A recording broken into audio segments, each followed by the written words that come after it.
Good morning. Good morning. Are we live? Is this live? Chat's here. We're all good. Good morning. Good afternoon, ladies and gentlemen. First ever. I see myself on the big screen. It's kind of awkward. Hello, chat. Chat. Big day today. We got the first ever. Oh, the mic is bugged. Okay. Is the mic good? Is this the everyday mic or is this different? Oh, that sounds good. Production says that we're good. Chat, guys, we have a fully put this is a pen. It's a pen. It's not a vape. Sorry, guys. We have the first ever fully produced. I'm hosting a big tournament to $250,000 on the line, and we'll be joined by all the best, biggest streamers on the platform. We got Tyler, Moxie, Seagull. Chat, we got everybody. Everybody's pulling up to the tournament. Everybody's coming. Wait, they got. I apparently have a cam issue. It's like low FPS. Is it true or false? Looks good to me. Chat is. Oh, I'm on a video call, so it's gonna be a little laggy. Anyway, chat. Balancing tournaments is nearly impossible. So what we're gonna do? We have captains that are already pre-chosen, and it's gonna be a draft where we pick players on teams, and then we're gonna go from there. It's gonna be a snake draft, and then we will be doing a round robin. So we're all gonna play each other, and then we're gonna go into the bracket, and it's gonna be single elim and I think double elim. For those who don't chat, it is a Marvel Rivals tournament. Yeah, Marvel Rivals. Just so you guys know, if you guys didn't see by the graphics. Anyway, so it's fully produced, and I'm playing my own tournament because I want to play and I want to win. So it needs to be fully fair, no loopholes. I'm playing my own tournament with everybody else, so we'll have to be joined by the most well-renowned casters, Mr. X and Uber. You guys can flip me to the boys. What's up, Felix? How you doing, brother? What's up, bud? What's up, guys? Great. Thanks so much for joining us today, boys. Good to be here, man. It's like the good old days. Yeah, bro. Yeah, I mean, we just need an MVP trophy that was voted on a Hanya, and we're good to go. We're right back. Yep. Oh, that was a good time. Yeah, 250K on the line, Felix. Some serious money. Obviously, you're competing, so while you're in game, it'll be myself and Matt with the commentary. But you're a crucial part of this early start of the tournament when it comes to the drafting, bro. So you are gonna be helping us get our captains in order. But let's like give people. Let's just give them a bit of information about the tournament. Maybe we can jump in and like discuss the format. Sure. It's kind of a little bit different to what we maybe normally see because we're drafting teams and then playing it. So we're playing a round robin first. Best of ones, domination game types. We're going to be seeing that first. Each team's going to play each other once. There's going to be 3 games happening at any particular time, Matt. Those are best of ones, and then those scores determine the seeding when we get into our bracket. Yeah, but nobody gets eliminated here, right? So it's just for seeding to go into the bracket that then we will follow a little bit later. So I think this is pretty awesome, Felix, that everybody gets a chance to play everybody else. A little bit of banter, trash talk between all you guys. Yep. Also, after playing multiple tournaments, I've kind of realized that balancing is like impossible when people kind of like pre-made the teams or whatever. So having a draft gives all the captains a chance to actually make their own team on the fly and figure out kind of what pieces work together to win the pot.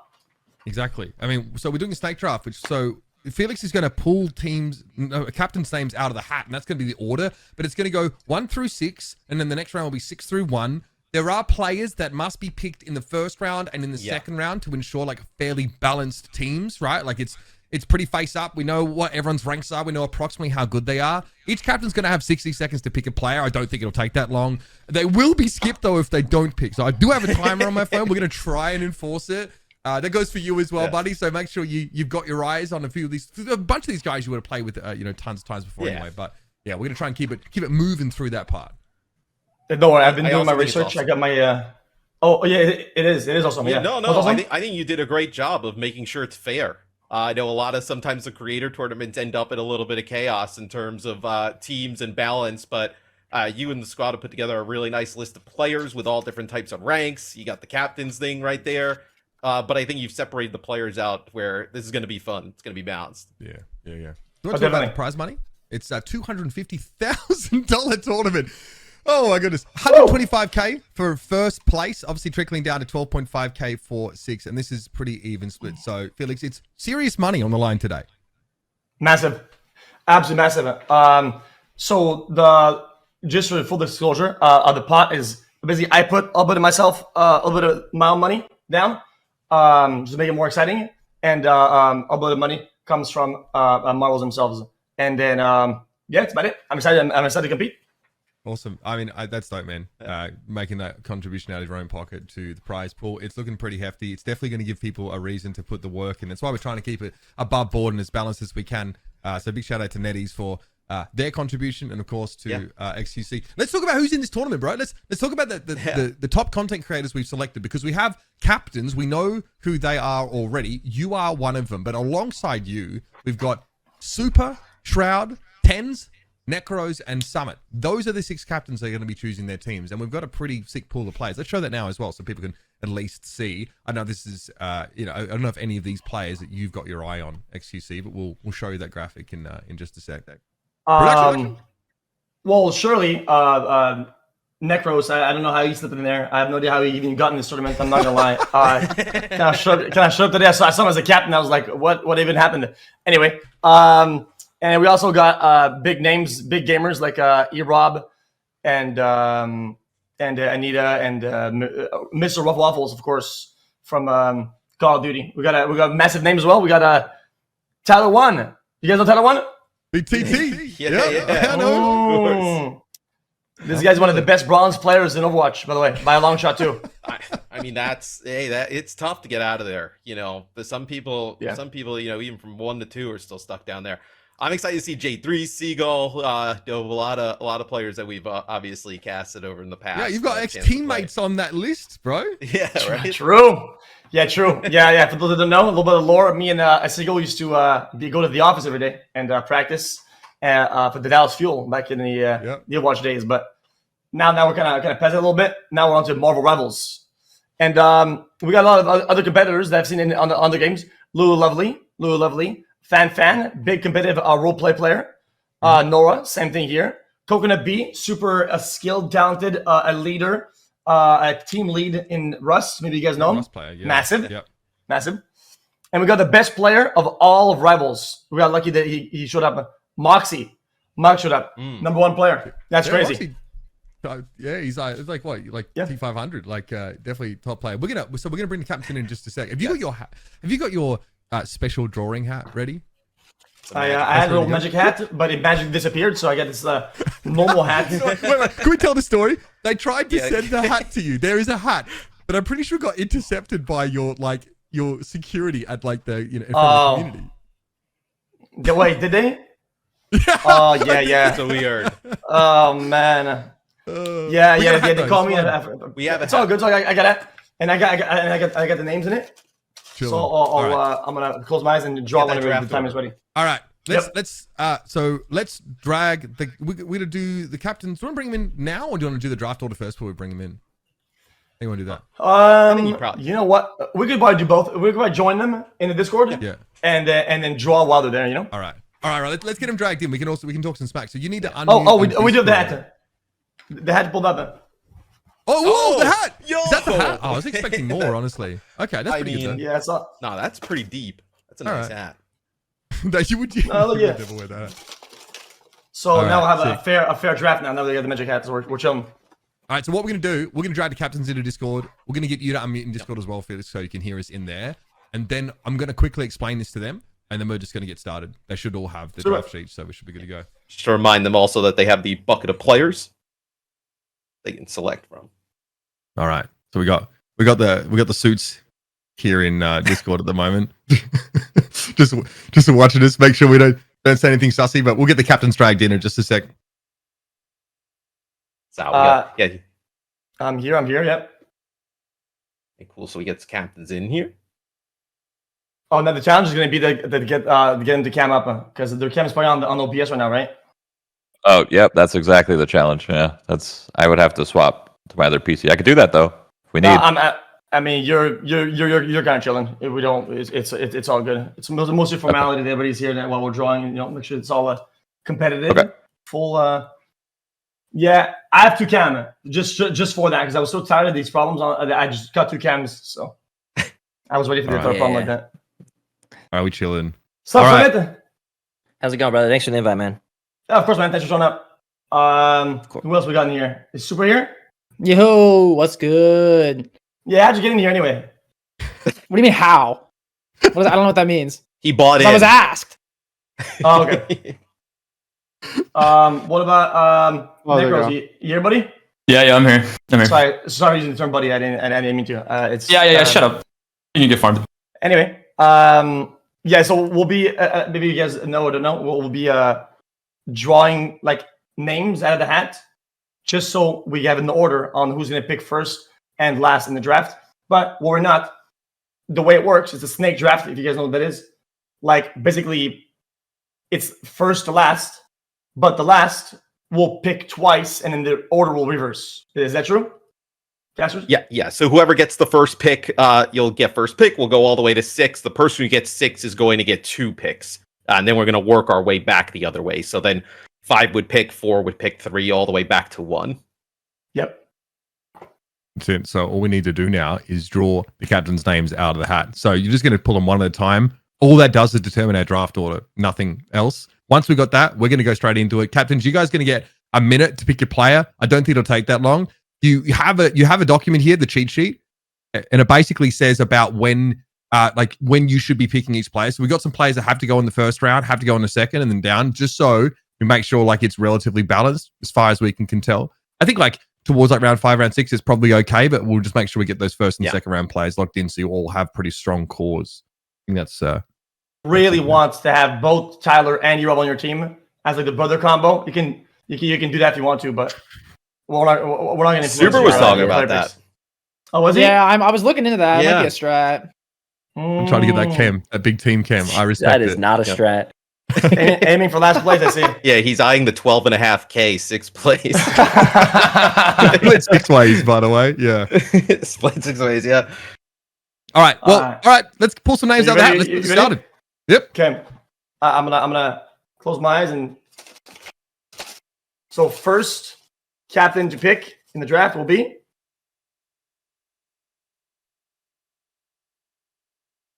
Necros. Let's fucking go. This shit's rigged. I've seen enough. Actually, so easy. Actually, so easy. Actually rigged.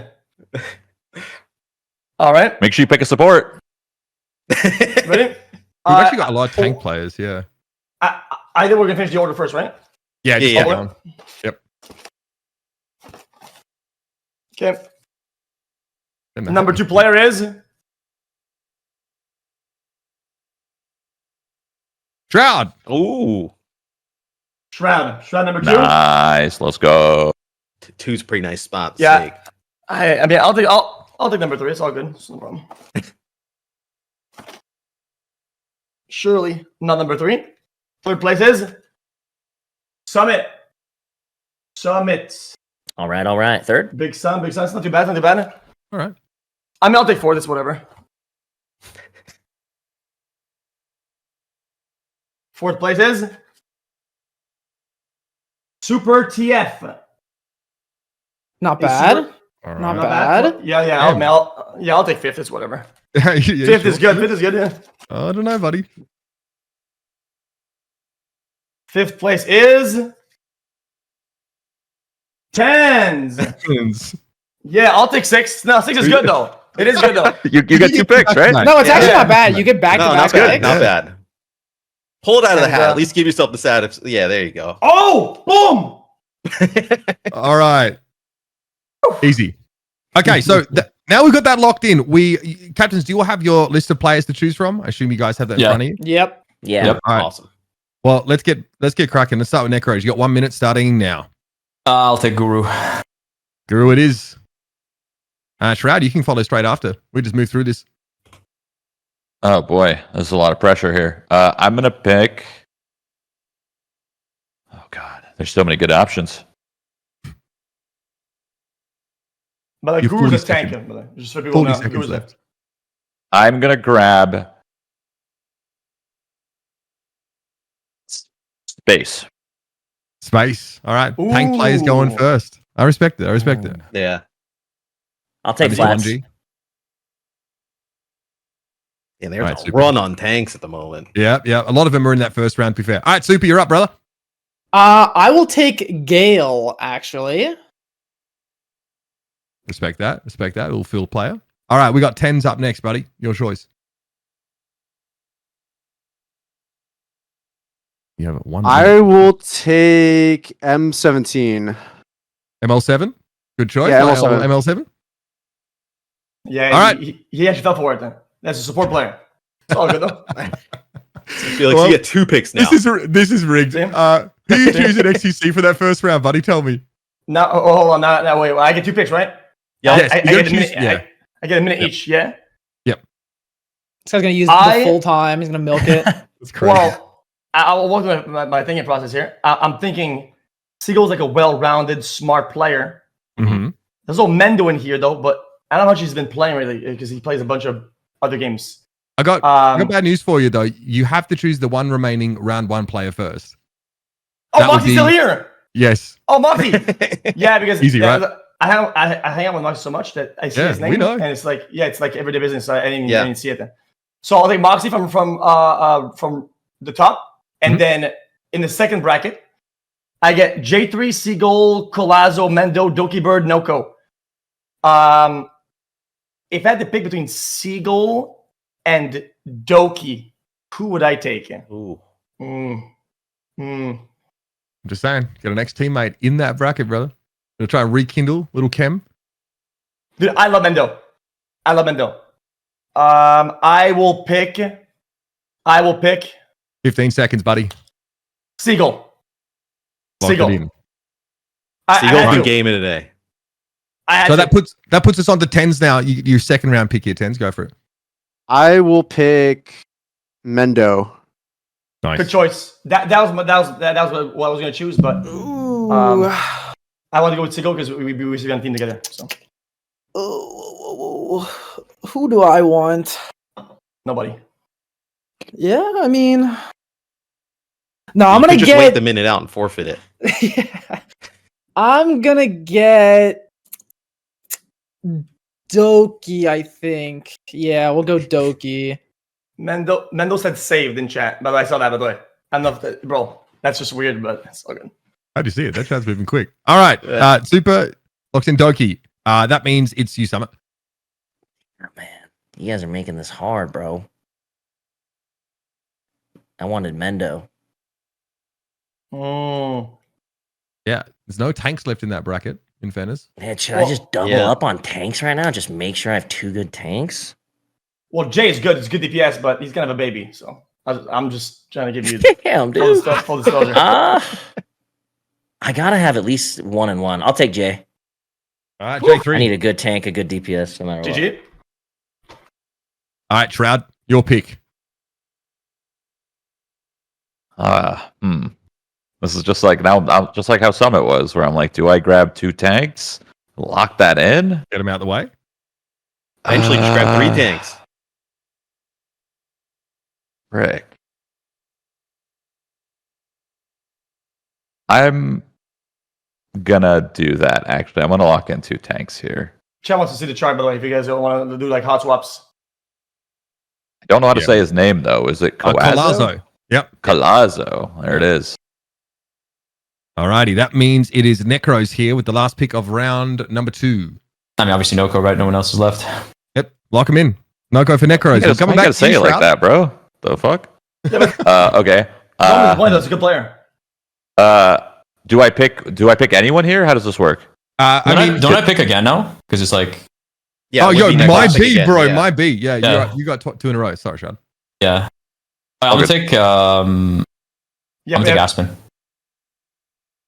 Aspen. Yeah, so just so you guys know, in this bracket, like it's just a guideline here now. So you can sort of take anyone, but you know, there's some suggestions about where you can pick these people. So he's pretty opened up now, Shroud. Your pick, man.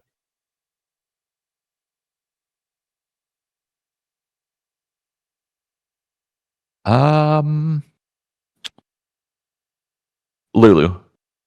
Lulu, it is locking it in. That's going to put us on Summit. Oh my god. Spoil for choice now. Can we see Yeah. the list?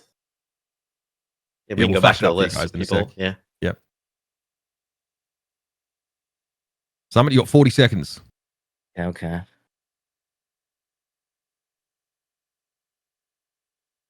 I mean, there's a lot of high ranked players left in there. You Grandmaster players, few Celestial players in there still. You got 25 seconds here, Summit. I will take. Oh my god, this is hard.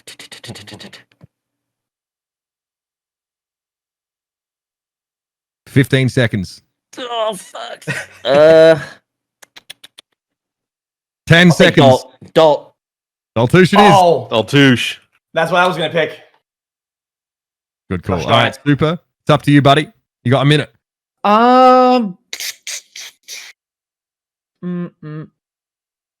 This is IQ test, by the way. So I'm gonna get Ico Bliss. Yeah, Damn. I think that's the pick. Good pick. Good pick. All right, 10s, you're up. 1 minute.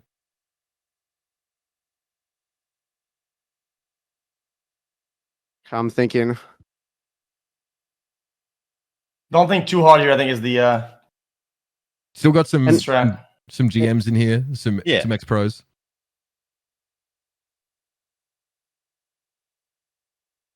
I will take.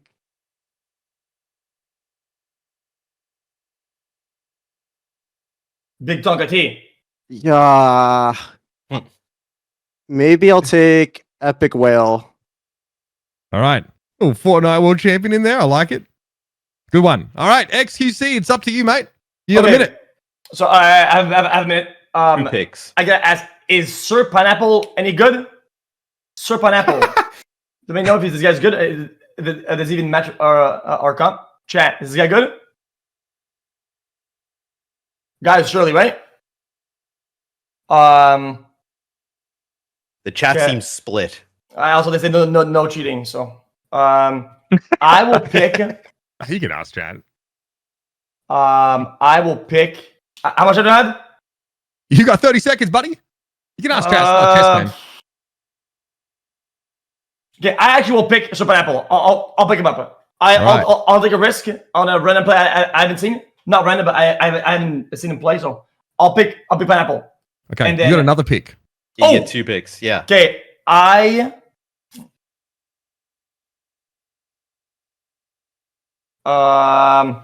dude, I want to pick Big Tonka T, but dude, what a risk. What have you got What? to lose? Yeah, I mean, Look at your team. You got Moxie Seagull, Sir Pineapple already. That's solid. You got 40 seconds too, by the way. you may as well send it. Guys, no disrespect. I've seen him play in league. I've seen him play. Guys, I've seen him play chess, but I will pick. Dude, this is 15 seconds. what was I thinking? A healer? Thieves. 5 seconds. Thieves. I'm being thieves. Yeah. We got there. That's wild. Okay, 10s, you're up. Hopefully nobody picks T1, but it's all good. 'Cause, You got 50 seconds, Tyson. I can pick like 4 to 5, right? You can pick any of them. Any of Yeah, them. yeah. Any Oh, of okay. them, really. at I'll this point, take yeah. I'll take Fan. Nice. Fan it is. Lock that in for 10. Super, you're up. 1 minute. Oh, Tyson, you bitch. You're just 1 pick away.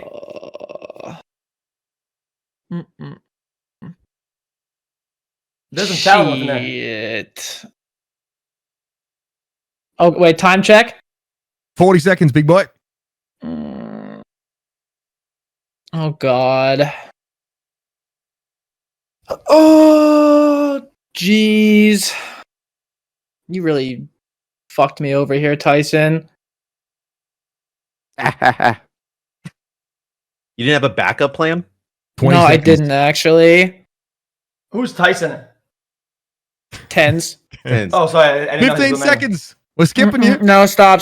You can't do that. Don't do that. I mean, we can't. Shit. 5. How? I need Tonka T. I'm getting Tyler 1. Fuck it. Dude, he took my pick. There we go. He took my pick. That's MVP. God bless. All right, Summit, you're up. You got 1 minute. What does Nora mean? Does that mean flex or what? Yeah, Like not the having no, a. no role was listed or no heroes, but a Grandmaster rank. So probably can play a bit of everything.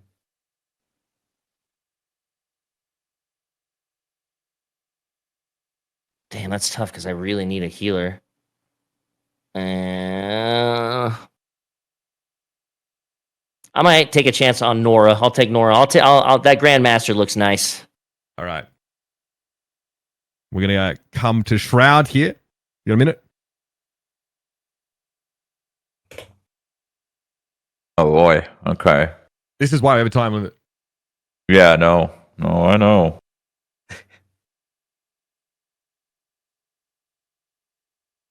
Decisions. So Natasha's diamond, Anita's plat, and the rest of our selections are unranked, but potential diamonds in the rough. Yeah, like True. Coconut. Coco's gonna have to go. I'll grab Natasha. Lock it in. We're off to Necros here. You're going to have 2 picks in a row here, mate. 1 minute each. All right, let me think. Yeah, your last 2 here.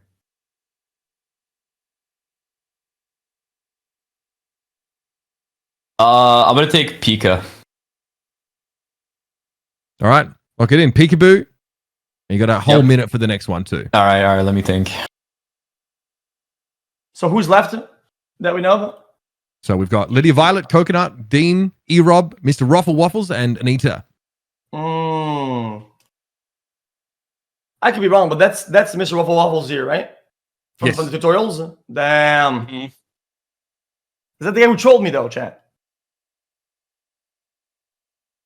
35 seconds here, Necros, for your second and final pick. Yeah, I'm thinking. Not him.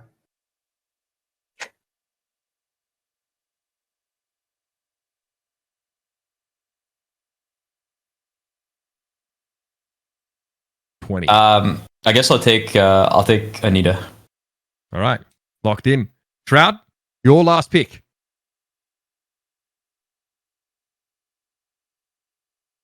Shroud E-Rob looks incredible right now. Not a chance. Pretty good value this late. Absolutely not. E-Rob is top 1% in multiple games. I'm gonna grab Coconut.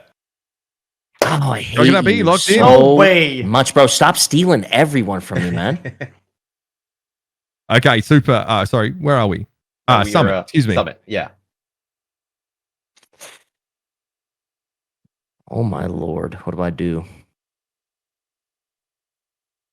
I'm worried I'm not going to be able to put a team together unless I get a heal/tank guy like Raffle Waffles. We need Raffle Waffles to fill in some spots. Damn. Okay. And that takes us now to Super's last pick.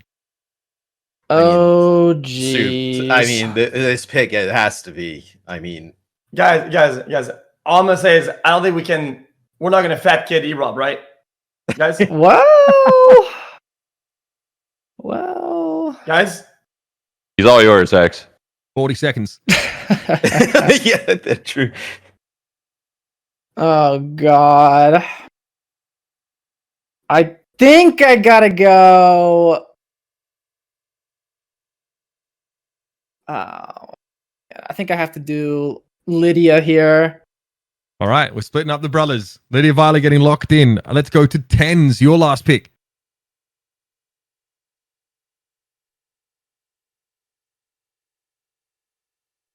Dean or E-Rob? E-Rob Not much to plays think about. games. There's not much to think about here. Do it, Yeah, Tens. Do it. Dean's You know you want him. I will pick Dean. All right, Dean. That means xQc, E-Rob will be your last pick. Our teams are finalized. How are we feeling? Everybody? Yeah, That wasn't jokes so on you- painful.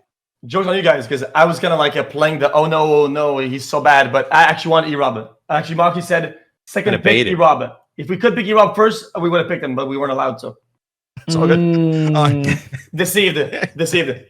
All right. So, captains, now you have your teams. You can head to your channels. Obviously, I think a lot of your potential teammates are watching. They'll know what channels to get in Discord. We'll help them. We're going to get our first game sorted out. It's best of ones, guys. It's going to be three simultaneous games, 5 single maps of domination we're going to be jumping into. So we're going to get your lobby sorted for you in no time. So we'll catch you guys in a moment. Good luck. And, of course, may the best team win.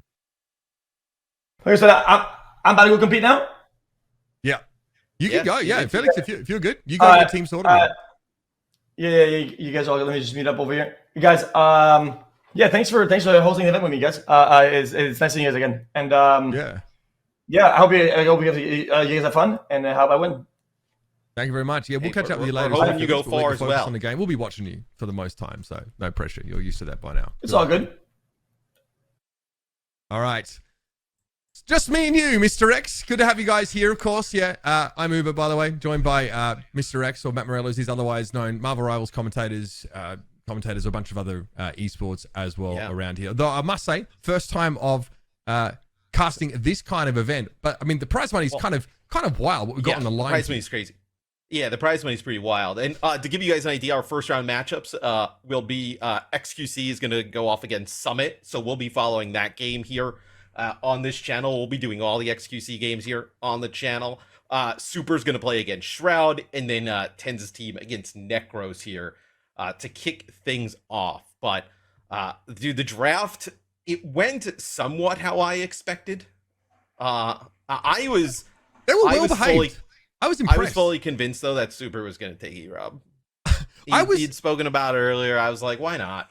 Just go for it. I don't know what the chem would be like with the brothers together, because obviously, like, you know, E-Rob was always like hanging out in Tyler's chat like back in the early days, and then sort of got into himself. Obviously that would have been fun, but no, they've been split up. Maybe that's fine. Stoke a bit of rivalry there. It's all well and good. So now we've talked about, of course, our first round. It's going to be round robin, but after that, we're going to have a seeding, right? We are going to have like the best teams, and we're going to have ways of breaking ties, right? If there are teams that come out of the round robin with like even, we're going to do like, you know, did you beat the team that you're tied against for first place? We're going to be able to counter back in a few different ways. And then we have 6 teams heading into a single elimination bracket. This means obviously the top 2 teams, they skip that first round, so they go straight into our semifinals. And that's obviously when, you know, we're heading to the grand final. We're going to end up getting ourselves a best of 3, but there's going to be a lot of best of 1s today. Well, getting the bye is massive, right? You're kind of guaranteed that upper echelon of prize money. You completely dodge that like 5-6. Yeah, top 4. You're guaranteed top 4, right? So it's massive to be able to kind of get those buys. Like you mentioned in the first round of round robin, it's best of 1. It's just domination, and then we will be playing with the tournament rules. So you'll see bans and protects throughout this, which I think will get really interesting. You know, we did some of the pro games yesterday. We see a pretty standard approach. I expect this to kind of be all over the place today, but that'll be fun. Yeah, exactly. Obviously, a lot of your favorite creators are known for certain heroes, for example, like everyone knows about the Necros, Spider-Man. So there's a good chance we don't get to see much of that today. That's probably going to be targeted, banned out, as both teams have the chance to ban first, and that's when the first waves of protects go. Just to set expectations for everybody, there's obviously a lot of moving parts here. First, we need to get everyone in their lobbies. You know, we're just sort of, we're doing a little bit scuffed out here at the xQc Invitational, but I guarantee you the game's going to be good. It's going to be good fun. And if xQc's team does end up being one of the top 2 seeds, and so goes straight into the semifinal, he'll be joining us in the commentary booth in the quarterfinal as well. He'll be right back here in the middle with us. Yeah. Who do you think drafted the best team out of all these? Honestly, I'm looking through the rosters right now. Yeah, I mean, there's some. I don't know. I think that Team Necros is pretty good. Necros, Guru, Noko, Aspen as well. Like, I think Anita is a player like very solid. I think that team's looking good. Daltuch's obviously crazy. Like Apex players. So Summit's got a pretty sick team as well, I think. I was gonna say Summit's team is pretty solid. Let's try. Can we run this graphic again? So just to remind everybody what the teams are. Let's throw the teams back up. Just give you guys an idea of you know who's where. But yeah, I think everybody pretty much.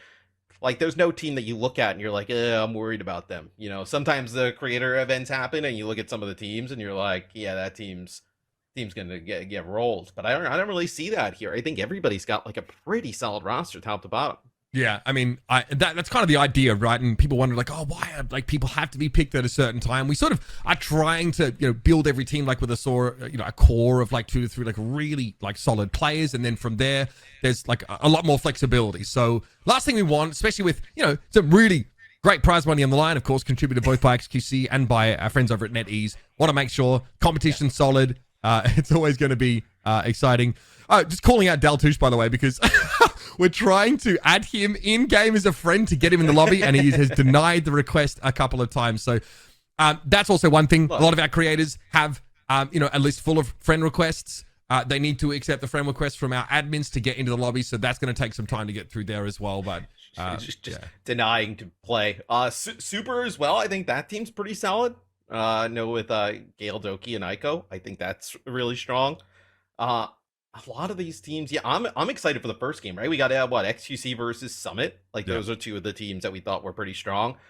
Seagull this morning was talking about he was either going to abuse the flying characters, where he thought that some of the other players in the pool couldn't shoot them, or he was going to insta-lock Captain America and run around and, as he put it, kill the variety streamers.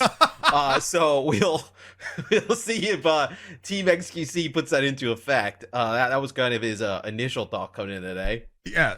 Some of you out there, you're probably pretty seasoned Marvel Rivals viewers. Maybe some of you less so. So we'll try and give you some context to what's going on at the moment. Obviously, in Marvel Rivals, something that's really unique to the game is the idea of team-ups, that when you pick a certain, combination of heroes on the same team, you'll actually get extra abilities or extra effects. Some of them are, like, extremely powerful. Very strong. Allowing people to be, to come back from life. We know Adam Warlock right now, really powerful when paired with the other Guardians of the Galaxy, allows them to use that same form of cocoon revival that he does. It basically means that you've got to kill them twice to fully get rid of them. That's kind of why a ban and protect system is really important, because you want to target maybe half of that team up, like one of the heroes that sort of enables it. That means then you don't sort of have to deal with it, because a lot of them are pretty wild. I mean, we've had Human Torch thrown into the mix, more recently. That's a hero that's been very powerful at the pro level.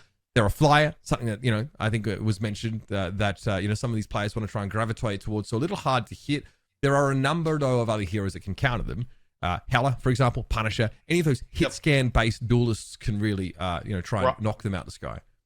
Rocket Punisher combos will be totally fine for this type of tournament as well, right? Always pretty good. Seems like we're just kind of getting the last few players in here, but yeah, I think Punisher is probably going to be picked pretty often here today. The Incredible Hulk, he's just always a really good pick. I mean, the team up with Namor is extremely strong as well, right? So being able to kind of utilize that extra Namor turret, and then just Hulk as a dive tank, becomes so difficult for players to deal with in the back line. So I think we're going to see a lot of those team ups abused today. Yeah, 100%. It's crazy. Like Namor, we're in season 2 now of Marvel Rivals, Multiverse of Madness. In season 1, Namor also had a very powerful power up with Lunar Snow that basically gave him an extra monstro spawn that he could deploy that slowed people down. This one is like a laser beam that completely burns people out. So really, really good. Namor very good at stopping people from sort of diving in on him. He's got a lot of the ability to escape these pushes, getting jumped on. We're obviously still just talking a little bit here, just hanging out with you guys in the lead up to this game, because they had to put some idiots on screen to fill the time it takes to get everyone in. Well, we drew that straw. Yeah, that's us today. We do have everybody, it looks like, in their team's Discord, so that it would be a positive. There are some players, though, who have accepted the friend request but are appearing offline. So those are the players who are the problem. So if you're in any of the other streams as well, let them know that they're a problem for appearing offline, and that's why you can't watch the gameplay. Kicking things off. I wonder if Necros' team is going to just ban out all the supports, or attempt to, just try and make it a duelist type of game. We actually see that sometimes. Like at the pro level, teams are going to ban, sometimes they will use 2 out of 3 or even all of their bans on a certain class to really try and narrow the hero pool down, because it's pretty rare. Rivals has 30 plus, between 30 and low 30s, I think, number of heroes in the game. But in each category, you can really narrow them down by using some of those bans in competitive, with 3 bans and 2 protects. So, these teams, not only do they have to kind of figure out what everyone's playing in terms of role, they've also got to figure out how to how to game the ban and protect phase at the start of each map to make sure nobody's like hero gets banned by their same team. So that's like a lot of chatter that has to get out of the way. I mean, that's what I was looking for, was the sheet. So the draft sheet obviously did a great job of putting in, where players are ranked, and some players like their favorite heroes. But some players, when you start to get towards that middle or bottom, right, their heroes are kind of all over the place. Like, I can play Invisible Woman or Moon Knight. Okay, what are we doing here, right? So with everybody in their kind of lobbies, I imagine a lot of this is just frantic discussion over who can play what and who wants to play what. And then if they've ever seen anybody on the other team play something that is pretty strong that you want to kind of get out. So I think that's probably some of the discussion going on right now. Yeah, I think, and when we jump into the games, obviously we're following xQc's games because this is his channel. We'll try and get the comms in there as well, which means that, there might be times where, we'll just step aside, let the game speak for itself, come back in every now and then, and, continue covering some of the action. Marvel Rivals, for those who haven't seen it at the competitive level, is a very hectic game. It's 6-on-6. It's vibrant. There's a lot of abilities. There's a lot of combinations of said abilities. So there's a fair bit to break down, contextualize a little bit. And we've got to be on, xQc's point of view a lot of the time. We'll try and give you guys a bit of an aerial view of what's going on so you can get a bit of a feel for the flow of the game. But fortunately, our domination game mode is really straightforward. Each round, it's a best of 3 within that map. There's 3 different battlefields that we play on, and it's a matter of standing and capturing that control point and then holding it for as long as you possibly can. Yeah, and your ultimates carry over between rounds, right? So trying to dissuade players from just kind of like switching, constantly, right? Just kind of rotating through the entire cast. So I also think that you'll probably see some of these games go pretty quick here to kick things off, right? So we'll get through some of these seeding games, right? And then get into a lot of the stuff I'm sure everybody wants to see. So those last, few games where all of that awesome prize money is going to be on the line there, in our bracket play, where coming out of that with, a top seed is obviously extremely important. Give yourself the best chance at that 125K. I mean, that's a lot of money there for and I didn't know that that was contributed as well by xQc. That's kind of sick, So cool to see like that kind of partnership between King Juicer and NetEase, who, I mean, as you've seen, have already kind of rolled out a pretty crazy plan for their tournament series. If you're interested in like competitive Marvel Rivals, there's already been a fair bit in game. You can see it, especially if you're above gold. You can actually join up a team and sort of fight to qualify for the Marvel Rivals Championship. We've seen that in the past. So you can also go in game to that tab and check out some of the replays of matches that have happened. Really cool way just to see like what people are up to at that level. And even like I know Shroud does a lot of the co-streaming, right, where he has his own team. We casted, a Marvel just Rivals, won last night. Pro thing last night. Yeah, they just ended up winning a tournament, right? So a lot of these creators involved in Marvel Rivals esports in certain ways, and I think also these kind of creator events are pretty awesome when everybody's able to kind of make content, get together, and then play for an awesome prize. So we do have game jumping in here shortly. We'll be able to get in, as it sounds like all of the lobbies are set up and ready to go. So that first round, we'll see that Team xQc against Summit to kick things off. Yep. It's going to be hype. We just need to get a ready check from someone. We're jumping in. So here we have our bands of protect. You'll see them. They're going to get that out of the way at the start of the game. And down the bottom of your screen, of course, is Team Summit. So it'll be Team xQc here. First option. In terms of bans, get rid of Hella. Hella is a character that can just take over these lobbies. So getting it out, and Daltouche was actually hovering that to maybe play it. I mean, really powerful. I do think like on Royal Palace, there are some maps where Groot is just so good because we're playing within like a small square at times, throwing up those walls. They attack for Groot if people get too close to them. And there are other benefits you can get as also from like the Ironwood wall, which is the one that has a longer cooldown. Groot can obviously gain sort of defensive benefits from it as well. Yeah, but poor Groot leaves already. But the Rocket pick, okay, yeah. So a Rocket protect and then a Luna Snow protect. Is it delayed yet? With Rocket protected, maybe we see like a Punisher lock. Maybe we see a team try and like ban it, get it out, because that Punisher Rocket combination's like that's just filthy stuff. Chat, we know obviously that between xQc's video here and his audio is a bit delayed, so we're gonna get that sorted out for you guys in a moment. The game audio isn't delayed though, so that's pretty straightforward. The Hawkeye ban is gotta be targeted. Someone has to explain to me how this has happened. Moxie, baby. Moxie playing the Hawkeye, right? Potentially a targeted ban. What do we All say? right, so What do we I'm a really wanna Frost play fan here? as newest Luna, tank, probably? newest Vanguard in the pool, but extremely Oh, yeah, strong right. against just about all the Vanguards. I think her what do we say, reveal though? video definitely caused a bit of a stir. Yeah. She's a great That increased frontliner. playtime. Yeah, and purchase of the skin as well. your mic. I'm pretty sure, but obviously she's got such sick stopping power. Literally being able to grab someone. It's like a command grab from a fighting game. You can grab someone, sort of slam them and kick them. So if you do that close to the edge of a map, you can quite easily knock them off. That's obviously a real thing in Marvel Rivals. The Doctor Strange Protect here, getting locked in Who for did Team that now? XQC. Looks like he's even we're seeing players hover the heroes that they may be intending to play Who's here on as that? well. So XQC might be thinking he would have liked to have played Groot. Bro, I where, defend it. Do have Who do we ban? J3 Who do we ban here? get his Protect there for the Star-Lord. So there's still the potential for that like Star-Lord, Adam Warlock So team up. ban what? Hulk What ban does what does Jay things also off play? there. Okay. You sure? So banner being taken away. I mean, I don't. That's something I expect Tyler One to play. I think Tyler One is always looking towards those kinds of heroes as more macho Okay, ones. But they might have low-key banner really though, but yeah. powerful. Obviously, Hulk Smash feels a little bit like the command grab that Emma Frost can put down, just locking someone out of the game for a little while. Adam Warlock is a very, very reasonable ban here. J3 might have been hoping to have Summit just back him up and give him that powerful team up that would allow Star-Lord to resurrect after he gets taken down. It's very, very good. Yeah, you could actually hear Felix there, who was asking kind of like what else J3 plays, and with Star-Lord potentially an option, right? Getting rid of the Adam Warlock, you can still play the Star-Lord, but it doesn't make it as strong, right? Being able to kind of have that revive there that you can get with that team up makes it extremely good. So it looks like J3 already going to be pivoting off of that, going to the Winter Soldier. We might even be seeing like a single Vanguard setup here for Team Summit at this stage. I mean, unless he himself is planning to play when he was hovering the Adam Warlock earlier on. So we'll wait and see. But it's going to be Mantis and the Lunar Snow.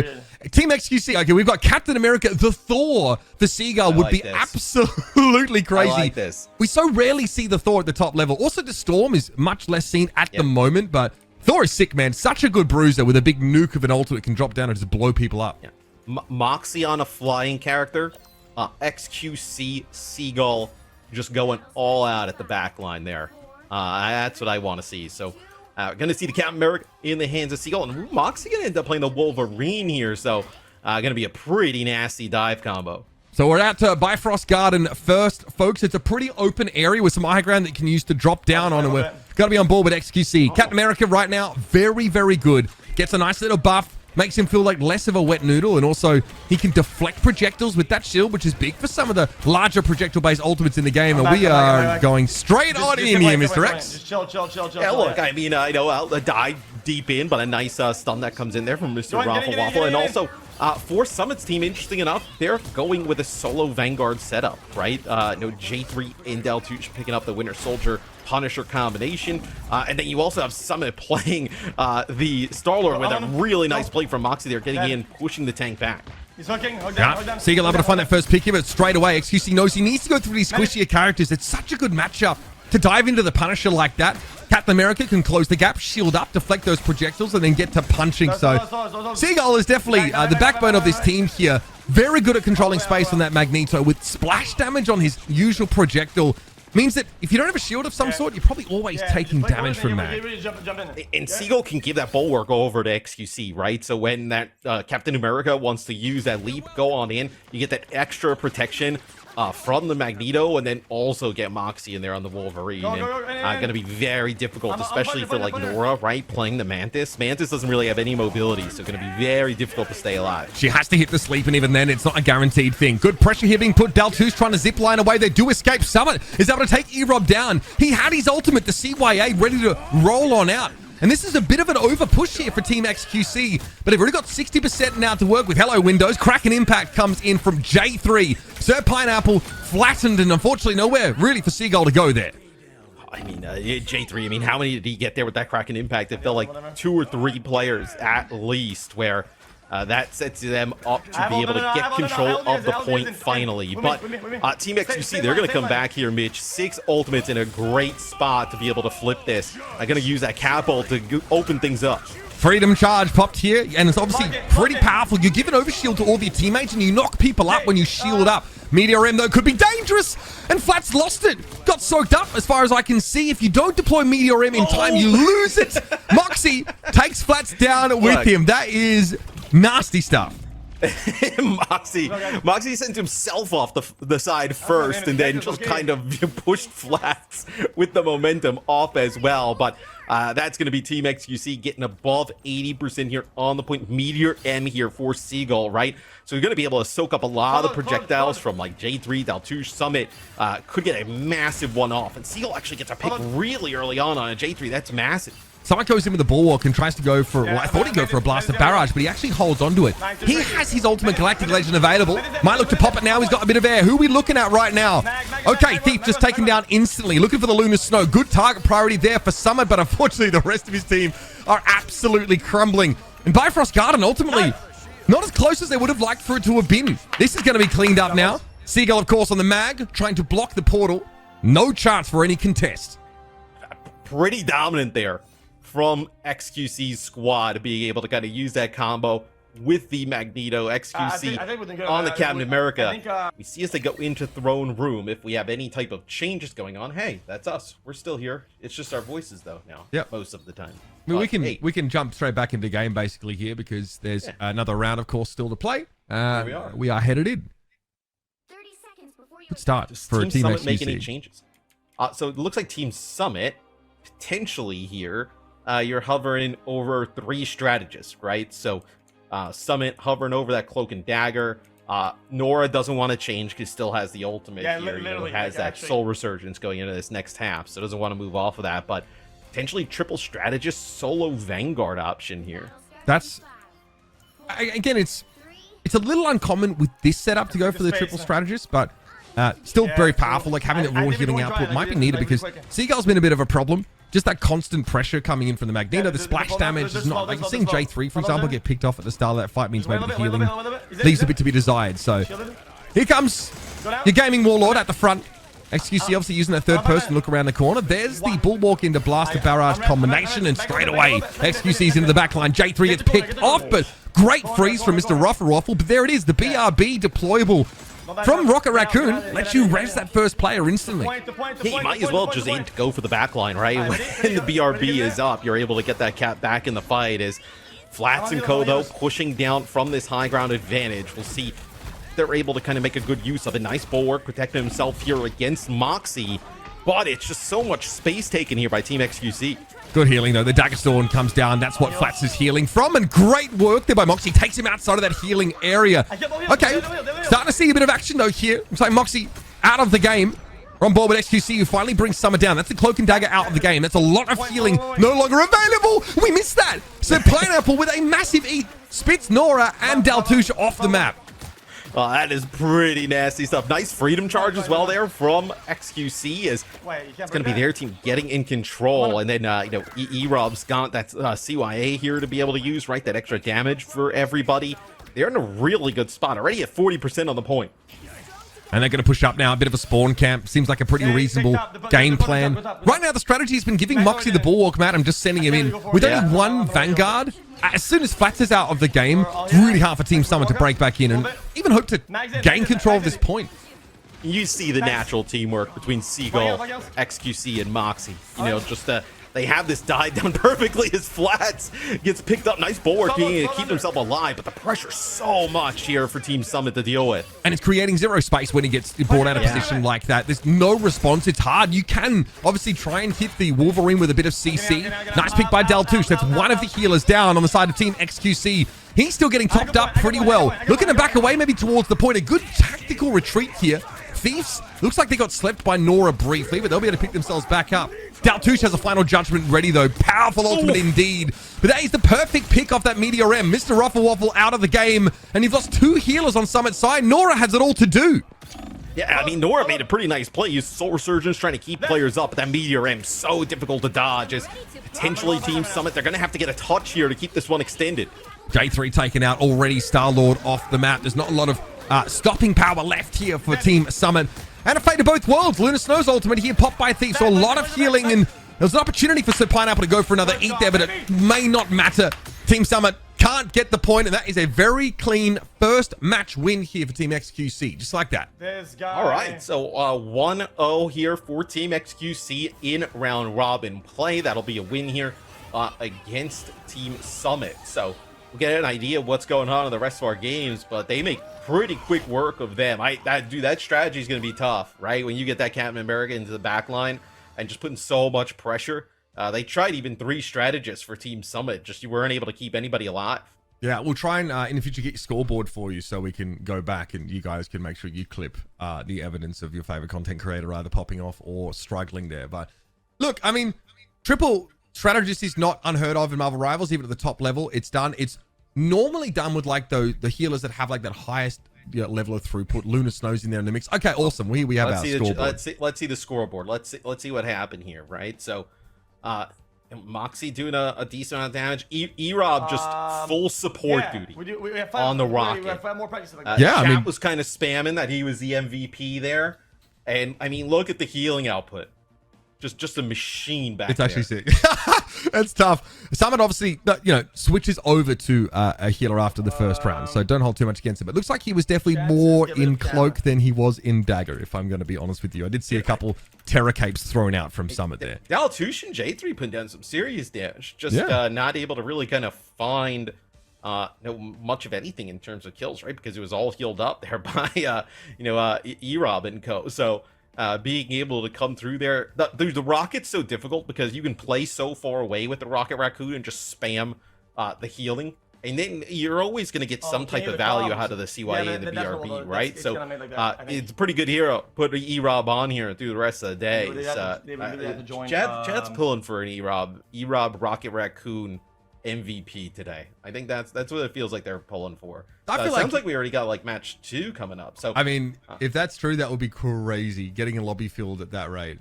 It would be an all-time record. Yeah, I mean, fingers crossed we'll be jumping in fairly soon. But for now, you're stuck with us. Yeah, I mean, Rocket's kind of sick. Obviously, like has really good mobility. The guy can wall climb at all times and has also like a jetpack booster, so it's really hard to dive. Look, I thought like Daltush on the Punisher looked pretty good. He's definitely the hero for players that come from other shooter games, right? Has a automatic rifle, has an assault rifle, has a shotgun, pretty straightforward play. But against like the Cap and Magneto combination, there's a lot of shields. It's hard to break through them. The Cap shield as well, like deflects those projectiles back. There's not a great risk of you getting hit by them. They go in random directions, but it's still tough. So that's why we saw XQC constantly just like running up to him, focusing him down, finding him down. That's the first target you want to go for in a lot of these fights.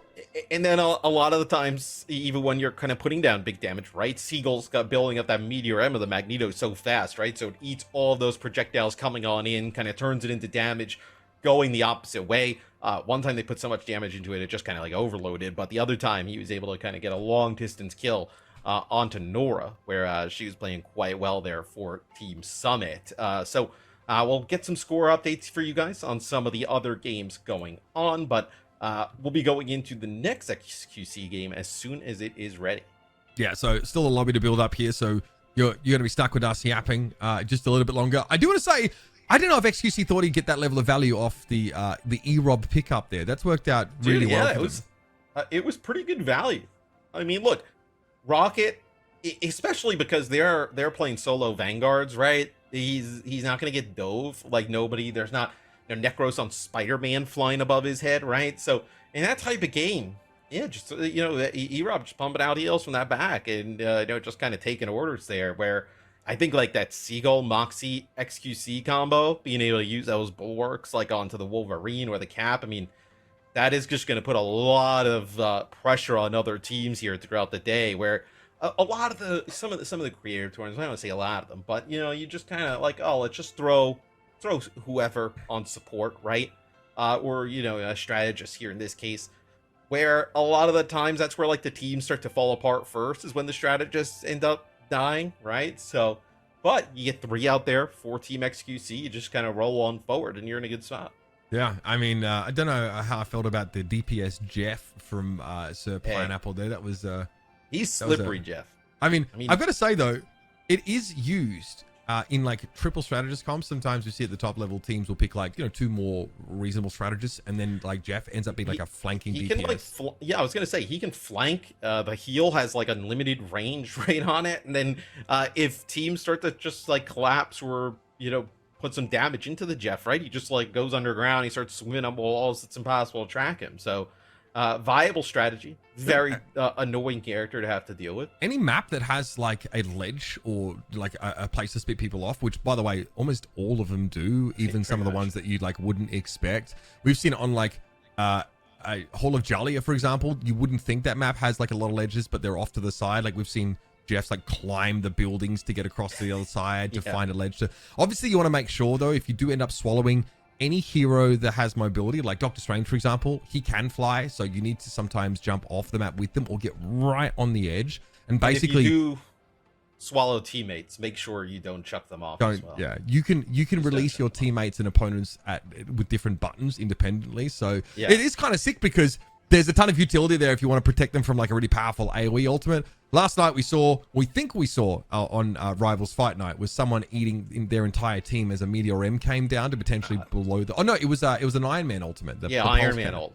So, yeah, the pulse cannon. So you can do it. So it sounds like we're actually going to be jumping into Shroud's game, see where that one is at. So I'll get a POV here of Shroud and Co. So it looks like this is just their first round. It looks like we should have won that first fight. Shroud is going to end up taking this one here. So looks like Shroud didn't get a chance to see who they're playing against. They're actually playing against Super's team off the rip. So the Super and I believe Tyler One's on this team as well. Is Raging Garlic your boy Super? It is, yeah. Raging Garlic Super.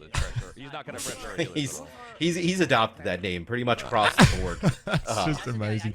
Obviously, Tonka Tonk is Tyler, so I'm not surprised to see him on the Venom. I think he's a Venom and a Hulk player primarily. So, plenty of those characters that can really satisfy your your masculine urges. Let's just put it that way. But pretty close game in the first round by the looks of things. So I'm kind of vibing that. We're gonna have Throne Round up next in this one as well, and this is a game where the Hela isn't banned. So kind of the perfect hero for Shroudy. Hit scan based, almost no damage fall off, which means she's still two-shotting you at like max range. Yeah, it's kind of wild that a game with Shroud in it, you kind of let the hell on through, right? Feels like a character. I mean, he's like 18-1 at the moment. Feels like a character that he would just dominate on. So we'll see them come out of spawn with a Punisher in the mix here as well. Invisible Woman. A little Emma Frost mag frontline. That hits kind of a little diff. Lulu as well on the most based skin in the entire game. I won't be taking any further questions on that. Just on the Invisible Woman. Okay, so yeah, Team Super are trying to make use of the Bulwark and the Blaster Barrage play over the top. I like that. Super's able to find that first pick off here. A bit of a rough start for Team Shroud. Yeah, super committed to playing the tanks here. Natasha, the only one left for Team Shroud. It looks like gonna back on up, but I would love if we eventually could get comms of the Vanguard combination of T1 Super there. That's got to be some powerful comms running on in. Hey, and you can get Twitch Turbo here. If you don't want to see this ad coming up, you can get Twitch Turbo coming on through. Bro, Right after Shroud's commercial break, we'll be back with the game. That is so good. I was curious what product and/or service would be marketed to me by Twitch's sort of analytics. Hey, that's as good of a subtle advertisement as you can get. So, you guys don't want to see the ads on any of the streams. Just get Twitch Turbo. Twitch Turbo. I mean, that's a great plug for that. I don't know if we're on that platform right now. Obviously we are on XQC stream, so big shout out to those of you over on Twitch. I'm sure you guys will have Turbo, and you're not being interrupted. So we're gonna jump in. It could be one of them. It could be one of them hefty 3-minute ones. I don't know if Shroud is disabled as pre-roll ads. You know what I mean? I don't know if he's running them on the right cadence. Right? Yeah, he could have it set up. I mean, we cannot get back into that one for like 12 minutes. It's a shame. I wanted to see what kind of semaglutide would be marketed to me today. Do you know what I mean? That's yeah, it is. Yeah, I'm curious. I know chat would be curious what ad they were going to be served through XQC stream on Shroud stream. Okay, so we're back. We didn't miss much. Only 75% of the point. Okay, rough stuff. So, Goddess of Death active here for Shroud. It's not that powerful against teams with shields, but if you can pop up from an unexpected angle, this could be potentially devastating. Well, sorry, Ico Bliss. That Meteor M just absolutely boomed her into the next dimension. But he's not going to be able to walk away, and you can see just how powerful Hela is when no one's looking at them. I guess a lot of heroes are strong in that context, but this will be Team Shroud actually getting some time in the sun on the point. That's Giga Brain stuff from Shroud. They knew they were going to lose the first fight and lose the point, so run an ad while they get together and group up, and then come out of the ad with control of the point. Yeah, right? I come this is out of the ad. Fans want to see. Yeah, Exactly. We didn't have to watch 45 seconds of his team getting bent into a pretzel. Now, we just skip forward and they're doing pretty well. Okay, so now they can play from behind these shields. There's so much that let Shroud just free fire from behind these, so their double shield based front line. Space, by the way, has played a character like Magneto in a previous game and has been one of the best in the very world. It's quite similar. T1 trying to backcap there on the Venom. Pretty large target there on the point. Some main character energy going on, I won't lie. Yeah. Shout out to Richter OW, new sub, Shroud's channel. You got them. I don't got them primes. Keep them coming. Check your Twitch Prime, folks. Use them on xQc's stream though. Let's be real. Yeah, use them here. Yeah, don't worry about Shroudy. We're just doing. This is just a charity. I love this energy from T1. He sees Shroud on the Hela in a long hallway, and he's like, "I'm just gonna run in a straight line at Shroud, see if I can hunt them down." I like it. Super aggressive here from Shroud, but again, when Hela eliminates someone, their soul kind of blows up. It's called Nasser Crow Storm, so it's very powerful if the enemy's grouped up and Hela's able to get eliminations. They just take all this AoE damage, which is really scary. Dokibird gets rezzed here with Cocoon Revival, and Lydia might be in trouble. Yeah, that's a tough one to get out of. You, of course, would have to switch to Cloak and then use your right click to avoid that one. But they're going to be back. So both of those strategists, both Aiko and Lydia, back in the game, of course, because of Karmic Revival. That's Adam Warlock's ultimate. Unfortunately, that's just more people to be shot in the head. Yeah, and Adam Warlock is extremely strong in terms of strategists if you kind of can master the playstyle, right? Because it's primary fire with criticals gives a cooldown reduction in terms of the healing that you can put out, and then also a team-wide resurrection opportunity. I mean, you're never going to turn that down. As Shroud, that is 36 kills there. Kick things off. That's a way to start. I mean, he is just... That's the game. I mean, bro, we ain't messing around there. That looked like it could have gone either way. So Team Super get handed a fat L there by Shroudy and co, and they'll go up to 1-0 in this round robin. Yeah, I wonder if they regret not banning the Hela there against Shroud. Just ban anything that resembles a hit scan against Shroud. Honestly, in general, that's something that you want to try and get rid of. I think, especially if you have a specialist on your opponent's side, or if you yourself, if you're in a game and you don't want to play Hela, you don't know if your team is sort of hovering it, then you want to avoid it. She's very, very potent. And so the next match we'll see here on this channel, we might jump into another game. The next one we'll jump into for XQC will be against Super. So we'll get an Erob versus T1 matchup, right? Ooh, I mean, really early in the tournament. I mean, especially, are you going to have T1 on Venom just trying to chase down the Rocket Raccoon of Erob? Is that what we're going for? Is it up to you? Is it really up to you? I don't know if you really have a say in that, Matt. I've worked shows with Tyler before, and it's not up to you. He will do what he does. Force of nature, much like your boy Felix. So also to give you an update, it looks like in the Tens versus Necros game, it looks like that is a Team Necros win to kick things off for them as well. Guru's name in the game is Tim the Tatman, but it is Guru. But he goes 30-2, and Necros on Iron Fist with a solid 29-0. We didn't really get to see the scoreboard of the Shroud game, by the way, but Shroud ends up with 21 final hits. And I think the entirety of Super's team has 28 final hits. Shroud has 21 final blows in that game and goes 36-1.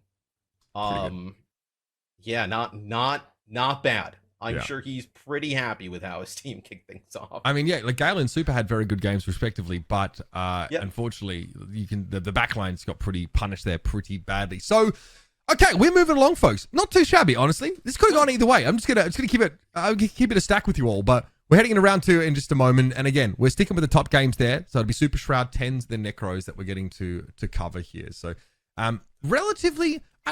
I felt like the game. Okay, maybe xQc's first game wasn't super balanced, but pound for pound, these teams are relatively similar in terms of rank. We've made sure of that.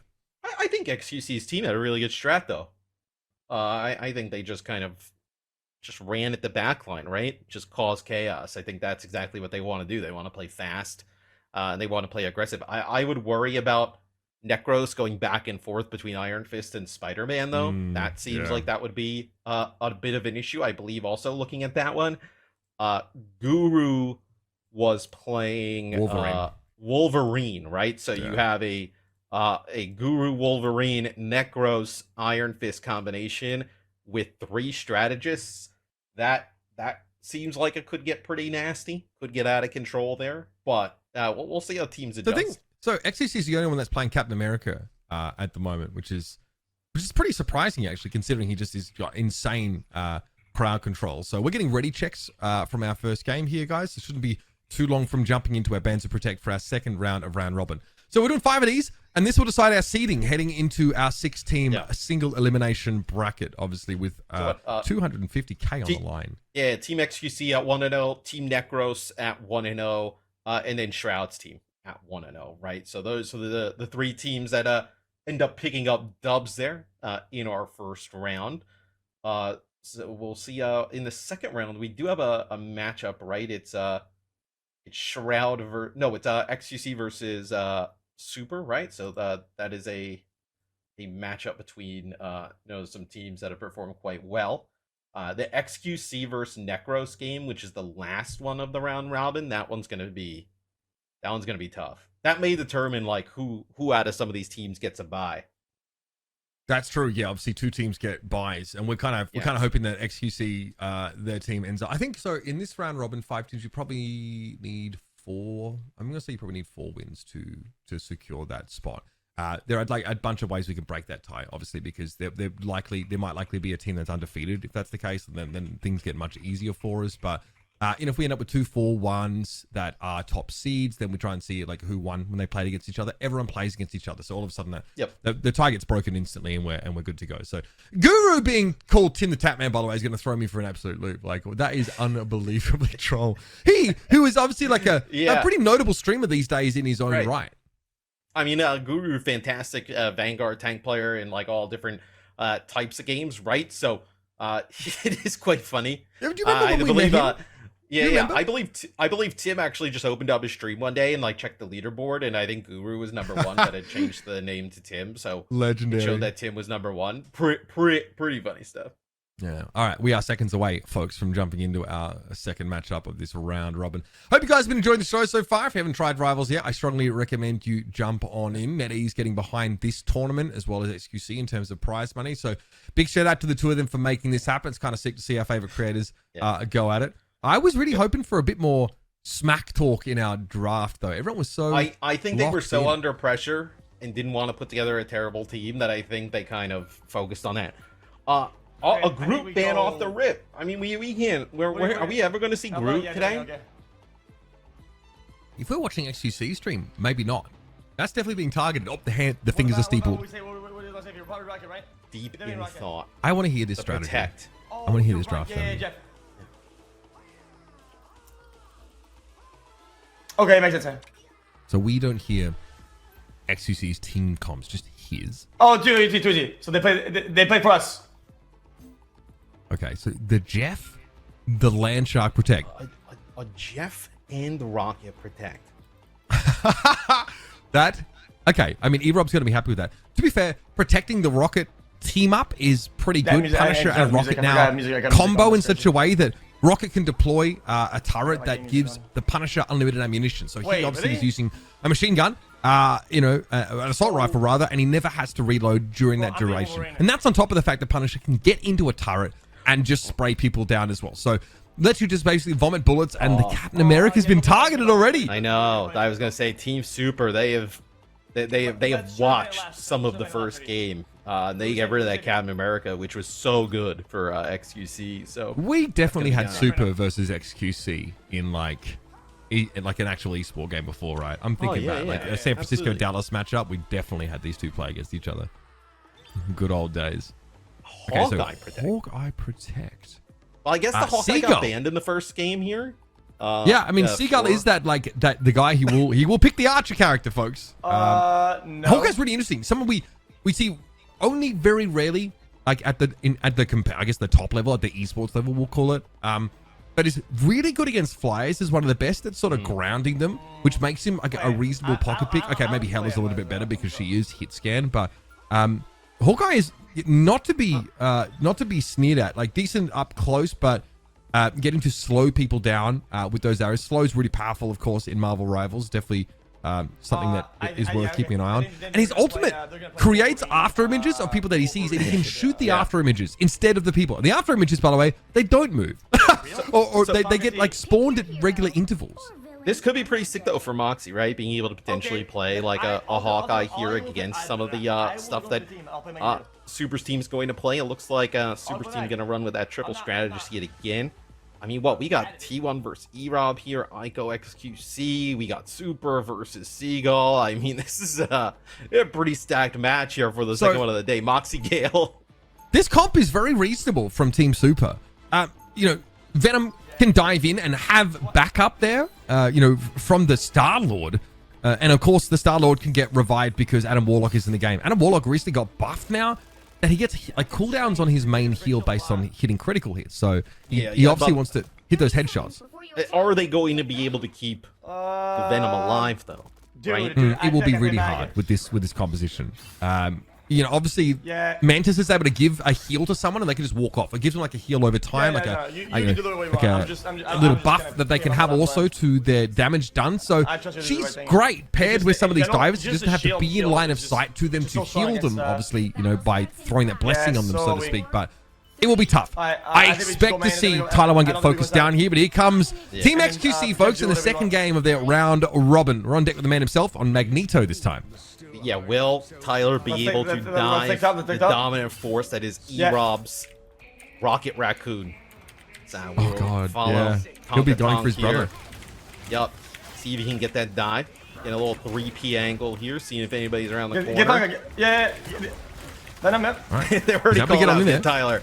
Yeah, straight away. So straight away you see the Thor. Thor is so good at displacing you. He can basically just charge you away whenever he sort of wants to with that Storm Surge. So, you know, a lot of mobility. And now, of course, that he's inside his awakened state, he hits very hard. A lot of disruption, though, from Tyler. He's able to get in and get out with his life. Super is actually able to get Moxie on the front side, but Moxie does end up getting rezzed. It's good positioning here from Team Super off the rip. Yeah, good. I mean, honestly, a lot of pressure coming in from this Team Super roster. You can see Moxie's the one that gets burnt down first. xQc slept, but healthy enough for that not really to be a huge problem. Mag Cannon also really good against some of these diving vanguards, man. You can sort of knock someone away with that right click on a regular interval. Gale was hiding around the corner. He's going to back out. Already Galactic Legend build up. This is dangerous. E-Rob just gets melted down.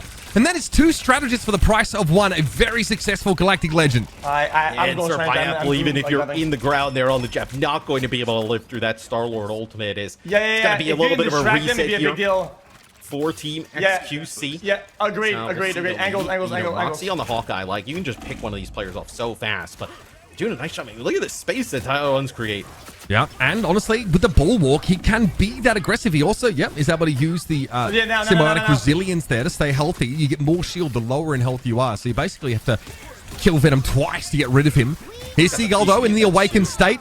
Charges forward with that Storm Hammer, getting behind the Magneto. They're trying to isolate Super if they can, but Fate of Both Worlds going to get popped now. Big healing in the middle of the fight. Gale taken down by Moxie, though. Connects with a big arrow. Karmic Revival coming in, but here comes the drop, and Seagull gets that huge ultimate down on Doki Bird. A flattening here. Thor is popping off. I mean, Seagull just taking players out off the spawn. The God of Thunder is huge, and then just picking up the last few stragglers that end up getting rezzed there. That is a sick play from Seagull. It's going to be a Meteor in here from Super, trying to eat some type of damage. Stay alive as he's going to take out Sir Pineapple. So this one not over just yet. Moxie low. Ico Bliss able to run him down.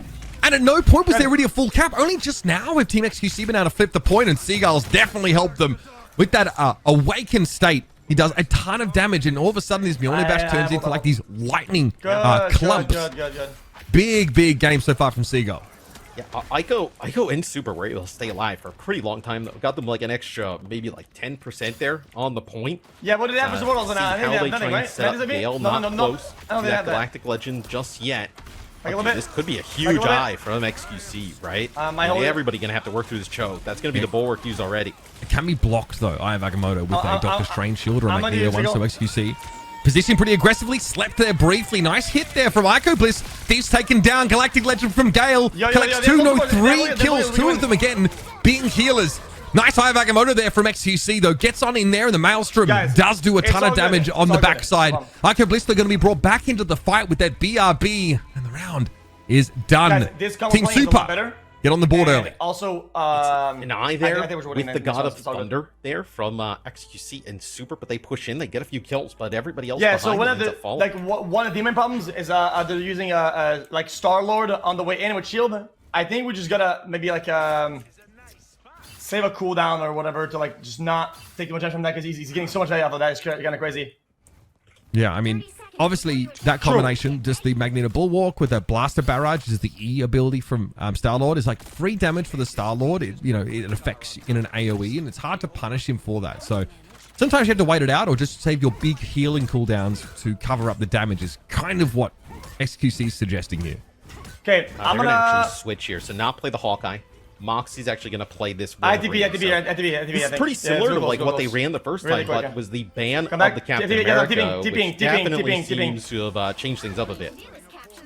Yeah, absolutely. Playing more of a static style, right? This shield comp, it does allow Seagull just to Well, be yeah, a bit we're more of close a up. bruiser. We're chilling now. That's someone like kind of like Captain America who Come wants back, to come run back. into your Let's just play the bend backline. here. Thor loves to be surrounded by people because he gets more runes when he uses that lightning realm, which means it's easy to get awakened and do huge damage. So something you've got to Star-Lord. respect. Yeah, back on board with Sir Pineapple. Didn't see any big eats in that previous round, but at some point you start to play a little bit more carefully around Jeff the Land Shark lest he spit you off the map. And it's harder to get those big mass eliminations on a map like Spaceport here, Matt. It looked like they were just trying to deny the space here from Team Super on entering on in, and it felt like they got it, but then Gale just goes to the high ground there. Facing the Abyss there from Tyler 1. Not going to get much there with that, but it's going to be Team Super who eventually battles through that choke and able to get the point. We're doing the same thing. We're going to go to the first All right, bend. so Moxie dealt with here. Definitely one of the natural predators to And then we're Venom pushing on the is point, and when we're Wolverine. pushing on the point, Someone who and can then we go use, drag him out of Jeff's position, cover. lock him down. Any all kind gonna of be crowd grouped up. control is very good against Venom because he doesn't So, yeah, actually if you have get a two way players, to it's stave mega that value. off. If he doesn't have his shield cooldown They available should to him funnel all or together, by doesn't the have a way. chance to use it, he's easy to blow up. So coming in though, we've got a CYA for E-Rob. So damage Alright, walk booster up for the later, whole team. and And a last stand for hold on, Moxie we who go to collect Bennett. multiple people Rocket with that Wolverine dive, slammed them Rocket. down. Really devastating. Great catch though here onto Super. And again, he gets bulwark straight away. So amazing response there.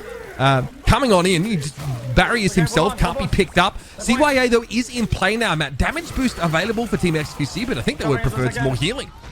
Yeah, it looks like actually Sir Pineapple goes in with It's Jeff as well. He gets one with an E, but finally actually ends up making it out with his life. I think maybe even got res there. So putting down some damage at range. Looks like you're finally going to be able to take it, but Doki's going to end up using this big Adam Warlock ultimate up on that high ground. So going to be able to bring a few players back. Yeah, I think it's when Comic Revival brings you back into the game, though it's at half health. So you need to be healed up really quickly after the fact. And if you're in like a 2v4 like you were there, you as the Adam Warlock, like probably have the weakest AoE heal. Well, you don't have a great AoE heal, right? Ico Bliss also on the Mantis doesn't either. So it's like a little bit hard to get everyone back to being healthy so they can fight again. There's more work required. Yeah, and the Adam kind of becomes the beacon after a bit, right? So becomes just kind of chase him down. And then as we saw the last time where Seagull with the God of Thunder was able to just get massive damages. It looks like they're trying to get rid of T1 here. It's actually going to be They got him. using the fate of both worlds here off the start. Yeah, they've separated him out. They haven't killed him just yet. He's low, though. He doesn't have that resilience available. Have they left him alone? They might have allowed Tyler 1 to survive here. No, Thief eventually deals with them. Nicely done from the Lunar Snow. Here's an Eye of Agamotto. Big stun. Ico Bliss and Gale both hit by that, but big overshield from that Soul Resurgence. The Mantis pops her ultimate, gives a huge amount of overshield and healing over time, countering out XQC's Eye of Agamotto. And they have to be careful as well because Lydia's got this CYA, right? So if they push in a little bit too far, maybe you see them end up dropping this. But right now, the Rocket just focused on getting the healing off. It's okay, now we drop the damage as they push on in, maybe a little bit too deep. Okay, well, looks like they're going to stand their ground. Feast of the Abyss comes in, catches E-Rob out. That was during that ultimate. So Pineapple, though, has the Eat ultimate ready to go. Seagull's caught too far in enemy territory, and it's just a bit of an overextension for Team XQC, but Matt, it's given them a decent percentage lead at least. That's what we were just talking about, though, right? Like, you have that CYA, you're backed up, like, closer to your spawn, you have players coming off the respawn. It just seemed like maybe Team xQc thought they could go back in yet again, and they end up engaging, but that CYA, the extra damage that Lydia gives the rest of the team, plus you get players off the respawn, you get caught off guard there a little bit. Someone's looking hungry. So Pineapple, a big hit here could make a massive difference.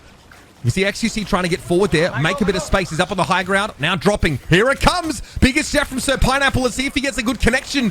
Not too shabby at all. Getting 2 of those strategists. Yeah, we're heading for the edge of the map, and so Pineapple's going to dodge, duck, dive, dip, dodge, gets caught by Gale. The Blaster Barrage gets rid of the Jeff, and so everybody gets regurgitated. Could have been a big play, but Gale wasn't born yesterday. Yeah, I think Igo just left xQc sleeping on the opposite side as well, so now just trying to keep this one going here. xQc drops down, he's going to get the health pack. He doesn't have the ability to get up to the high ground here, but you're going to have what? Sir Pineapple's going to have to contest here. It's not going to be pretty. Right. Not good for your boy. 99% and counting now, and that is it. Spaceport taken by Team Super, and that means that the entirety of Ben and Chala goes the way of Team Super. It's 2-0, and your boy, Fearless Leader, your hero, they fall in the second round of their round robin games. Like linear damage. There was I think the Captain America being gone was clearly something that really impacted the way that I think that Team xQc wanted to play there, right? Where they wanted to use that Captain America, put pressure on the supports. Let's take a look at the scoreboard here. I mean, Gale played quite well. They kept T1 alive, and then Ico had a bunch of good uses of that Soul Resurgence, playing that Mantis pretty much the entire time. Yeah, like really reasonable damage here from Tyler 1, all things considered. Just the 4 final hits, but that's fine. A lot of the time as Venom, you want to just tie people up, keep them busy, especially your opposing healers. Make sure it's hard for them to kind of do their jobs. Great game from Super as well. Pretty filthy amount of damage for Magneto, if I'm going to be honest with you. But both teams opting for those triple strategist looks, I think it's very reasonable. It's honestly better with the approach that Team xQc are taking, right? With the Jeff the Landshark as the third, but you can't deny that a lot of resources on Team Super side are being invested in Gale. Only 6 deaths for him. You have shielding being given by Super constantly. You have, being rezzed by Doki Bird, given heals, Ico Bliss. And I think that's, why Gale was one of the top players coming into this, sort of had to be picked in the first round. And, there were a lot of tanks in that first round of players, right? Except for Gale. I also think just T1 just diving in constantly on the Venom, just a big distraction, it seemed, right? There were a few times where they tried to focus him down and finish him off, but the damage wasn't really life-threatening, I would say, for anybody on the side of Team xQc. Just kind of the space that T1 took up there on the Venom, and just you see the damage block just eating a lot of it. So that is 2 rounds of round robin now down for Team xQc. They're 1-1. We might see if we can go and catch on to another stream, game. See what some of these games are showing for us here. But I'm gonna keep it real. Adam Warlock needs a ban. During the start of the game, at least get rid of him. You can target the Star Lord, but there are like a ton of really good flanking duelists that you can opt for in this game, right? Iron Fist, really powerful as well. We're going to this is Necro's POV, so we have some Human Torch gameplay. Yes. Very reasonable and based. A Human Torch, no, we see the group ban off the rip here. This has got to go. I mean, you can't allow. I mean, the Human Torch, you can't allow Human Torch to come into the game. Yes! And, hey, we get an ad get break! Lost, what was that? Get lost in respawn. I don't know. Hey, no free promo. Yeah, they're not paying me. They're not paying us. I don't remember what the product was. Yeah, it was something with pomegranate and watermelon. Both those flavors are pretty cool, but nobody saw it. I didn't see nothing. I didn't see it. Nobody saw. You guys in the chat didn't see anything. No. Keep it low.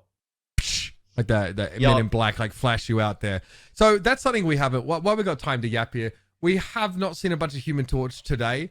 But you see why though? I mean, he's filthy. Like you should not allow him through. Yeah, he can do a ton of stuff. Really mobile. Basically, Storm is a bit more floaty as a flying hero. Whereas Human Torch has like a ton more air control and can be really quick. He gets around the map super fast. He's also got 2 like really good team ups in the game right now. Yeah. One where he teams up with Storm to turn Storm's tornadoes into flaming tornadoes, which of course is very reasonable and which he definitely needed. Yeah, it's a very measured response to whatever your opponents are doing. It's just to hit them with napalm. Flaming tornadoes. But obviously, the Fantastic Four all have a sort of team up in the game as well when Invisible Woman is with any of them, which gives them like a healing over time plus overshield. So it's super handy because you're in the air, you take a bunch of poke damage, right? Being able to pop that ability and just like heal up is so good. And look, Necros has Supernova ready as well. Necros, by the way, just finished. He just finished an unranked to Celestial stream this morning. And he made it. Right. He we got didn't miss replaced. anything. It's 1-1. Somebody won that round, the last one, that we got rudely interrupted through. This is Team Necros versus Team Shroud, by the way. Yep. And then in Summit's game against Tens, the Team Summit took the first round. So didn't win the map just yet, but took the round. So. All right, so we are moments away. Right, so Supernova is ready. This kind of allows Human Torch to turn any of the little blazing blasts on the ground into columns of flame. So makes that very powerful. The flame fields get stronger. We're just performing a portal here. Team Guru, excuse me, is going to have them come from a bit of an odd angle here, at least is the idea. Yeah, I wonder where they're going to be coming from. Yeah, this is the longest TP ever. Okay. Wait! Okay, this is right where the opponents are. So you can slip through the back of the portals you see there. Yeah, they're looking for a Supernova at point blank range here. I love that though. Okay, good pressure being put down. Right. Space was actually able to hit the chokehold on Necros while he was up in the air, which is pretty crazy. Yeah, that's pretty filthy stuff. I mean, they're trying to catch them off guard there with a TP and then a cheeky use of the Human Torch ultimate from behind, and it gets caught out. I believe Necros' chat thinks the portal was diabolical. Yeah, they think it was terrible. Like, and we'll blame. It's always the vanguards and the supports, right? I mean, those are always problems. Look, I will say that, like, just because there's a portal doesn't mean you have to go through it. You can also shoot through it, so that might have been a safer option. You'll notice here that basically with these right clicks, you can set up a pyro prison where you sort of link the blazing blasts on the ground, like they make a wall, like an area, and they do damage over time to people inside of it, as well as burst for anyone who crosses it. So it's like, it's amazing for like controlling these chokes and controlling the space in general. Necros almost has another ultimate. That's just how much damage he's vomiting at them right now. Oh, strangling prison combo as well. That is nasty. Eternal Bond used though, buddy up by Shroud's team. So good healing over time now for the attackers to push out onto the point. And Sweet Anita gets choked out by space again. Yeah, pretty impressive stuff though from Shroud's team to be able to battle on through that, right? That was a pretty sick Groot ultimate there, that strangling prison. And then you got a bunch of damage down into it, but still not enough. Like you mentioned, it was an Eternal Bond there used. I believe that is Natasha for Team Shroud playing the Cloak and Dagger. So a huge play from her to be able to kind of keep that team alive, because they were as good as dead otherwise. Super sick against the Human Torch Pyro Prism. We're doing another portal play here. Doing these on a dime is a little bit complicated. I think Necros is going to make sure they don't get interrupted as they try and do that. But you see Torch just like sits above the shielding. Oh god, here come the flaming tornadoes. Yep, that's Shroud getting taken down. It's a Winter Soldier out of the game already. And now Fate of Both Worlds being popped. So you've got that massive healing over time being provided to you. Guru's in there, has found a couple. Space eventually gets brought down. I guess the enemy of Emma Frost is probably going to be Blazing Infernos. That is thematically fair. And now they will continue to extend their lead. I mean, not much you can do about that, right? Fate of Both Worlds used there, but still not enough to be able to heal through all the damage over time that the Human Torch is putting out. You see he's going to actually kind of link these together, yeah, and they're going to have to walk through this, right? So it's going to be very difficult. It's going to allow them to build that ult charge up pretty fast, like you mentioned in the previous fight, right? He was able to build it up right away. We just saw him use it already north of 50%. Yeah, and this damage just won't stop coming. This puts crazy pressure on the backline. When you're doing just this ticking damage over time constantly. Terra Cape thrown out there, doesn't affect though, and there we can drop down, of course. You can dive bomb the ground with that flaming meteor ability, which is handy in a pinch, but does expose you as the Human Torch to some damage, which is why Necros is pretty happy that he has access to that United Siblings team-up ability to give him that overshield and some of that healing over time. Oh yeah, just another ultimate build-up, by the way. Just another day at the office here for your boy Necros. Coconut B taken down, but things elsewhere look pretty bad for Team this squad rather is Team Super, if I'm not mistaken. They're going to get out. Yeah, it's not so Team Super, we'll is it? It's Team Necros. This is not Team Necros. We are watching Necros. He's the captain. As Team Necros. Yep. Shroud on the other side of things. So potentially here you come back with another Human Torch ult. have an opportunity to close it out. This is where a lot of teams have been trying to use flyers, right? Very good in terms of the meta, like Iron Man, Human Torch. Storm not as much recently, but Storm was extremely good, where you see the power of having one of these on your team. You see the movement there of the Human Torch, being able to like use that crouch and kind of like animation in the midair.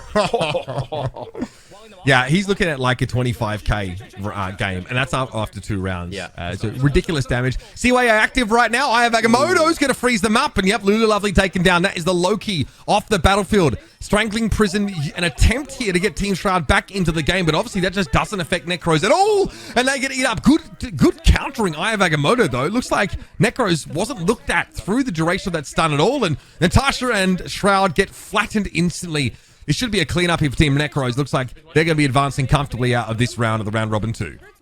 Yeah, this one goes down to the wire, though, right? Round 3 in this matchup against Shroud's team. So both these teams putting up a pretty good fight here, in this second round. But another ultimate here for Necros.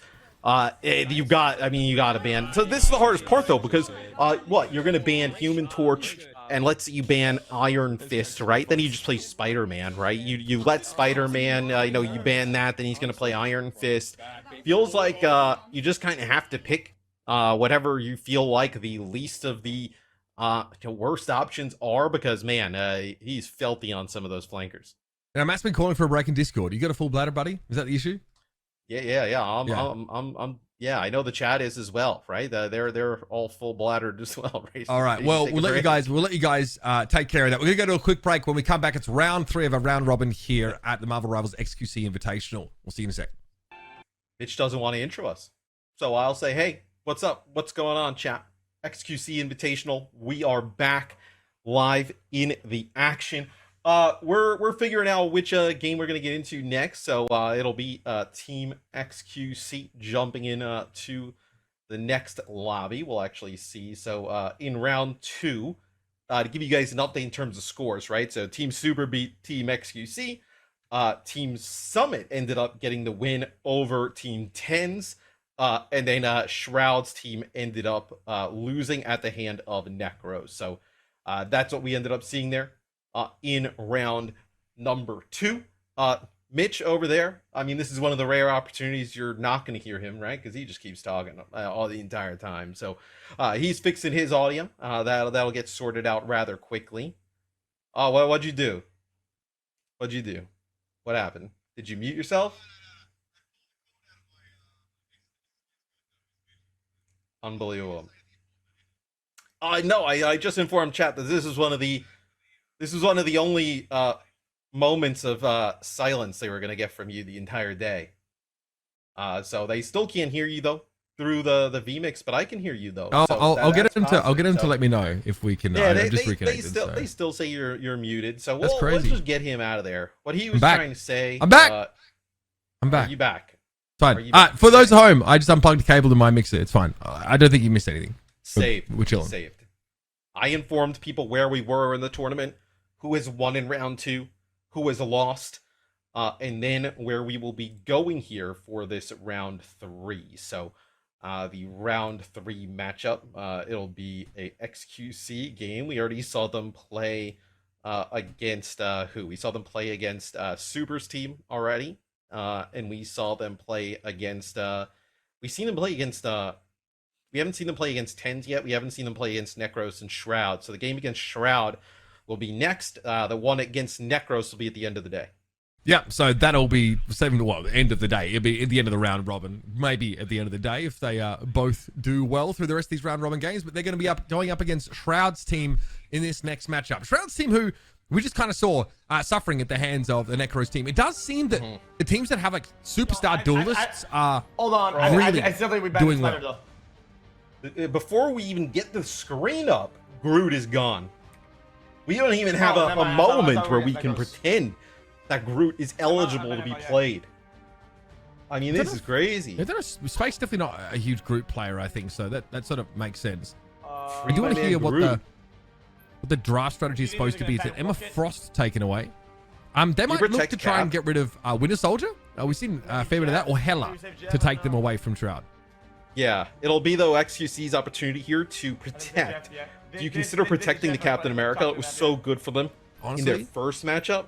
it would potentially shut down a hella pick. Oh, okay, so we're really... Jeff. Yeah, we're really trying to like set up pineapple. So this is like a second consecutive Jeff protect we've seen from Team xQc over their 3 games. So they're really adamant about that. But yeah, I would like to see the cap from X. But you know, we saw him on the Strange, the Mag. They're all good options. Space though is one of the most terrifying Magnetos in NA. Yeah, you know, super sick. legitimately spent time on Team Envy. I don't know if he's still on that roster. I think he might have. No, that was iRemix they dropped. Anyway, like this guy is really good. Ella. Now, take a listen in here. See Yeah, what for it'll sure. be a ban here. So Hawkeye gone. So we saw this targeted at Moxie in the Maybe first Bucky game for sure. of the game. Bucky. Moxie We went can over all and the ban played Bucky last. I Wolverine. mean, we could. Okay, there's the hella ban. Sound like thinking about Makes maybe sense. banning. Who plays banning Cloak on that Bucky team? here. Oh yeah, because that No, you lore. just target Shroud out Oh entirely. yeah. Don't You be could- struggling. you could do that. To do, You could do that. like non-easy heals. Yeah, Space obviously I don't have no idea. was on that Team Envy team. I think he stepped back recently. Alright, We saw him in it's all the good. Marvel Rivals Invitational where they lost to FlyQuest. I'm not gonna write it. I'm not gonna write it down. It's Not the best outing for that squad. It's all good. It's all good. You, Alright, you'd so no- imagine though. I think we that ran out of time on that protect there, Matt. I don't think that they were able to get there in They time. just- Yeah, we have a I'm looking click fast enough. pass on the protect, so we didn't protect anything here. So we'll see how that strategy pans out. Oh, Maybe wait. they didn't want They're to. playing Torch? Maybe they don't want to give it away, right? What they're playing, so you just don't You wanna ban protect. They protect Human Torch. Okay, so Cloak. potentially right? some flyers here. That Sounds like they want to call for a cloak ban. Where we saw Natasha use that Yeah, cloak they and go. dagger in the last series that we took a look into, right? The Necros game where the Eternal Bond use was pretty sick. Yeah, I think like she had great timings off those ultimates. She was able to counter to some degree that damage the Human Torch is putting in. Lunar Slow take it away. I So mean, still get rid of cloak. potentially we you ban do put Cloak. yourself in a bit of a weird spot because then it's like 2 of the highest throughput in terms of like raw healing output strategies Guys, that you've they will just sort of still taken get away. other heals. But There's you're no way. playing Mantis and Adam Warlock, right? Or at least you have that option. So Cloak and Dagger is going to be banned. That's now no longer an option for Natasha. Yeah. Pick your hero. So you're gonna see from Team xQc, right? Sir Pineapple gonna lock in that Jeff. I imagine we're going to see E-Rob continue to play the Rocket Raccoon. So the Captain America makes it in. Are we gonna see Shroud? Yo, Shroud gonna I pick up. think Shroud's it's like, yo, Seagull on, I just on watched Thor Necros now. go We're ham on the really Human annoyed at Torch. them, 'cause if Watch this. He's like, I'm gonna just play it. I mean, why not? With Hella banned, your Thor? options for Thor, dealing with Torch. it are kind of limited at the moment, right? Moxie might end up picking up Vanguard here, and maybe Seagull has an answer. Also, like Hawkeye can, and I use air quotes here, deal with that. We might send him with a Punisher, so Shroud going to something a little bit more comfortable. Seagull though on the Human Torch, this could be scary. I do think that Punisher's a pretty good option against it though. Hit scan pressure, always important. Seagull's just going to need pretty consistent healing. I like that Peace has gone over to the Invisible Woman though. That little contact lens she can throw up, the Guardian Shield could be used on airborne targets. It's clicking, it's just point and click. It's pretty easy to give that to your Human Torch and have him abuse that. Do you think Moxie plays okay, so Moxie gonna play the Magneto, so get a Space versus Moxie head-to-head. We're gonna get a Venom here, so they're gonna go full dive. They're gonna Dude, just I'm play ready the... for it. I mean, this is a throwback to like xQc, who played a lot of dive tanks in the game that he was pro in. That we all know what that game is. I just can't say it. So that's going to be a ton of fun. The backup for him though will be limited. He might try and link up with Moxie here and really threaten those back lines. So we'll see if he can get good value out of the Venom. We've seen just Tyler 1 play the Venom here today. I wonder... Okay, so you're actually going to have Shroud play the Human Torch. So it's Human Torch head-to-head. I feel so bad for these strategists. I mean, there's just going to be fire raining from above, Captain America shields everywhere. You see the destruction. That was a really good regenerative domain from Lulu, though. Comes in as the dive approaches, so you've got that sort of invulnerability. Okay, well, basically, you heal for the damage that you take, so it's not like exactly invulnerability, but it basically guarantees you can't die. So that's pretty potent. Though with Human Torch, there needs to be a discussion about how this is dealt with, I think. We have Seagull now matching up against Shroud in that regard, so it's about seeing who can have the most impact. These two can fight each other. They'd probably just rather spend their time hitting people on the ground, though. And Shroud's the type of gamer who could just pick this up today, right? Just play some Human Torch here throughout the tournament, see how good it was for Necros, and how good it actually just kind of like is in the meta at the moment. As xQc goes on in, gets a lot of shielding here, but you see just the damage output, right? From these, fire lines all across the battlefield. It's going to put them healing over damage over time on the targets, and Moxie ends up falling. There's a really sick pyro prison there from Shroud, honestly. He made it so it's not just a box, it's like an X in the middle, so you have to cross the lines and take that burst damage.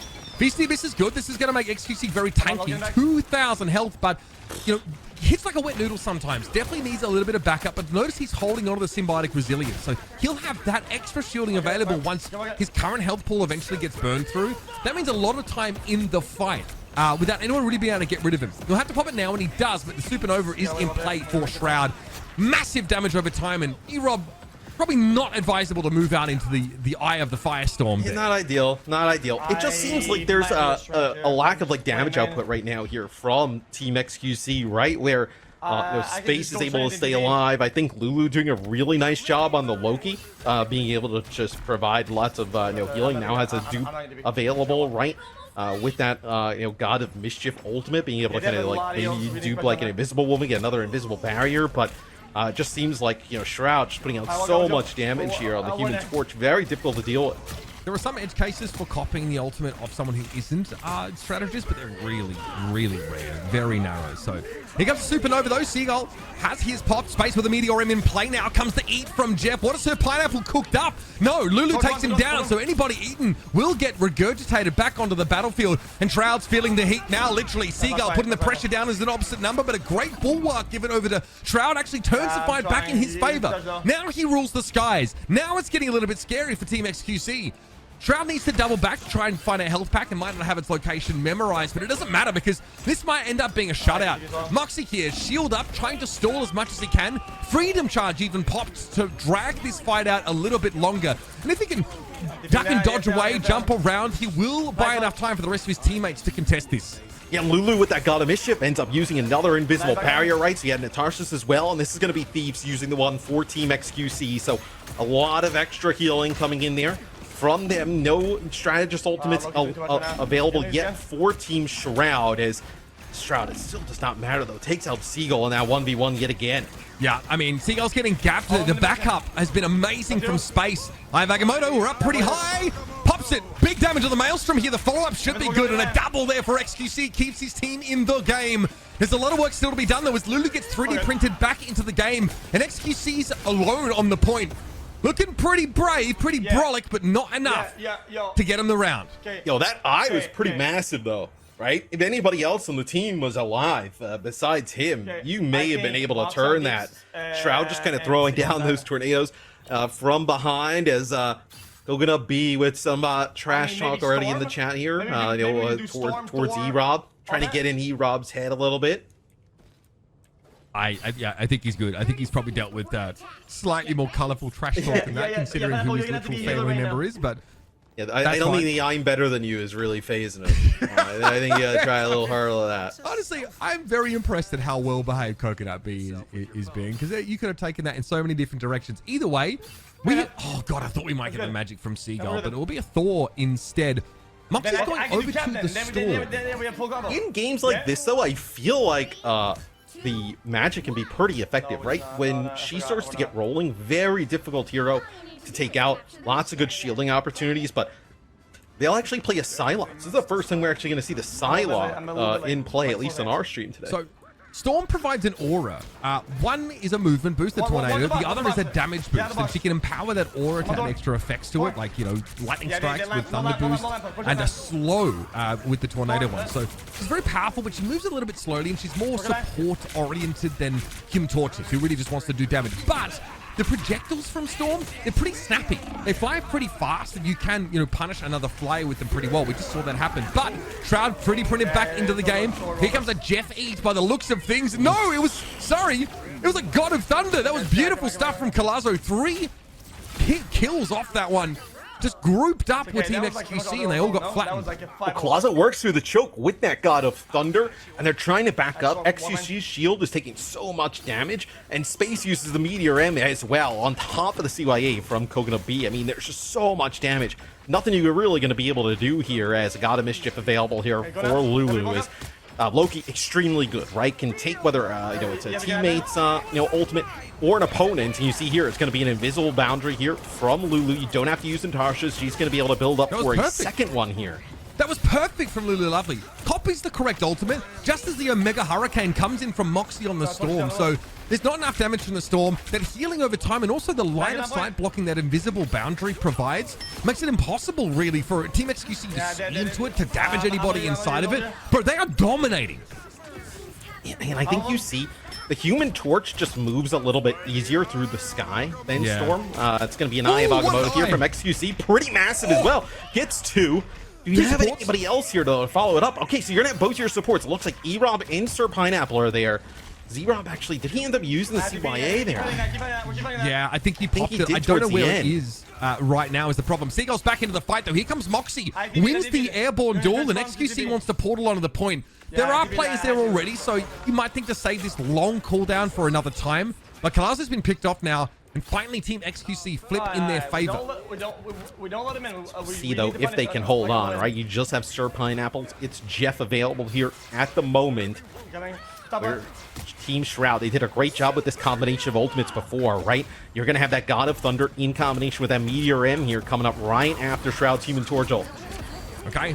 That's pretty good, though, that Supernova. E-Rob has to get away with that good mobility. Still gets caught out. Lulu Lovely brought down by Seagull in awakened form, though. Kalazo does have a God of Thunder at the ready, and it's being damage boosted right now, but he may not need it. Storm Surge forward. xQc takes to the skies. Doesn't have an Eye of Agamotto, just is very low on health. Then it's trying to drag this fight out, but he can't contest the point from above it. Realizes that, I think, eventually. Drops down and needs a hammer from Kalazo when he can't defend himself. As Shroud ended up learning from Necros, the powers of the Human Torch just seems to be so difficult to deal with in terms of a flyer. Makes it very difficult for players to track. It looks like it's going to be Omega Hurricane here from Moxie. Just wants to get over here, try and touch the point, put down some damage. Oh, again! God, nice, perfect. This time, yeah, Natasha has the answer. It is a direct counter to that Omega Hurricane, that invisible boundary. Shuts it down. Kalazo now gets into the cookie jar, looking for some of these strategists by the looks of things. Doesn't really want to waste time fighting an enemy Thor. xQc's a reasonable target. God of Thunder is also ready for Kalazo. Big, high nuke there if he needs it, but I don't think they'll require it. Thief just goes off the map. Not a great sign, and overtime will expire. That is Team xQc falling to 1 and 2. Yeah, that's a rough one there against Team Shroud. I gotta say, the strategist play from Team Shroud really strong overall between Natasha, Lulu Lovely, and then Coconut Bee. I mean, just really great use of the ultimates, right? It felt like every time there was a big ultimate from whether it was like xQc or Moxie coming on through, they had something to be able to deal with it there. So really good teamwork there from Team Shroud. And then when you got Shroud going crazy on the Human Torch, makes everybody's life a little bit easier. Let's listen in here if they have anything to say post-game. Yeah, I'm looking for Probably not here, yeah. I think we heard most of the banter sort of during the game itself. Coconut B, not giving up, man. Trying to come in with the rocket diff, but I'm going to be real. E-Rob made a very good heal bot in that game, and frankly, this is such a strategist coded thing to do, to compare your healing numbers when they're basically the yeah, same. because I went left. And it doesn't look as crazy when you look at it here on the stat sheet, but I know Lulu able to pump out like 4,700 damage on a strategist, right? And then almost 10k healing. I mean, that's pretty impactful, right? Especially when you kind of consider the extra invisible boundaries that you're able to kind of constantly generate when you have that Loki, copying the Invisible Woman with that strong ultimate. So really nice comp there from Team Shroud as they follow up a tough loss to Team Necros there with a win here against xQc. We'll be jumping over to some other games in a moment, but this scoreboard is pretty definitive there. I think you could see just the difference in final hits was quite drastic. And, I think Necros lets the cat out of the bag early on in the game. Human Torch needs to be banned or protected if you can possibly get it through that first round of ban.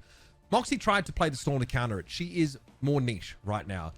She is designed, I think, to sort of try and confer those buffs to her teammates, either the speed boost or the damage boost. And on her own, it feels like you have less agency to take over the game as an individual, fighting duels. You can deal with other flyers. But then Omega Hurricane can be pretty easily countered out by, as you saw, like that Invisible Woman ultimate. Now, if you combine that with Human Torch Ultimate, then it starts to become a different story. Those two are very powerful. You can play both of those flyers in concert with each other. But looks like most of our third round games have actually finished up. So we're moving pretty quickly through this round robin. Yeah, give you guys a recap of some of the other things, right, that we've seen here in our round 3. So you just saw that Team Shroud has ended up 8th. They will take out Team xQc.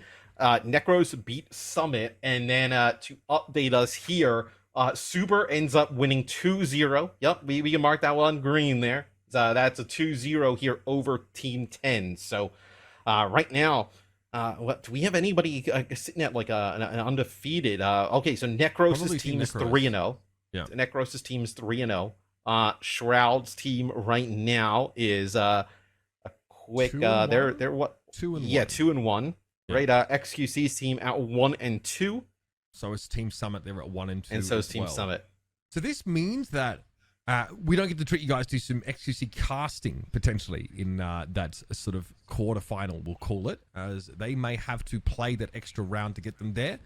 But hey, if they get eliminated, we can always bring Felix back in. Well, if we can bring that up, let's take a look at some of the matchups that we have coming up next, right? Because those are going to be really key, right? Because Team xQc, they're sitting at I don't know if you play Cloak at all. So yeah, Tens is team coming up next, and then Necros. So the one against Necros is going to be tough, considering they haven't lost yet.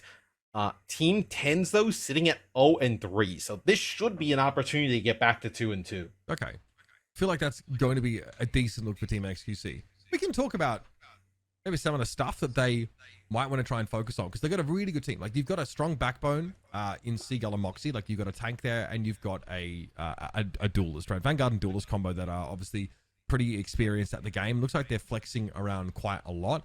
I think that, it's worth looking at the back line, and we are seeing them commit really heavy on the Jeff the Landshark strategy. I wonder if that's what they have to do to set up Sir Pineapple, or maybe that's the only hero they feel confident. Well, it seems like they're locked in, at least at the moment, to the Sir Pineapple, it's Jeff, and the E-Rob Rocket Raccoon. It seems like that's an all-in strategy there. I think it's fine. I do feel like they're doing the right thing with it and adding an extra strategist into the mix, play triple strategist. But it often means you go without a duelist. And then if you're up against a team, like we've seen from Team Shroud, where they have two very competent duelists simultaneously, it can become really hard to beat that, because that always ends up becoming a comparison of your, like, can you heal enough through the damage of a double duelist, a standard double duelist setup. So we are should be jumping into xQc's matchup next. Obviously, Team 10's winless as yet. Hopefully. I think what could have happened there with Team 10's, because they were that roster looked pretty good. There was nothing really wrong with it. They played Necros' team first, and I imagine that just started the tilt. Like, I imagine that game was just like Iron Fist, Spider-Man, Groot, and then the tilt just kind of, because these games are so fast, it just started to snowball. I want to know what is chat's. I have a nickname already in xQc's chat. Thanks for that one, guys. What is that guy's nickname, guys? What is his? Me? Yeah, I want to know what your nickname is. I'm Blue Shirt Guy. That's fine. That's he's Blue Shirt Guy. I think they were like, oh, he looks at the camera before. Yeah, Stare TL. Yeah, Mr. Who. I like Mr. Who. That's a good one. Beard guy. Yeah. Other X, right? Yeah, that's Stare Guy. I'm down to be Stare Guy. That's kind of cool. Do you just stare? Because you could spell it, you could do it in like multiple ways, right? Like maybe I'm like stairs, like I'm climbing, like the stairs guy. Yeah, I don't know if you are though. Staring at the camera guy. I don't think I'd ever see you take the stairs over an escalator, big guy. I think you're. Somebody said hilarious guy. We should VIP that person. Damn, that's crazy. That's also mad wrong. I mean, we throw a poll up on that one in just a second. Yeah, for those wondering, my name's Ubershouts. We're here with Mr. X, where we commentate esports games, and then we get dragged into stuff like this every now and then. You know what I mean? We've commentated xQc in the past a bunch of times, right? Some awesome moments of his way back in the day, right? We've commentated a lot of these players throughout some of their careers. We used to sit in the scrim room for the Dallas Fuel and watch watch xQc scrim out with them. That was obviously a good time. He mentioned it earlier in the show, going to the office with Seagull are on the same team. So, all right, Stare Guy it is. I like that one. We'll that's lock fine. That one in. But obviously appreciate your patience so far, gang. Yeah, we're getting everybody in the lobby. It's like herding cats, trying to get them all ready to play. And hopefully, like at this stage, like xQc should be able to come out with at least 2 wins. We feel like if Team 10s are struggling, I don't like them in the Necros matchup. I think if they just ban the Human Torch, Necros could play Iron Fist or a number of other things. So I'm not sure I'm liking anybody in the Necros matchup at this moment. It's just kind of how I'm feeling. Are we gonna see Groot? At least we made it in to see Groot get banned. It also increases uptime by a crazy amount. What's your favorite meme, Matt? Oh, my favorite meme? Yeah. I don't necessarily have what? You have a favorite meme? Like, do you have like a meme leaderboard at home? Like, you gonna keep track? Like, what's your deal? I think just the chill guy is pretty good. I don't know. Okay.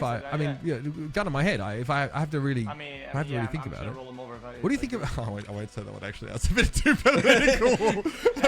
Too political. Oh, a Groot protect. All right, so Groot doesn't get banned right away. We actually see Groot make it through. So potentially we do see Groot end up getting some action here. So 2 tank protects, kick things off.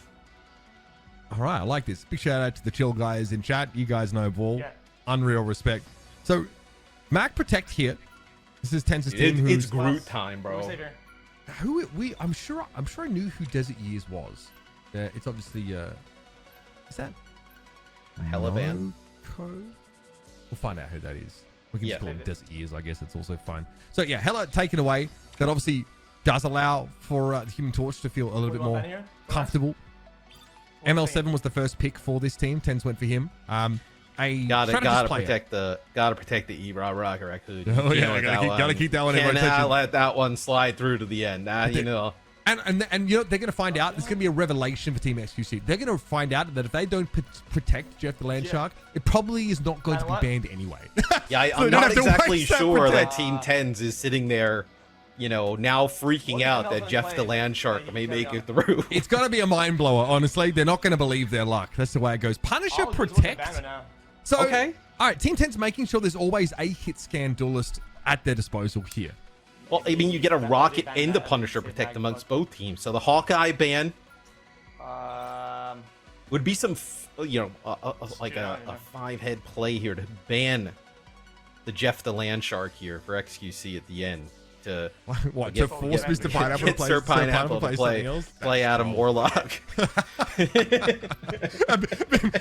maybe force them out of the triple strategist look. Okay, so Winter Soldier. All right. Jeez, how many duelists do these teams think they're gonna pick? I mean, we got I'm not judging. Adam Warlock actually got banned a little bit earlier. Okay, so we are gonna try, by the way, for you guys to listen in a bit more in this game. Yeah. We only hear X's comms, but you might still find that is worth it. I had a pen out this morning because I was, I just wanted to write the draft order down. And Felix goes and gets a pen. He's like, I need a pen as well, bro. This guy is locked in, man. Do you guys not have second monitors to do notepad and just write it down? Yeah, my keyboard's a bit clacky, you know what I'm saying? Y'all know. Them clicky clacky numbers. Yeah, look, I like the classics sometimes, Matthew. So pen and paper, they actually put words on paper, and you can look at them and you can understand what they say. You should give that a try. Maybe get one of those things where they get a bunch of papers and they put it together, and they put a cover on the back and front, maybe some pictures. This is what the fans wanted to see, though. Groot action. The xQc Groot. Any Grooters in the chat? Of course, with there is E-Rob riding him. There is a team up where either Jeff or Rocket Raccoon, not both at the same time, can sort of jump on the shoulders. I don't know if the Jeff one is in the game still, but I hope so. It gives damage reduction to the Rocket Raccoon to perch like this on the shoulders, but obviously it usually puts Rocket in the one part of the fight he doesn't want to be, which is the front line. So we'll see how long pocketing E-Rob hard here. Right? I mean, he's getting the protects. We're letting him get damage reduction. He does. This is ML7 with a 6 skin. Maybe that's the difference. E-Rob needs more skins. Yeah, exactly. Skinner to win it, baby. xQc pushed it up here a little bit. Desert Years under a lot of pressure. The front line, and they are dragged down comfortably. Little right-click seed bomb there to claim the elimination, but good freeze on the xQc. That was epic. They'll line him up. And here comes Tens, gets the Punisher. You know the game this guy comes from. You know what he's famous for. This is his wheelhouse. This comp from Team 10s is absurd, though. Magneto, Venom, Squirrel Girl, Punisher. This is a wild one here. Yeah, you do end up having ML7 on the Rocket, so he's going to be able to put down a ton of healing to keep players alive. But This Squirrel Girl, dude, very annoying to move through chokes when Squirrel Girl's in action. Yeah, she's so good with that explosive area of effect damage. She can also lock you in place, which is pretty scary. Squirrel Blockade will just root you in place. And then, of course, the unbeatable Squirrel Tsunami is a pretty powerful ultimate if it gets ignored. Here it comes. Tsunami out already. Dean going to get a bit of distance back. And remember, Dean was one of the players that, you know, our captains did it about. Weren't quite sure if they wanted to bring him into the lineup, but so far he's gave a great account of himself. Tens tries to give the final judgment. Big stun we just saw there. And so Pineapple's getting pretty close to it. It's Jeff to be able to lock everyone up. I think Moxie hit a massive last stand, by the way, onto like 3 or 4 people. Yeah, and it was E-Rob who used CYA to give them a little bit of extra damage to push them over the line. Oh, look at this. Hold on. We got to listen to the comments here. Yeah. We might need to counter the Lune ult. We can't let anybody die here.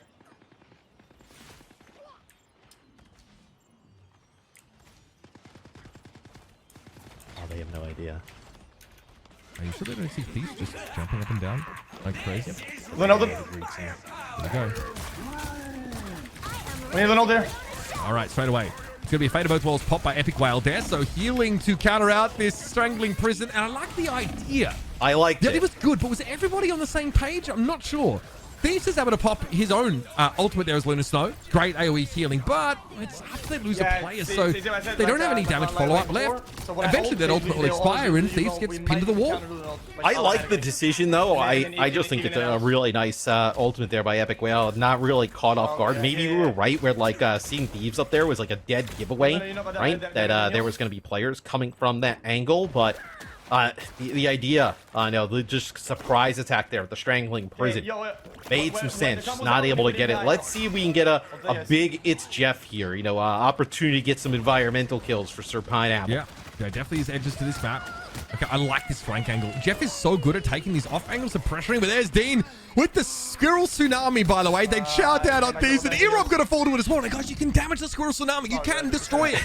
Stop it from running rampant across the map. That is so much value there for Dean. And then goes Fan. She is not messing around. Great dive. Not sure if...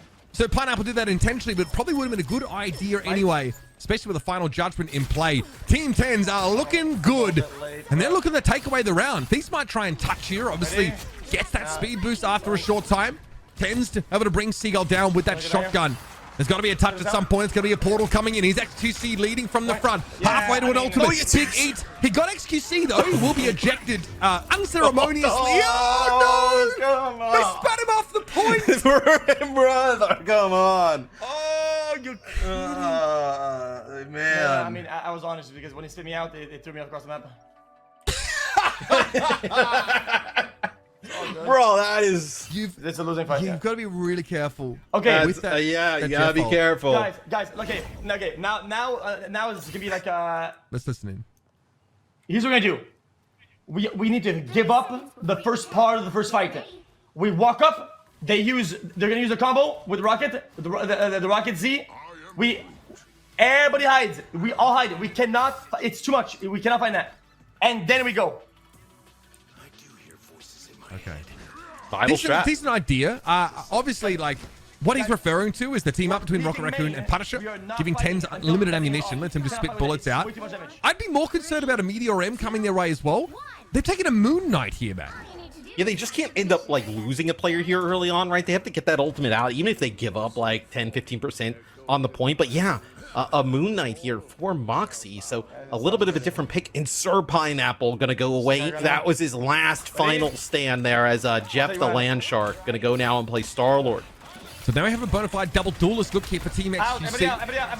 They're taking a neutral fight, and yet they see the Z-Pack, we call it colloquially here, being given over to the Punisher. So that unlimited ammo is something they respect. They want to back away here. That's fine. The point has unlocked, though, so it can be contested. It can be fought for. Fan gets into the backline. Looks like a Feast of the Abyss to be popped. And Moxie, how are they within shotgun range? It's unclear. Tens is able to bring them down either way. That might have just been the rifle. Regardless, not good. Here's that Feast. E-Rob under serious pressure. Pops a defensive CYA. Oh, nice wall. A good wall, but damage boost here. Team xQc aren't able to make any use of it. They are in disarray, Matt. Well, I think they had already lost Seagull at the moment when the CYA comes down, and then you don't have Moxie there either, so you're not really able to benefit from it, like in terms of your duelist being able to benefit from it, right? Like, Felix was able to get some extra damage down on the group, but he's not going to be able to kind of like 1v1 the Venom here. Is Fan looking to make it out here, going to splash back to the rest of the team, maybe get a bulwark just to secure getting her back to the point, but already 30% here from Team 10's. Okay, well, that strangling prison for xQc is a little bit too short. It doesn't catch anyone out. It frankly just misses. Clearing the BRB here is good. He calls that out. Now, of course, there's going to be a Fate of Both Worlds for Epic Whale. No reason for Team xQc to fight. They're waiting for all 6 players to be here. There is a Hand of Khonshu up for Moxie. Big AoE damage at his disposal if he can get it off.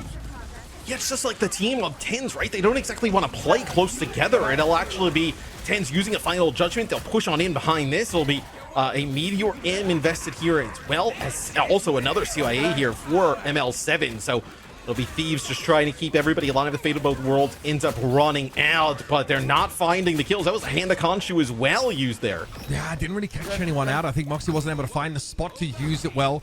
Epic Whale, though, got dealt with.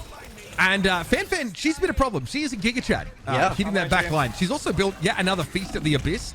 She has the resilience available, pops it here, built ultimate fighting Seagull. Now, Venom can headshot with those tentacles. Hard to nail, but really increases your damage over time.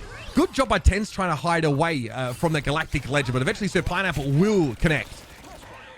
I tell you what, though, I mean, that was a sick play by Fanban, able to just kind of keep that contested, because xQc, he is getting dangerously low here. Is you're going to get a TP coming in here for Moxie, and you're going to have one coming in for Team 10s, as Team 10s has not given up this point. xQc trying to stay alive, but nobody else there. This could be it. This could be all over here, and now Team xQc, this is the winless Team 10s. They're able to take them to task pretty quickly. The Squirrel Girl gameplay from Dean So Cool, by the way. Not too shabby at all. Squirrel Tsunami available, but they're holding on to it. No need to make use of it here. And as a turret set up by Tens, he is Bing chilling in the background. Nobody looking at him whatsoever. So Pineapple with a blaster barrage, trying to find some extra damage, but there's no time left. No chances for Team xQc. And that's Krakoa done and dusted. They will lose the map. Yeah, that's going to be that first match win there for Team 10. So we were talking a little bit about it. They were, looking quite poor up until this point, but they looked pretty good in this match here against xQc's squad, where they put things together pretty quickly being able to take them out. It's too much damage. Like, even though Ten's not like an elite player of this game, like that damage shit is just dumb. It's so much damage. He's not wrong. Yeah, Punisher here is really, when it's backed up by the Rocket Raccoon, like that combo has to be looked at, I think, in sort of the Banner Protect phase. And we've seen this, right? So far, our competitors have mostly been looking at getting rid of individual heroes and not the team ups themselves. But the fact that Tens and Dean combine here for 21 final hits, and look, at no point is there ever really an attempt to play a flyer to punish the Squirrel Girl. It's going to be a tough game to win. But also, you think about it, where you are as Team xQc, right? You're going to play the Rocket Raccoon. E-Rob's going to play that the entire time. But you don't actually get the benefits of it. I mean, you do get the benefits of the healing and the damage, right? But you don't get the benefits of the awesome team up because you're not running the Punisher, where the other team can take advantage of that. So that's a little bit of a miss there, potentially. All right, we're going to be jumping momentarily into Team Necro's game. They've won their first round of their particular map, so it should just be a singular round that we see from them. I guess we're playing Krakoa in this particular round. So in we jump. We're on Carousel is the map. We've got some Iron Fist gameplay for you. Iron Fist very powerful because he essentially locks onto the target that he's sort of fighting. So he's quite sticky in terms of that aim. So pretty easy to get this very, very, very close range damage off. The hardest part with Iron Fist is like safely closing the gap, right? Not basically losing your entire HP pool before you get into like an effective range where you can actually do something as Iron Fist. But a player like Necros knows all of the routes on, a character like this to be able to kind of like circumvent all the other damage that's going to come through and be able to get in pretty safely. His right-click Dragon's defense is pretty good for crossing those gaps because he just takes a defensive stance and then he can blocking coming attacks, like have some damage reduction, and then he gets bonus health when he comes out and it gets like an empowered left click attack. So he wants to bait people into shooting back at him when he has that ability available. Then he becomes really devastating because his sort of melee combo does a bunch of damage and can sort of knock you back. It's really, really powerful. So also every time he hits someone, it reduces the cooldown of his right click. Yeah. So he can just keep right clicking, blocking. Living Chi is what we're seeing here as an ultimate, is that he just gets longer attack range, like he grows those spiritual arms. He hits very hard, and again his right click gets reduced even further. I mean, you just see the movement. It's like, well, how is anybody supposed to kind of get track him? Gale does end up taking out 2 there, but I don't think it's enough, right? That was a cracking impact there from Gale. As we see Gale actually get resurrected here as well, so he'll be back into the fight on the Winter Soldier. So not out of it just yet. I mean, it's tough. I mean, someone has to do something about Necros here. He's going into their spawn. Yep, in the spawn, making use of that strange portal Punch them himself. back into it. Still, the rest of his team having some issues. They're obviously on the precipice of winning. They had a pretty comfortable first round take here, so I don't think you're too worried. Team Necros are set to be going 4-0 here. This is Team Super that they're playing against. Super still on that tank pick. Gale, of course, is always going to give you a good game, but yeah, Necros is built a little different. But when you watch Necros on heroes like this, it looks like he's playing a completely different game than other people. I just like don't. I mean, I get it, but I also don't get it at the same time, if that makes sense. Like, it's just so crazy the plays that he can make on whether, I know it's an Iron Fist, a Human Torch, a Spider-Man per se. It's just really impressive stuff. So we'll see what angle he comes from here. He's going to get charged up in terms of HP, as his ultimate as well. Yeah, I mean, there's just no way. Like, as a rocket, you need to basically climb a wall away from him, but you can bank jumps. You can, like, triple jump in a lot of these situations. Here's another Living Chi. So you notice he doesn't have to get quite as close to his foes in order to beat their brains out. But honestly, elsewhere, Super's done pretty well in that fight. I think, like, a Maelstrom follow-up there was able to find him a couple of eliminations, and now you have to face the Kraken impact down on your own. There's a lot of TPs on Carousel, so it can get pretty confusing. Krakoa is the newest domination map to be added to the game, and yeah, quite a few of the maps do have those like crazy TPs. It's all in thing with the Royal Gala, you know. I'm sure you know all about that, Matt. The lore behind Look, that saga. I am not a lore expert. I know who everybody is. I've seen the movies. I am not, a lore aficionado. True, because to find out, you'd have to open those like stacks of paper with writing on them. And no. Once they make it a movie, I'll know. It's so good. I'm sure we'll eventually get to see that play out on the silver screen. But right now, I mean, Necros is trying to push this game over the line. Guru's on the Wolverine here. You got to watch out for that Winter Soldier. He can sort of, he has 2 forms of crowd control. Oh, that was almost the choke there I thought was going to come through. Yeah, 2 forms of crowd control from Winter Soldier. One that pulls you in, another one that can sort of knock you up. So you don't want to get too close if you can help it. I tell you what, though, Team Super, like, we're watching it from Necros' POV here, but I think Team Super, with the way they're looking here, have played this quite well, and that they're trying to obviously protect Gale with their backliners, and then just having T1 go in on the Venom and put pressure onto the backline of Team Necros. The issue is you are not able to kill Necros. He's using all of the TPs. I mean, look at the movement, just kind of juking Gale there, and that will be a win. Another one here for Team Necros. Yeah, that goes to 4-0. This team is nuts. I mean, Necros turned on his stream, and there was like 10k people in there today watching his unranked to Celestial run. So pretty known in the Marvel Rivals world. Definitely someone that's worth keeping an eye out if you want to learn, especially those high mobility, high skill ceiling characters. Necros is well worth checking out.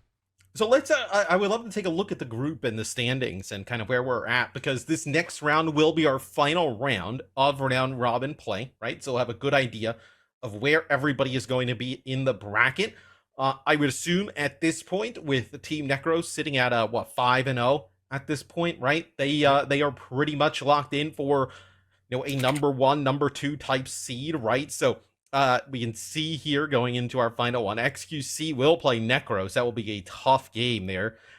Tens' team gets a win there, so they move to 1-4, and they go up against Shroud. And Shroud's team, looking at it, is 2. So they are 3-1 at the moment there for Shroud's team. So Shroud's team looking to potentially also have like a top 2 seed. Yeah, they're looking good. I mean, I think both XQC and Summit's team are 1 and 3 right now, Yeah. so we'll see them take up Here the we 5th go. and 6th. Oh, look at this! I'd love to see that. Okay, so 4 and 1. Really? That just went ahead and got it done. Sure, it might be 3 and 1 there, folks. We'll circle back to that and find out. But yeah, Team Necros are 4 and 0. There we go. We're Gucci. All right, so pretty interesting spread across these two teams. This means that depending on the result of the next game, Team XQC might get pitted up against Team Shroud again, or rather, actually maybe like either Super or Summit's team. It's still pretty close to separate these 3rd through 6th seeds. I was going to say, if we go back to the matchups, because I guess there would be an opportunity if Team Super wins, and then Team Shroud loses, where potentially they both finish, with the same record, right? So, looks like, okay, so Super plays Summit, then Shroud plays Tens. You would need Tens to go on a little bit of a run here, beat Shroud, and then for Super to beat Team Summit, those guys would be all tied up. So, in that round, actually early on, Team Shroud won, right? So they would have the tiebreaker over them in that instance. Of course, you guys that are watching haven't played Marvel Rivals before. It's free to play, so jump in and give it a go. This is a pretty good time to check the game out. We're in Season 2, so we've already seen some pretty cool developments throughout the game, and if you're a high-ranked player, you'll definitely enjoy the challenge that playing competitive offers. Some of these games are like pretty lively. Like you see this gameplay like in I'd say like middling ranks if we're going to average things out across these teams. And even some of these compositions are fairly reminiscent of what is powerful right now in Marvel Rivals and sometimes what we see at the top level, especially a lot of these Human Torch comps. Iron Fist is a little bit more niche, but yeah, we've been seeing it in pro games a bit more Punisher lately too. But that's one of the cooler things about this game is when you go up against all these different teams and different players, right? You kind of know what somebody specializes on the other side, and there's differences in every single game you play, right? Especially when we see it here throughout this tournament where teams are trying to get rid of, certain heroes that they know somebody else is good at, right? It forces different compositions, so it tries to keep every game fresh, which is pretty dope.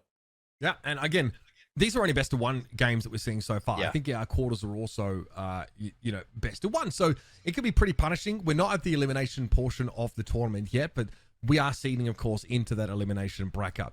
Our grand final is going to be a best of 3. Worst case, like if we're getting really short on time, we may make it a best of 1. But as far as I can tell, we're doing okay here. I think we're like we're getting along pretty well. It's almost we're like maybe 20 minutes later than we thought we'd be. So yeah, that should be pretty straightforward. So we, of course, in the next round, hoping to get XQC into cast as well and to hang out with him a bit more. But that would require him to lose. That would mean he would be sort of out of the tournament. Which we would like Felix to continue to do well. Yes, I would like that. So, we'll be sort of looking into that later on. Obviously, don't really have time to interview the teams too much, but you can obviously get their thoughts if they're over on their streams. Everybody is streaming their POVs right now, which is awesome. So, semifinals will sort of happen after that first round. And those semifinals, again, I think they are also best of 1s, right? It's just the grand final that's best of 3. I believe so. I think I think that's the initial plan. I think it's a little bit of a play by ear. So we can take a look actually and jump into Super's POV. That is going to be Summit versus Super. So they're starting their round 5 now. We'll get an idea of what's going on there. So taking a look at Super, they're going to get rid of that Luna here early on. So they've been playing around this T1 Venom the entire time. Yeah, I mean that's one way of putting it. Gale's basically played whatever like duelist that they've sort of needed from him, and that's been kind of fun. Icablis is a really solid player. We saw her strategist play earlier on. We saw that Mantis from her. So obviously great that they have that flexibility. There's a Hella Protect in this game, which is fun. So we'll see that start to come more of a fixture. Both of our current hit scan duelists actually protected. So this does mean that like trying to go for the Human Torch is probably not advisable. It could be tough, but we've seen Shroud experimenting. I think he had it impressed upon him pretty quickly by Necros that it was a good direction to go in. Wolverine ban here. For Team Summit, right? They have J3 on it, right? So J3 pretty good at the heroes like Hella. I think you also had a group protect, so Flats on the roster as well as Super signals there through emoting IRL that he is portaling. That it will be. This is what they've run pretty much the entire day, though. Strange and Venom in combination. Ico's been running Mantis and some of the other strategists to a really high level, and then put Gale on whatever hit scans available. That's kind of his team's path to victory. And it's a Punisher Rocket Raccoon team up. Just really, really good. It's going to turn Gale into like a really potent threat. This obviously does mean that there's not necessarily a duelist that can link up with the Venom, but I don't think that's ever been an issue. Partner's always been one to kind of go his own way. Anyway, I think all that Team Super ask of him is that he doesn't just get blown up instantly, like he doesn't die. You've got Invisible Woman, Cloak, and Dagger as your strategist, so you've got a really good healing throughput in general on top of the Rocket Raccoon, so you should be good. See now as the gates will open in a second. That's what I think Team xQc is missing, dude. I think if you're gonna play the Rocket, I think you may as well just play Punisher, right? Like the combo is so good. Even if maybe on some of these domination maps you wouldn't like favor it as compared to some of the other modes, it's still really effective. And I mean, Rocket used to have a team up with Winter Soldier as well. So both of them would have unlimited ammunition when Rocket was in the game, which made him basically like extremely strong. He got buffed as well, just in terms of what he does outside of the team up, which made him, I think, a bit more desirable to play. And obviously, being able to like erase the first kill of the fight and bring the teammate back in with the BRB is really sick. And that was just very good pressure on Daltouche there. The shielding allows Team Super just to move up, get damage on the enemy turret. And you've got to be pretty careful. You don't just arbitrarily want to set up that Punisher turret at the start of the fight. You need to look for shields to be low and ask yourself whether you'll just get peppered down with your lack of mobility. But you also want to roll the cooldowns over, right? So if you're going to use the Rocket Raccoon ability to give Punisher infinite ammo, you don't exactly want to kind of stack that on top of the turret, right? You want to kind of cycle those. Yeah, you want to cycle those. Then if you get the CYA, the Rocket Raccoon Ultimate, you cycle that in. Then the abilities you can start over again. So it's kind of how you want to play that when the Punisher's in play. So we're going to head to xQc's match now, his last one. It's going to be Team xQc versus Team Necros in just a moment. And this, of course, will kind of decide what record they come out of Swiss with. Not Swiss, I mean this round robin with. It's probably going to be 1-4, chat. I just want to give it to you straight. I'm not. Look, I'm being a realist. Yeah, I think I bet Iron Fist. We will not live against that. Very fair. Yeah, very fair. Oh man, what do I say here? You could honestly just target Necros' pool. Groot? Take the Groot. Groot Protect could be good. Any Grooters? We are still playing Domination, right? These maps that Groot is good in, but when we move on to Convoy, Groot is also quite reasonable. They're gonna protect it, I think. Very good Vanguard. I imagine Team Necros would protect like a Spider-Man or Human Torch here, right? I mean, probably try and give Necros theory. something to work with. I also do think that the Thor ban is really cheeky. Seagull's played it a fair bit. Thor has surprisingly high damage when he's awakened, if he can do that consistently. And his displacement effect is really good. What are you thinking? Now you've got to have an answer to this. If you can't ban Human Torch out of the game, you need someone who can target him reliably. So, you're thinking about potential Hela or Punisher Protect. You maybe want to make use of the fact that Erob always wants to play this. I imagine Necros, so they ban one of them, right? Like, do you see them ban Punisher or Hela here? Right? Okay, they ban Hawkeye. So, Moxie has played Hawkeye. Seems like that's a hero that teams have targeted against them. So I think so. I agree with that.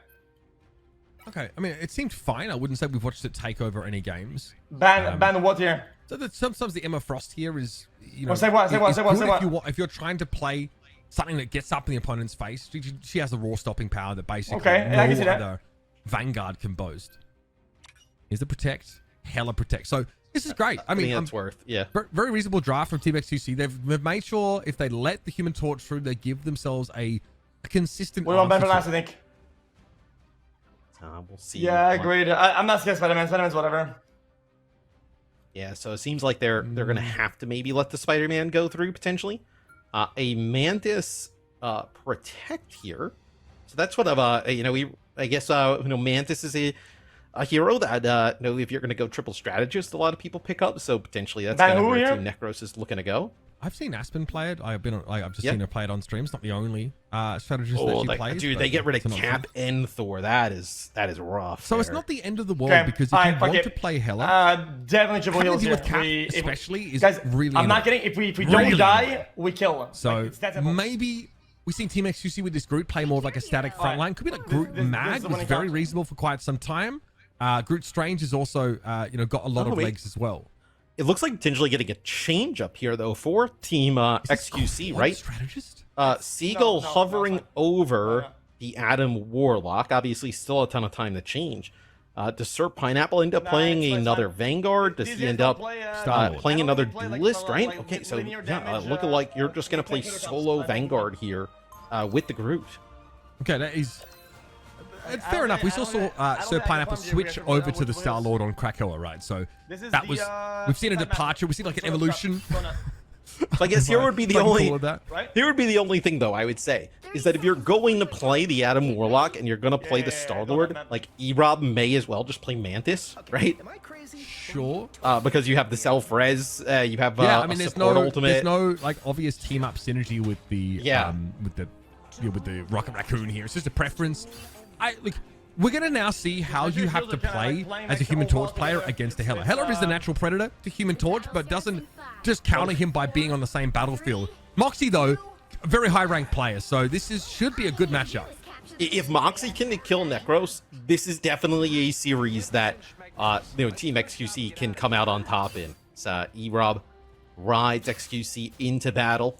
So Guru here for Necros, looking to get a TP. I wonder where it's going to go. Are they going to try and like come from behind here? Oh, right in front of them. They want to take a close-up fight. It makes sense. We saw this actually on Spaceport earlier on from them. And xQc instantly gets burned down. But that's a great target to have BRB back into the game. E-Rob is trying to climb the walls. I respect it. So now xQc just looking to try and be relevant in that fight. Couldn't really get in position. Couldn't set up the walls quickly enough. That first pick really punishes them. I mean, the burst damage that comes through the TP, there's almost no way that xQc can react there. Puts in a really difficult situation. So Moxie goes right away off of Hela and will play a Wolverine here. So Wolverine. But now, what do you have against this? I guess you're going to try and challenge Human Torch consistently with a Star-Lord. I guess that would be the plan here. You can try without a Warlock, Matt, but it's not great. He does have pretty good projectile velocity, so you can see here that's exactly what Seagull is trying to do. The headshots matter. Getting cooldown on your healing plus a good headshot modifier. You hit fairly hard, but yeah, getting off the Hela is pretty scary here. Look at all this CC. xQc frozen up. Walls coming back up now, and there's already a supernova here ready for Necros. This is a great place to use it too. Inside this close area, then you're also going to have a strangling prison here. Oh, I mean, just not going to be able to live through that. Karmic? Gonna have more follow-up here. Cosmic Revival used, so Seagull's actually able to get 2 up. Okay, back at full strength. Team xQc, now what can they do? God. Yeah, xQc trying to get towards Necros. He's stuck in the corner. A nice little seed bomb that does hit, but of course, he can just living Meteor away. High mobility with that dive at his disposal, and there's a sleep that comes in from the Mantis. There's an Eye of Agamotto, and of course, there's a Lunar Snow stun available. So much CC. It's a nightmare to play frontline against this comp.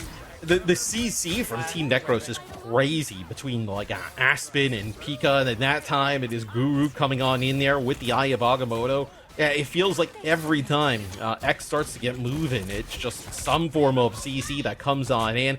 It's going to be Team Necros. They're going to chase them back towards the spawn door as they're going to push right up on in as you see X try and take this battle against Necros in the sky. Yeah, that's one answer, but you just don't, as the Vanguard, want to be having to worry about the Human Torch. It's not your job. It's just not. xQc with the Maelstrom there. Decent damage in the front line. Moxie goes very deep. We're looking to try and drag someone out of position. And this is tough stuff. We are on the precipice here of going 1-4 for Team xQc. I mean, nobody's been able to deal with what Team Necros has been pumping out all day long. And they obviously have a really skilled roster. Obviously, I know with Necros and how he's able to play all the different like flyers and flankers, right? Aspen has been a really strong support player in all of the games that she's competed in. Guru's strong as well. And then Pika back there playing the Luna Snow, right? Just gotta land those Fate of Both Worlds. So you need it back there playing the Rocket Raccoon, where a lot of teams, they want to like up the pressure and the pace on the opposing team, maybe make the supports panic a little bit. I think for Team Necros, your supports are pretty chilling, right? Because he is putting so much pressure on the opponents that there's not really a chance for them to focus you. Also, Aspen is cracked.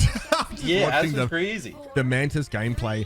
It's really hard to pull a fast one on her. She, of course, has like self-peel in terms of the sleep. She can also empower herself to do more damage, which is counter that. generally a thing that a lot of Madness players will try and do. They can hit extremely hard. Might be another portal being set up here by Guru, who is a Doctor Strange aficionado. He is a bit of a specialist. We'll see what the direction will be behind him. I don't think, yeah, xQc just realized the portal. Moxie's in there already. Not sure if that's really where he wants to be. xQc's been blocked from the rest of his team. Just the physics of the portal, the way it works, is quite interesting. It can be used to block doorways from people, but now look how split Team xQc are. I love the fate of both worlds here from Thieves. Pretty good time to pop that ult. Yeah, but it's going to be that Soul Resurgence here from Aspen on the Mantis, and Pineapple up in the sky here. You're using that Star-Lord Ultimate, the Galactic Legend, seeing you can pick up more than one. Just a lot of survival here from Team Necros. They're going to be able to kind of take the point first. Okay, Comic Revival already popped here, so it looks like, yeah, xQc is going to be able to get back into the game. Here come the rest of them, though. Remember, Necro's got picked off, but he's got such mobility that he can return to the battlefield quicker than others. Agamotto, E-Rod caught out by that one. Nowhere xQc could have gone, and Thieves try to get back over the wall. The tempo there from Team Necro is pretty good, though, right? Because they see that Karmic Revival coming in, and they see a few players around the corner, and Peekaboo ends up using the Fate of Both Worlds. They end up pushing right on through that, and then using the Eye of Agamotto as they come off the spawn. So just clean those players up as soon as they came back to life. So now you have a CYA and a Strangling Prison to work with, but dude, already 36% and counting on the point for Necros. I mean, they are looking comfortable here. You mentioned it. Big CYA damage boost. They're ready for Sweet Anita. xQc needs healing badly. Soulbond here comes out for a time. He can make use of that now to get forward, get a bit more aggressive. Strangling Prison. Good catch onto 3, but Soul Resurgence. So there was an overshield in play. Tough to break through that at the best of times. And here, it all falls flat. Let's listen in quickly. There needs to be a plan now as Team xQc are running out of time.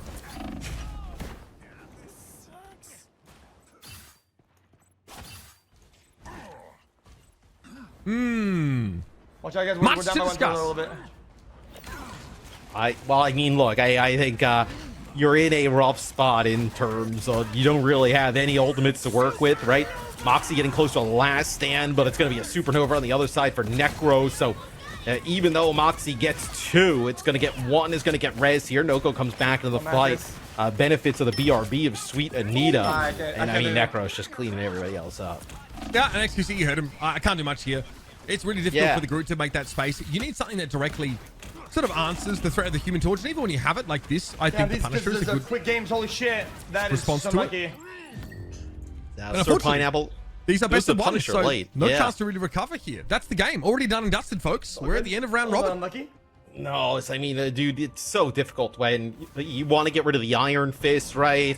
And then you're like, oh, like they protect the Human Torch, and even if the Human Torch isn't working, right? You know, Necros could flex over and play that Spider-Man, where we see in this game very difficult to deal with here. So that will lock in Team Necros as the number 1 seed. I don't even know what's killing us. I don't even know. 5-0 here for Team Necros. I mean, look at the. I don't know what's killing us. The 16,000 damage Human Torch might have had a say in that.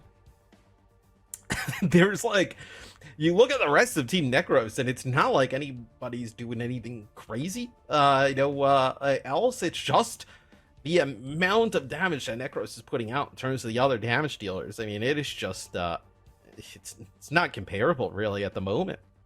You know, it's tough. I think like Pineapple got banished from Jeff duty after, you know, causing Felix to C9 by spitting him across the point on Quick. That was the last time we saw him on the Jeff, right? Yeah, we've not seen him then. It looks like he was given his marching orders pretty quickly. So we are going to head over and catch the tail end of the team super matchup there, because that actually is a game that has some consequences. It will help decide the seeding somewhat.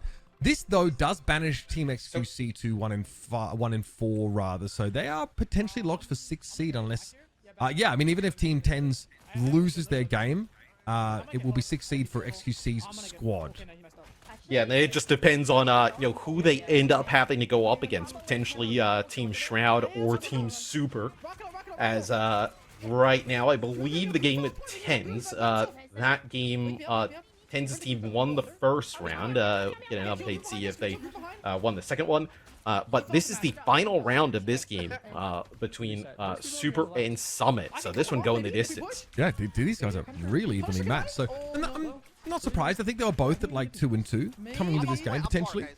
So that bodes well, I think, for what our semis and finals could look like here. There's definitely some parity amidst some of these teams at the mid of the table in terms of their round robin standings. J3 on a little winner soldier action. You'd love to see that. Also someone who played at quite a high level and is showcased dominant gameplay for some time. But I mean, we're talking about the man on your screen. This is the one and only. This is Super TF. Eternal Bond here used pretty early. Okay, so but honestly, the pick on summon is kind of massive. That was a big Tyler 1 group play there. Making the switch over. Damn, that is a heck of a strangling prison. Good heals coming in. I think that's off the Dagger Storm. So that helps Team Super stave off the follow-up that would have come in on that massive Groot ultimate. And now I have Agamotto. That's a good catch. That is nice. And plenty of damage from a fully charged up Maelstrom of Madness. It will be a comfortable finish here for Team Super. And I also think, the Eternal Bond comes out pretty early, but it's like 87% for Team Super on the point at that point, and they get Summit early on, so it's like, okay, well, they have to push down into it, right? But it'll be a TP for Team Summit. They're going to come right back into the fight. Okay, I can play this. You'll notice that you'll see like a lot of strangers mixing these melee hits in here because they don't necessarily cancel your reload. Can also hit pretty darn hard, making sure you keep that DPS at a maximum. And there it is, nicely done. A close competitive game there. The Team Super will win their last round robin match. Odin's Archive, the last battlefield they claim for themselves. I tell you what, they've been a little bit of a dark horse in this tournament. I feel like Ico's been really strong in terms of the strategist play. Right, we know that Super is going to play like a Vanguard at an extremely high level. And Tyler 1 that time, it looked like had to flex off of the Venom. We see a Tyler 1 Groot come into play, and obviously good enough to get a win. Yeah, and they've been evolving over the course of this tournament. Shroud and Tens are going head-to-head. They are one apiece in their particular game. So we're going to be jumping to their game 3 in just a moment to decide because, again, there are a bunch of teams like, 1 and 3, but very much deserving of a second win. I think Super was at 2 and 2 at one point. We don't see the scoreboard there in that game with Super and Summit. But I would like to inform you that Gale on Punisher had 24 final hits, 44 limbs, and 30,500 damage. Yeah. So pretty decent game across the board for the Punisher there. Yeah, of Team Super. We were watching that game, I think, just as it was starting, and I think we were like, oh, they're going to play like the triple strategist with the Punisher. Punisher will does like vomit damage over a long game. We have some games like some like full convoy maps, for example, where Punishers get like 50, 60k damage if they can. I mean, they play Lydia on the Rocket Raccoon, and she ends up with like 41 assists, right? It's pretty so, hey, just stand by Gale and just make sure you're using all your cooldowns, and like you're gonna see success with that combination. Yeah, I mean, a ton of our players are really trying to take advantage of and harness the team ups that are in this game. And I think obviously they change seasonally as well. So that's kind of one thing that keeps the game fresh. It really has a big say in deciding the meta. There's obviously hero balance. There's new heroes being added to the game. But team apps add like another dimension to that where some of them are like less exciting, but some of them are pretty unexplored. Like there is also a team up where like if Hela gets a kill and Thor is dead at the time, he just comes back to life. Or if he's alive, he gets given overshield by the Hela. Same with Loki. So they're like niche team ups. Niche, yeah, but you can I kind of do some really disgusting things to them when you start stacking multiple, on your team. When you jump into the game, obviously you can see the team ups available to you. Let's get this game going. Let's get the Shroud and Tens game happening. It is round number 3 for them. Yeah, so this one going all the way down to the wire here is Shroud's a rare occurrence where we've seen him die. I'm curious, like, with how Tens has played here, obviously when we go to the round robin, we don't have, like, how close those series were. But, like, the game against xQc, they obviously win, and then taking Shroud here to the finals, like, I imagine the games they lost were, like, close and competitive. Like, it doesn't seem like a team that's been, sometimes you have a team that's winless, right? And it's like, oh, man, they're for sure winless, right? Where this team seems like maybe they just had some really close games and ended up kind of losing towards the end. Yeah, I think that is honestly probably the case, and that's sort of fine. No one's getting eliminated at this stage of the game, right? This is just the round robin portion of the bracket to seed for our finals. I've got to say, I'm seeing a very suspicious amount of Squirrel Girl uptick, though, Matt. I think We have a Squirrel Mirror, Coconut B versus Dean's Cool, who's already shown us some of that Squirrel Girl gameplay so far. I mean, just seeing Shroud aim and shoot on any game, it's just such an awesome thing. Just so relaxing, right? And he makes it look so easy all the time. Like right there, he just puts a shot on the Squirrel Girl up in the sky. Like he just flicks up. Like he looks so casual. It's crazy. Stair Guy making Shroud look more glazed than a garden gnome out here. I'm impressed that you could descend to such levels. Blue shirt guy explaining team-ups again. Bro, what do you assume? You assume that like people actually read that stuff, bro? I didn't read that stuff until it was my job to do it, bro. I ain't making assumptions for anyone. That's crazy, bro. Yeah, the chat wants the blue shirt guy to dance. You don't want to see that. No, come on, bro. I'm white. Why are you asking me to do that? That's crazy. I know why you're asking me to do that. It's not happening. There it is. Okay, so that's it. Yeah. Team Team Shroud. Shroud. Claim Take that Royal one Palace. Like that's one where Squirrel Girl is not very good on that point, right? So I imagine if you're going to try and run the Squirrel Girl the entire time, which at least the games we've seen from Dean's Cool, is not a great opportunity to run it there towards the end. So Team Shroud gets that win 2-1 over Team 10. So that is all of our round robin play done. So we are done with round robin. We'll now be able to kind of give you guys a bracket to see who will go up against who.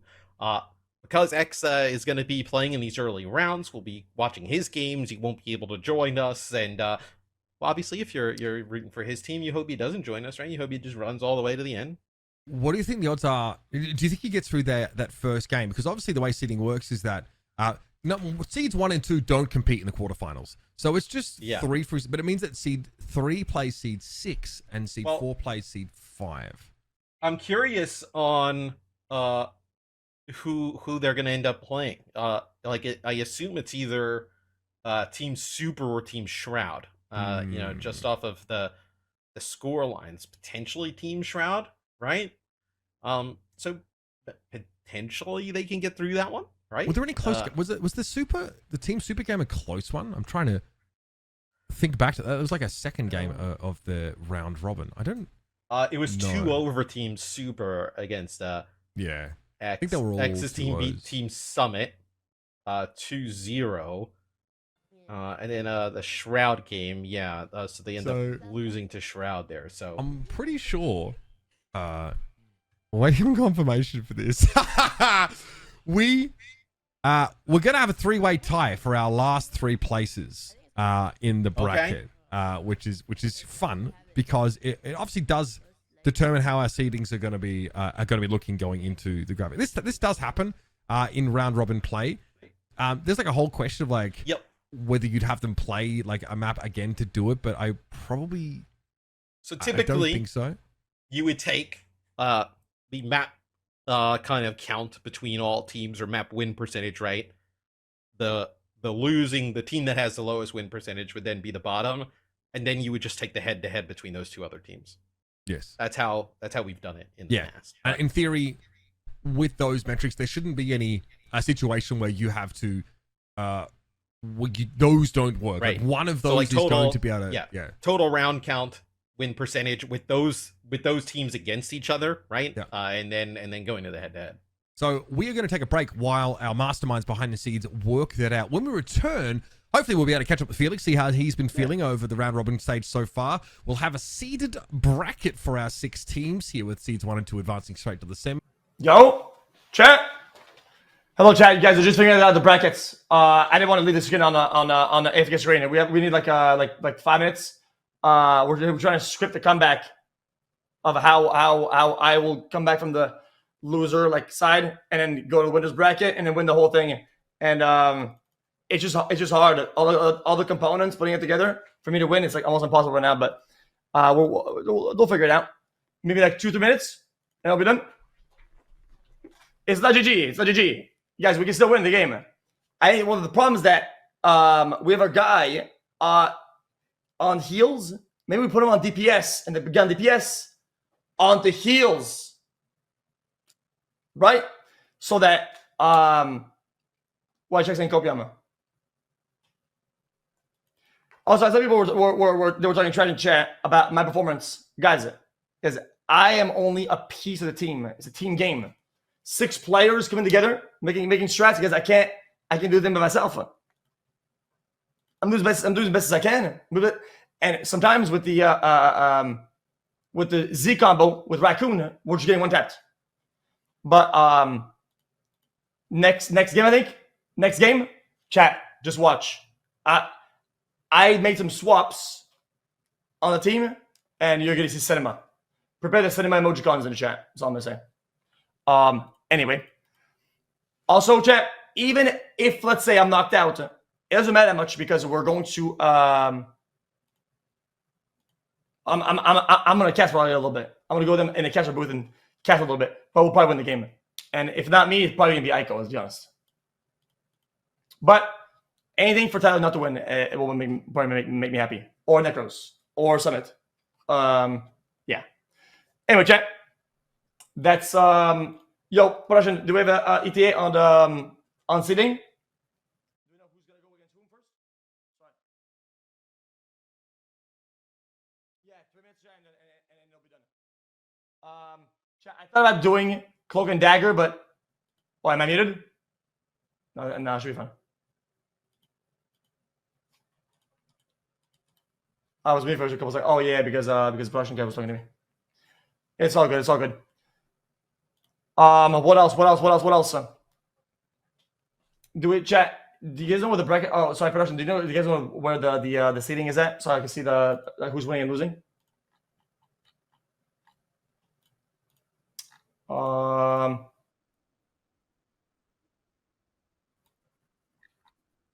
no, you're good. I think we're 1 and 4. I would probably we could make a comeback at that. I think we're chilling. Yo. Oh, I don't think I can hear you guys. I think I'm gonna sound safe though, because I went full cam and I'm fuck. It's all good. Chat, you guys can hear them, right? Nah, GG.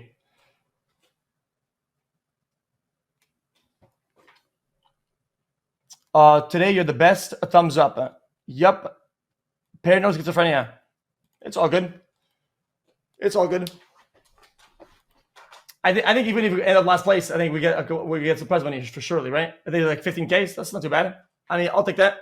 Splint to 6.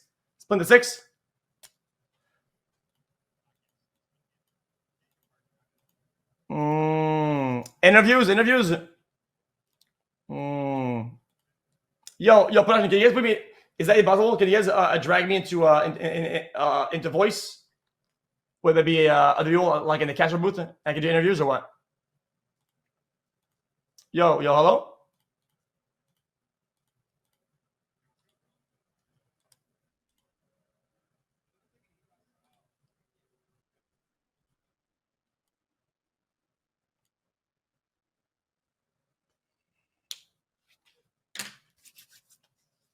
Yeah.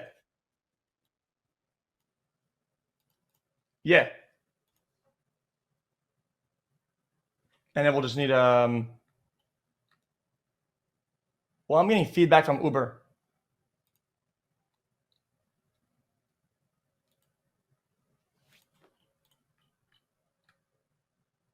Oh, that should be all sorted. What's good? Let's okay, apparently seating is ready, is it not? Oh my god, I got jump scared. I think we're close. I think so, they're doing the Shroud and Necros have buys, right? They should, yeah. What we're trying to figure out, right, is the seedings from 3rd through 6th, because that kind of decides what the matchups look like. We kind of know you guys, I think, probably 6th seed here, but it's like 3 and 4 that we're not sure about. And obviously, they're in different games, so they have to check like rounds 1 and like who those rounds got scored against. Yeah, I just put that on so that. Oh yeah, there you go. There we are. Yeah, we're back. How you feeling, bro? Look, you guys had a good start. Bro. Good start. It's all good. Yeah, we're a little bit defeated. We had a little problems with our team. But we're trying to fix it on the fly, you know, because we didn't really know our strengths and our weaknesses, you know. So like, we have to kind of navigate around those flaws and try to find a winning combo. Because, like, with our character pool, we don't really have a full team. Does that make sense? Yeah. Yeah, no. But I think You were talking about not having the Punisher with like the rocket, and that is something we definitely realized. Where like the other teams, like you just get like one shot with the infinite ammo with the Punisher, and then the damage, and then I mean, there's no shield that protects you from that. I mean, it's crazy. yeah, even Tens like he was just like literally holding left click just the whole time, and it doesn't matter who you put behind that gun. When you have a Raccoon Z, you're doing like 1 million damage a second. Yeah. It is what it is. Like it's you can try to do like other types of damage to flank or whatever. When it comes down to like just pure output, I mean, if we're playing linear sidelines, I mean, we're losing the output game 100%. So I think it's what we need to figure out. But you guys had the Jeff, right? You kind of went away from the Jeff strat. We didn't catch the conversation. What? How did that go? Like, how was the conversation? Because obviously, then Mr. Pineapple started trying to play a bit of Star Lord, and that looked a little bit better for you guys. But I think he made you C9 on Krakoa by spitting you like off the point when he ate you. yeah, that's tough. That's tough. It's just when people run like triple heals or like heavy damage, we just fall apart. And then the Jeff is, I mean, you need a lot of experience for Jeff to do damage and be disruptive and stay alive. And it's not, we don't have much experience on that, so we have to swap. We went off of it because we're having problems like getting value off of that, right? But some of the teams are looking really strong, though. I mean, I'm not going to take away from credit from some of these guys. They're doing pretty good. I was even impressed by Dean and what was it, Dean's and Tens DPS combo? Yeah, Dean was on the Squirrel Girl, I think, against you guys on. Yeah, we were getting a roll. Yeah. We were shocked that like that team when we saw them play against you guys. I was like, what was the scores with them against other teams, right? Because they were pretty good. Like they looked like as good as some of the other teams you guys played. The Human Torch, it feels like in everybody's hands. I mean that hero's crazy, it's right? pretty awful to play against. I'm not gonna lie. It's like you're just taking damage. You're getting chipped the entire game by like some flying like. So it reminds me of like Fair Mercy. Like it's like you're just dying and you don't really know, and you can't really kill it either, because if you try to kill it, it's so elusive. It has like infinite like movement acceleration or whatever. It's kind of crazy. I don't know what to do against So it. you guys like didn't like ban it. You had Moxie try and play Hela against it. It didn't really work. Do you think you guys are just gonna like ban it now, like just perma ban Torch? Yeah, but I think they're gonna first round save it. Yeah. So you have to first round ban it, right? You can get it before they protect it, but yeah, it means you've got to let something else through. Is always kind of the downside. You know what I'm saying? Yeah, it's pretty crazy. Yeah, it's just hard to shut down Torch in general, right? It's just the character's very disruptive. It is just going around.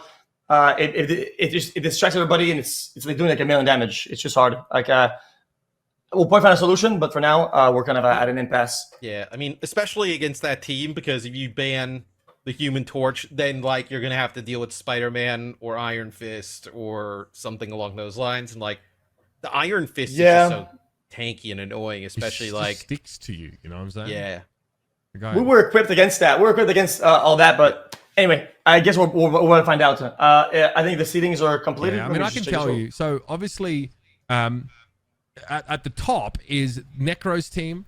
That they are pretty comfortably in first place, and it looks like Shroud's team is second place. So those guys are skipping the first round. The first matchup in our semi-final or quarterfinals, technically, is Tens versus Summit. So you're going to hang out with us while we do that one. And then you are going to get that rematch against Super's team in the second quarterfinal game. Thoughts? Yeah, it's too easy. I think. Super. Yeah, I'm not. Super. We didn't get stomped. It was pretty close. Yeah. It was a close game. Yeah. No, that was probably our closest game of all the other ones. I'm pretty sure. Let me just check out my loss log here. You keep it a record of it? Yeah. Oh yeah. That was by far our closest. It was a very close matchup. We ended up pretty neck to neck, right? Yeah, we did. Yeah. I looked at the log. So actually, pretty lucky that we got that on the quarterfinals. We'll probably win that. No spoilers. We'll probably win that. And then we would go against who? The winner of? No, you do the winner of the other game, right? So you take on the winner of the Team Tens and Team Summit. Oh no, No, no, we no, would no, not. no, Against bracket. It Shroud. might be, Yeah, might be. you play against Shroud, Shroudy's yeah. team. Okay, so honestly, Oh. could be worse. Like you could have to go against Necro's team in the semis. He I did think they're dodge probably a bit Necros. stronger. Yeah. That's good. So we'll probably win this round game too. So then, we'll make it to the grand finals for sure. Hey, this is a good storybook ending. I feel it. Yeah. Put the Jeff the Land Shark away. Yeah, Make we're a quick good with run. Run it down. And it's So we possible. we had the theory craft how to win and lose Okay. to get the correct seating, and I think we've I achieved think that. So I honestly, mean, you've done it. it's nailed too it. easy. You have like the most straightforward matchup here in your first one. You go against the weaker of the top seeds in the next one. Basically, the stage is set at this point for you guys to come in and sweep up the trophies. So I'm feeling good about that. You're off the Jeff. You're on the Star Lord now. Do you guys have like do you have a Star Lord Adam Warlock comp you guys can roll out? You think or? I mean, we're not leaking all the strats, but I mean, our hero pool is pretty diversified. We might do that, or we might even pull out the torch. I might be on torch. I might be on the skybox like a Necros, impossible to hit, just moving at speed of light. This might be me next game, Loki. Yeah, dude. But comparing like the Human Torch to like the Iron Man or Storm, it feels like he just moves so much faster through the sky. And then there's like you can do like a melee thing where you can kind of like it makes your character like almost look like you're like crouching down constantly. It becomes so hard to hit. It's crazy. Yeah, it's pretty insane. It's very difficult to deal with, and even though you get him a little bit of a lockdown, he just like jumps to the ground and then he disappears from the screen and you don't know where he's at anymore. It's pretty crazy. But my Cloak and Dagger is incredibly clean, but I haven't had a chance to play it. But yeah, but I don't know. It's just right now we have a little bit of weaknesses that are kind of hard to find like what to replace with. But we'll see in our first game. What would you play in a perfect world? Like if you weren't trying to fit into the team, like what is your like preferred way? If I play Groot, if I play Groot on a good comp, it'd be the end of it. Yeah, okay. Dude, we saw the one where you were going with that flank of the Groot ult, the strangling prison, and we thought that was huge. So the strat was to use ult. They use Luna ult. Yeah. And then we use Luna ult, and then we have about 1.5 or 2 seconds extra time, right? But we didn't use Luna ult, and when we did, we were on damage instead. It's just inattention error, which could happen to anybody, really. But Cool. different game mode here, though, coming up in this as well, right? So, as we move on here into the bracket stage, we get some convoy. So, different game mode changes things up, right? Get a little bit, longer games, a little bit more momentum opportunities. It like depends, I think, a lot on. So sometimes in convoy, when the weaker team goes attacks first, it can be short, right? If they don't get like a big total or whatever, it can sort of be rough. Then the attackers come through and just like beat their time straight away. So that's one thing kind of worth looking out for. So if you're cool, you just we might have your camera up and have you cast with us for this game. If that's chill. I'll cast with you guys. Yeah. Or we can go all off the cam and have a spectator. So we can take your camera. It's up to you, honestly. Like, obviously, we don't have ourselves on camera when we're casting. You don't have to either, because I'd like vomit. I'd like swallow my mic. You know what I'm saying? Like, it's a bit weird. But if you don't want that, we just turn yours off and we can just yap over the game. Whatever you want, man. You know what? We can have small cam is fine. Small cam. All right, you heard that, production. Small cams only. Small cam mid left only. But So which kind of caster are you? Are you like the hype guy, or like Matt? Are you like Matt and you're sort of more like the big brain and analyzing type caster? What are you gonna be? Well, since you guys have everything covered, right? I'll fill in the gaps, right? And I'll try not to go on too big like strides or whatever. You can. Brother, this is your show. Don't forget that. Yeah, no. You go as long as you want. No. Hey, but the role here is to fill in the gaps, and right now I'm not seeing a lot of gaps. But what we're seeing though is game one, which is was that not on the way? What I just saw? Yeah, we just got Mega Trolled. We'll get thrown in there in a second, I think. It looks like the game is ready. Am I gonna see it at the same time as you guys or not? Yeah, you'll see all the same stuff. So I can hear it. Yeah. So I think we might have missed the ban and protect though. Might be the one thing. Yeah, that's what I was gonna say. We may have missed the ban. I think maybe the lobby might not have been set properly, and they might not have had the bans in there. That's why we didn't see it. That's why we didn't see it. So we're gonna roll it back a bit. Yeah. Otherwise, Felix, how have you thought the ban and protect processes worked? Like, do you think it adds a lot to the game? From our perspective, watching it looks like it does. You know what? It does, but I do wish it wouldn't be balanced, of course, but that you wouldn't be able to save off the rip Like when they save something that we really don't like, it just sucks to see it. That like it's automatically like depending on who goes first, seeing a character that we really don't like being saved is like wow, they're kind of demoralizing a little bit. You know, seeing like that torch being saved like instantly, it's kind of crazy, no? Well, you do have a chance to ban once before they get their first save, but there's so many options of things that you could ban. Like you can't always, like there might be, if there's multiple heroes, like because you could in theory just like ban the torch off the rip and they wouldn't have a chance to save it. But then like what else do you let through, right? That's yeah, exactly. No, I agree with that 100%. It's just like a strategy thing. I think the wider the hero pool you have, the less what I just said, it becomes valid, right? Because if there's, let's say, 3 big threats of a character, 1 goes through, but 2 are banned, whatever, which makes sense. Yeah. But it just in general, if you're very weak, like you have like a kryptonite, and they get to save first, and they save it, very tough. For us, it was the torch, but I mean, if it wasn't the torch, it'd probably be something else. Is it like high pressure trying to figure out, because like you're still learning what your team is good at playing and wants to play, and you're timed, right? And you're the captain, so you have to do the bans and protect. Is that like pressure, like stressful for you to quickly pick the ban and protect? No, really, because we're a team, right? Everybody's on team they're also talking, and they also have brains, so they're kind of communicating. Yeah. And it's not just me making the calls; it's like, we're all kind of theorizing. So it's just kind of like a team effort, you know. Yeah. So it's also kind of fun. It's kind of like solo queue. It's like having a bunch of pieces and trying to make something good. Yeah. I definitely think though you guys learned a lot from the round robin in terms of like how you can approach some of this kind of group stages. Now the bracket stages as we move into it, where I mean now like as long as you have good comps and good ban phase here, right? You're kind of good to go. Like all that is just information gathering, right? Now you have a good idea of what everybody wants. Was there any player that surprised you on any of the other teams? Like when you played any of the games, like where you were like, you know, maybe you expected them to not be as good or potentially tens. I didn't know he played the game. He was being really effective, even though Punisher's a pretty simple character. It's pretty crazy with the Raccoon Z. It's off the rails.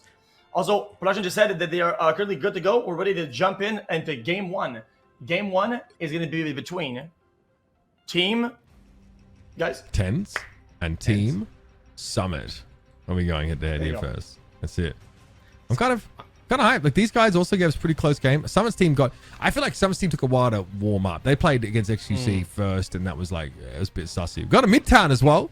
So fun map with like some balconies, a bit of high ground. You can play flyers here, right? And you can also play inside the shops and buildings on the low ground and sort of dodge away from that poke pressure. It does get a bit funky though. Midway through the map, we start to head into the open area, then we head underground, then we head up. So there's a lot of variation on this Midtown map, boys. Yeah, it's actually probably Jeff's maybe top 2 map. Jeff is incredibly effective, and a good Jay is on the Jeff. If he's good at Jeff, even a mediocre Jeff will cause complete mayhem in the back line, and it'll cause the comms and the team structure to fall apart. And in a random kind of tournament like this, where people aren't really used to one another, right? It might be what kills them. Yeah, I also think like the Jeff is really good here, and then the ban here is the Adam Warlock. J3 plays a ton of the Star-Lord, where like that is so strong, especially with teams that play like Star-Lord and Mantis and the Warlock, and they just have like it feels like infinite reses. They protect Punisher. Wow. Okay, I mean that's a Tens protect here. I think they kind of realized. I think xQc pointed this out a little bit earlier that even if like Tens is not an elite player at this game, if you put him on Punisher and you give him infinite ammo, he still has like a bit too much of an impact on the game. So you imagine that we need to see a Rocket Raccoon ban now that they've protected the Punisher. Yeah, if I was them, I would probably ban Magneto. If the enemy team figures out that they're kind of abusing that Raccoon Z combo, Magneto actually deals with that pretty effectively, right? But it doesn't seem like they're too worried about it because they banned Warlock first. Yeah, and then they ban Wolverine, where I do think, X, I'm curious your perspective. It seems like teams like not, even though they don't play Punisher, not getting rid of the Rocket because it seems like a potentially easier support for some players to play, right? They can play at a distance, just kind of like farm healing. So it seems like it's more of a safety pick where I don't think you needed to protect that there. I think if you're Team Tens, I think they were just going to kind of let it go through. Yeah, maybe everybody's going to let it go through because I think Anderson wants to play it. But I don't know if maybe they analyzed that when they played against them. But yeah, Raccoon, definitely a little bit of an easier support to be effective. It's not that it's, I don't like using the word like easy. It's easier to be effective when you don't like master the game.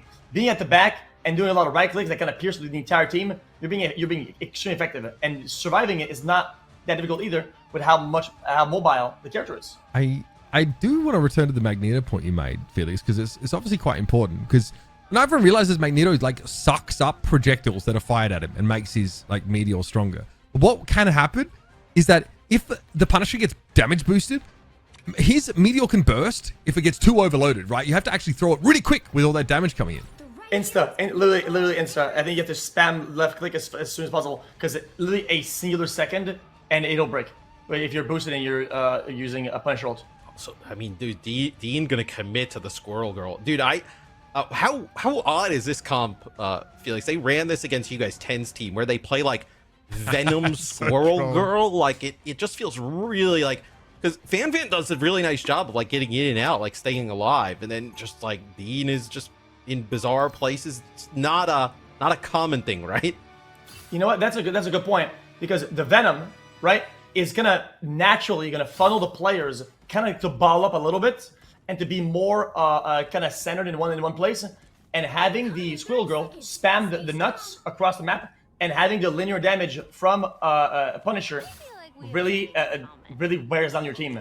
Like your options are just kind of dwindling down because you take so much damage. It's just kind of like a natural. So it's why you kind of have to do something different, maybe like flank or like go around, or it's just difficult. You seem like you just rot out over time. Like you're just not able to kind of heal through it.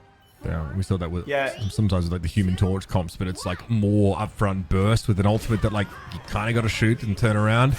All right, folks, here we go. We are jumping into this first of our quarterfinal matchups. It's Team Summit going up against Team 10s. The latter have been pretty punishing on that particular hero. He's looked very good there. We're up with FanFan, who's honestly been probably the biggest chat of this entire tournament in terms of how they've been diving in, soaking up a lot of attention, and also like not using that cooldown too early, like for the shield. Look at that, she has it available now, so it just gets like a K HP.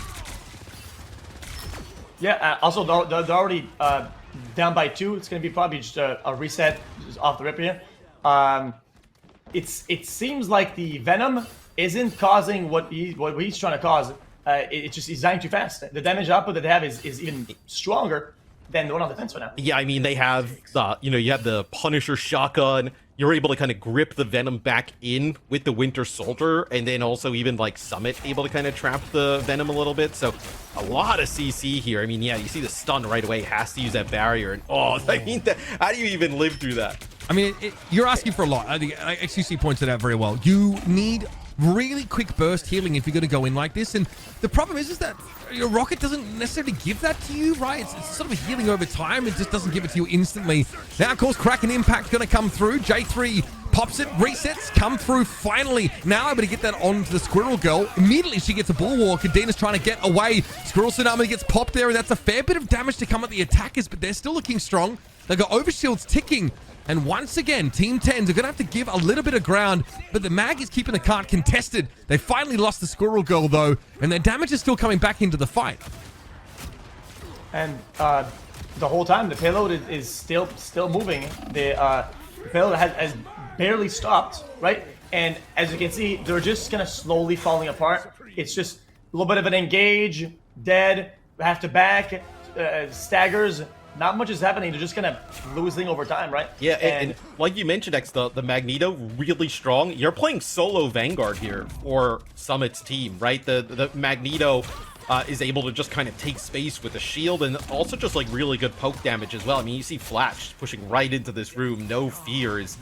Yeah, the payload continues to move. What are you doing if you're seeing triple duelist against you, Felix, in like a ranked game? This is a ton of damage. I mean, I'm glad we switched off the Venom here, but I don't know if the Groot's going to fare much better.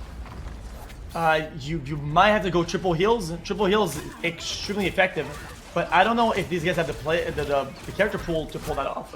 It seems like they're just kind of playing the same comp and just kind of tugging it out a little bit. Triple starter just definitely an option. Would it be enough to cover over this is a question. Here comes that Meteor M.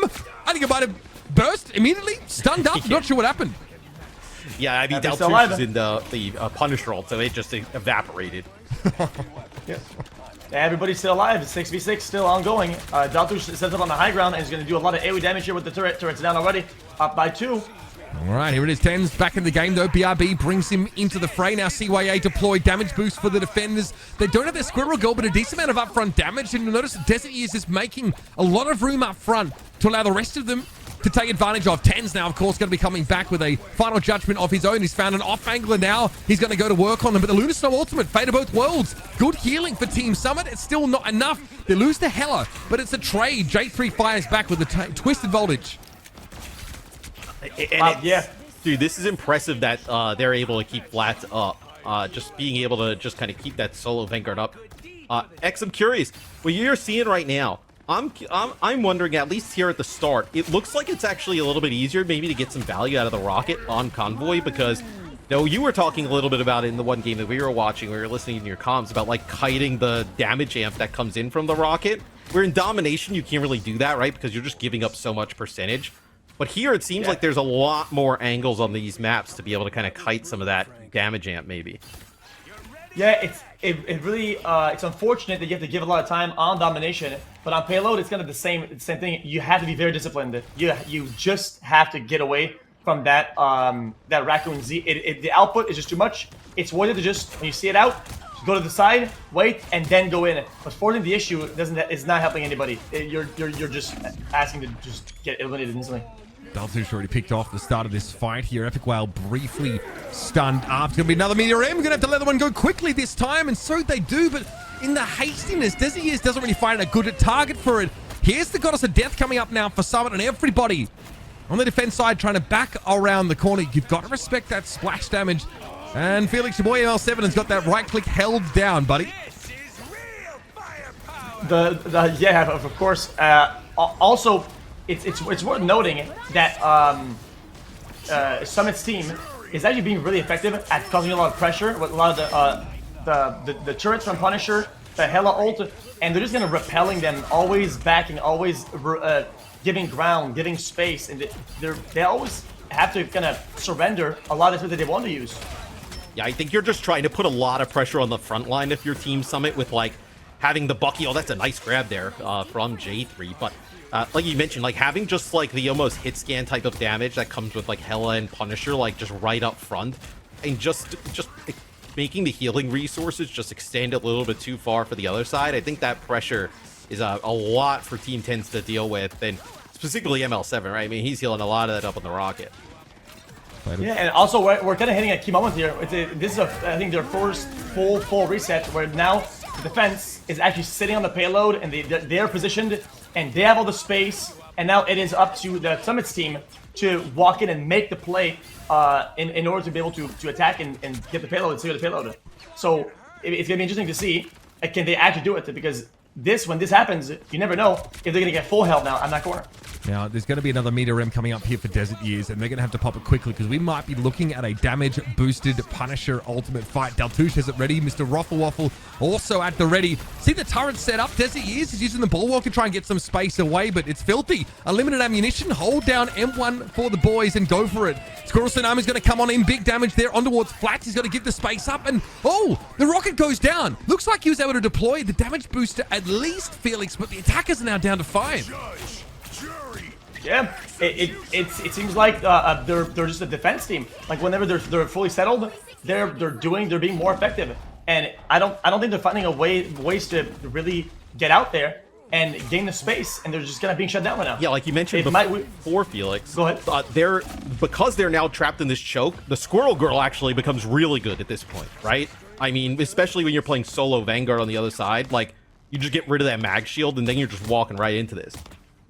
Yeah, absolutely. When your team is not healthy, you have less and less options and less flexibility on what you can do. And as you're walking in, and your team is losing half HP there, over here, and then they have to regroup, and it's just being really, really effective. Like, look right now, Daltush can't do anything. He has to wait back and yeah, disengage. All right, we are in the dying seconds of the round here. 13 seconds left now for Team Summit to make a bit of an impact. xQc, I want some of your play-by-play, buddy. Give it to me. I am ready to play. Oh, you want me to play? Yo, Luna using ult. Raccoon Z is getting the Groot back alive. Daltush is using ult, but he's not being supported. Not a lot of HP there. Both Luna, I'm seeing a lot of colors on the screen. Mag ult not being really effective here. He's just gonna block Summit's or whoever's ult. Alright, back to you, play, back to you. There we go. Thank you very much. Epic Whale falls, and that's it. I mean, you covered it, bro. The dust is already settled. Someone came up with a massive Goddess of Death, and there was no coverage for it, and also no shutdown of the Hela. Overtime will last a little while, but is there going to be a switch to a Strange to get to the cart in time? The attackers have started this push further, and now they have to try and get the map done. No extra time, and if they leave the cart for any reason, Felix, it's over. It all comes down to the final fight here, and there's not a lot of ult on the board, only 2 ult. We only have a Mag ult and a Groot ult, and one counters the other. Who's gonna win the rubber paper scissors here? Oh, looks like we're down by 2 on the red team. Team Summit is now equalized. 5v5. Everyone's on the point. They're struggling to get value. As long as they stay alive here, they should be winning this. Great impact there from J3. That's nasty stuff. And get the reset as well. When Fan, she's going to struggle. That's another reset for J3, of course, and he can keep this pain train rolling. ML7 flattened. And finally, Team Summit break through. There's a couple of desperate fights back to back, but, you know, having the Goddess of Death and the Kraken Impact, 2 big duelist ultimates in consecutive fights, really allowed them to open things up. And it happened at a time where there just wasn't any strategist ult to cover them. Compared to where it was, Felix, though, I feel like that's a pretty decent defense for Tenz's team. Like, you were kind of getting snowballed throughout the entire game. For them to finish with no time remaining, I mean, you basically got like 3 minutes off the clock. Your entire defense was basically at the end. I feel like they have to be pretty happy with that in an odd way. Yeah, like absolutely. Like I always say, losing slowly on a payload like this is winning it. And they were kind of losing almost the entire time, but they just finished with no time left. So they offered a pretty good defense, but you never know because of the play styles and just overall how payload goes. Like, you know, you don't know if they're gonna get full held here. Pushing the full map though is fantastic on this map. It is fantastic. Really sets you up here. Now you have a good understanding. What's up? But doesn't cover. Go. Yo, you know how weird we look when we're casting? I got jump scared. All Yeah. like this. I'm like, I literally have this like in my mouth. Now I was locked in. I'm looking at the the top. It's kind of hard to keep track. When there's a raccoon in the game or any reses, it's hard to keep track of numbers.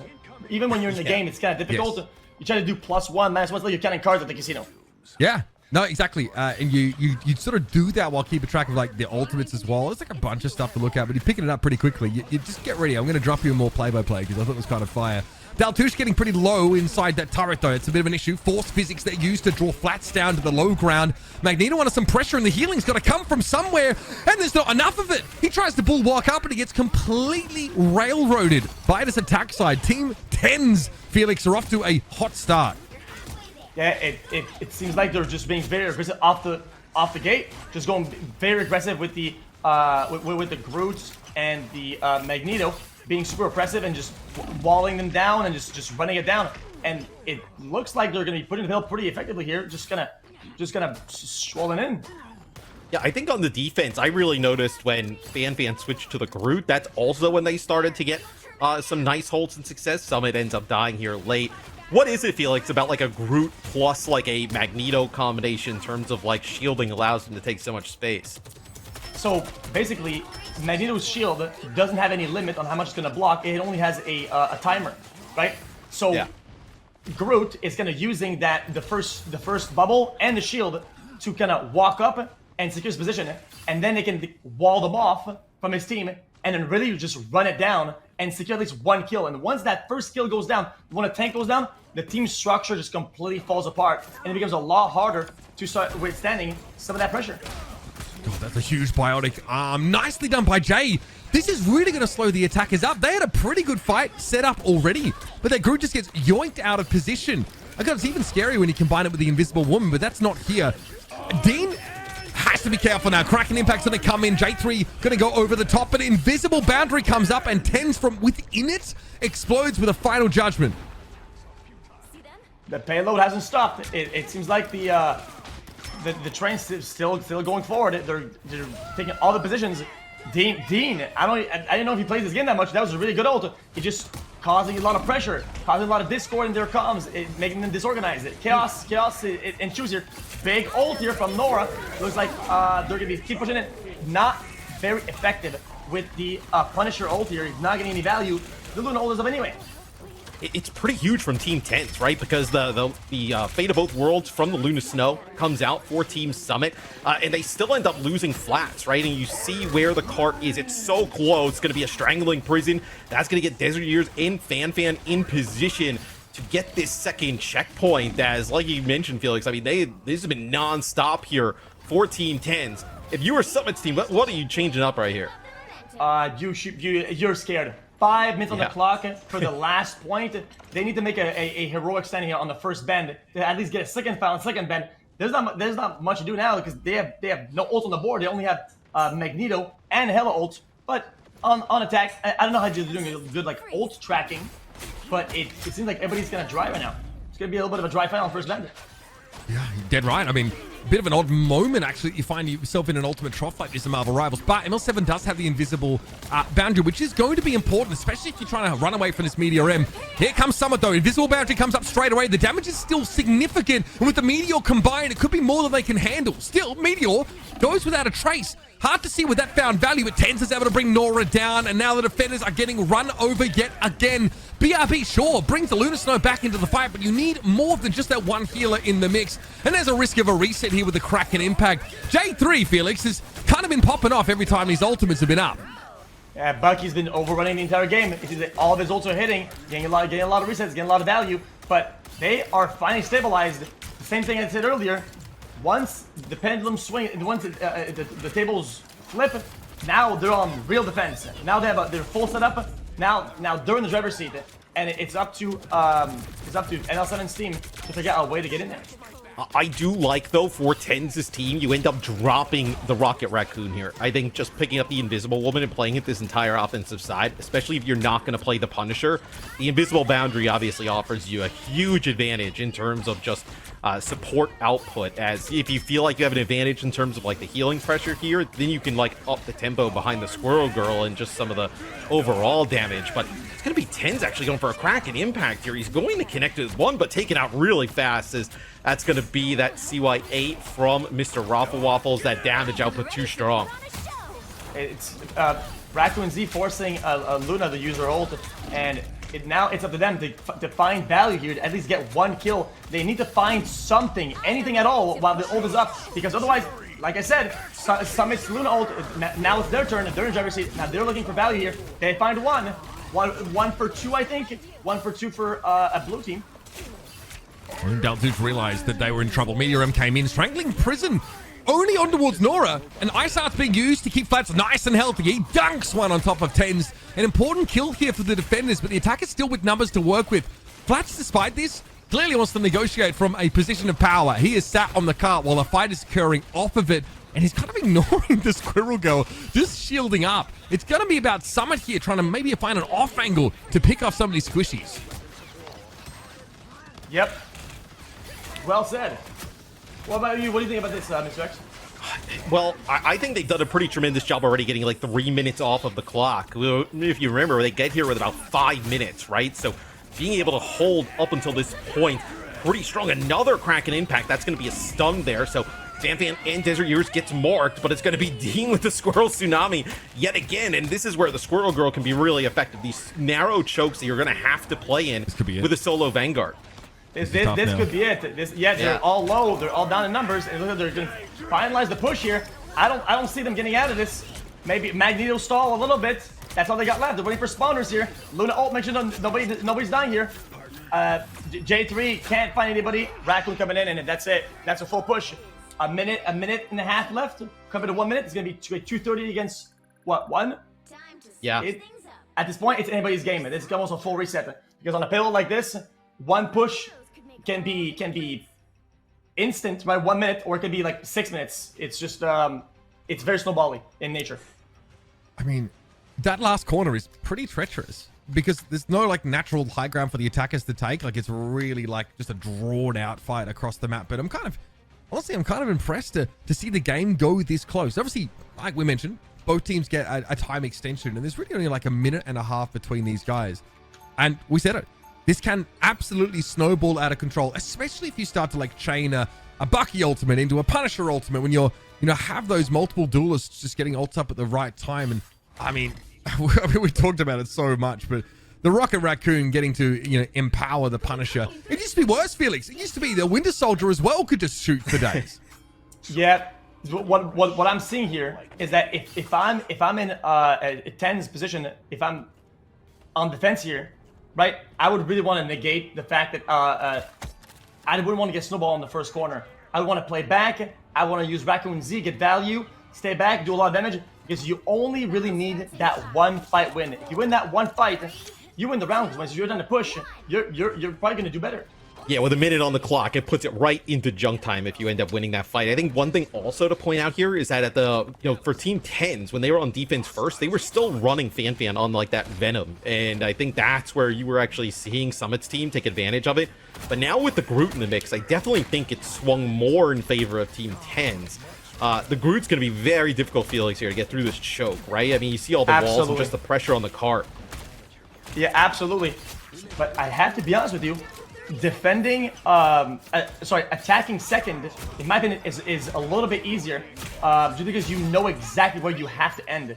Yeah, there's an actual mark on the ground compared to just kind of free balling it and just kind of pushing the payload. But as you can see here, they're being very effective on getting people off the top and off the high ground. Yeah, I mean, you're right. I mean, I think like chasing a defined goal rather than having to set it yourself feels a bit easier, less taxing. But this is pretty big for Team Summit. Remember, they come into this attack with only a minute to work with. And so, yes, we're in overtime, but they're in a pretty good spot. And honestly, there's not like a big ultimate disadvantage to contend with. Like, both teams are kind of halfway there. They're going to TP right into this turret. Wow, ballsy move here. And they get a kill, but they also get the res. So, no, it seems like Summit's team is still in the driver's seat here, up by 3. I don't think they can stop this.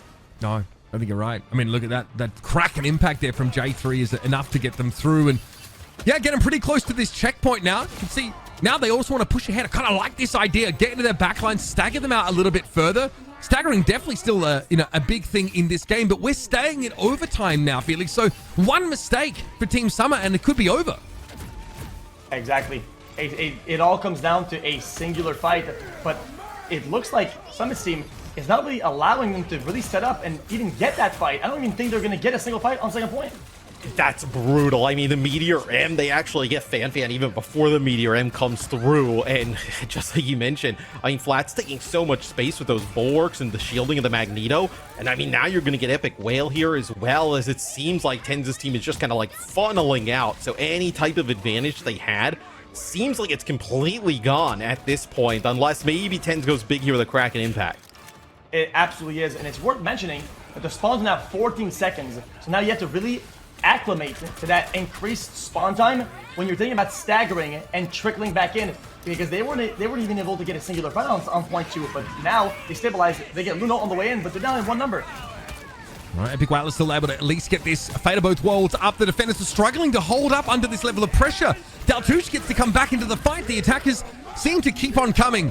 Meteor M here for Desert Years. Good connection there. 2 kills off the back of that one. Both Summit and Mr. Ruffle Waffle are going down, and the attackers are starting to run out of numbers, but J3 keeps them in the game. Big freeze on Desert Years, but Fan comes back in with a boom. 3 big kills, and finally, we see Team Summit stopped.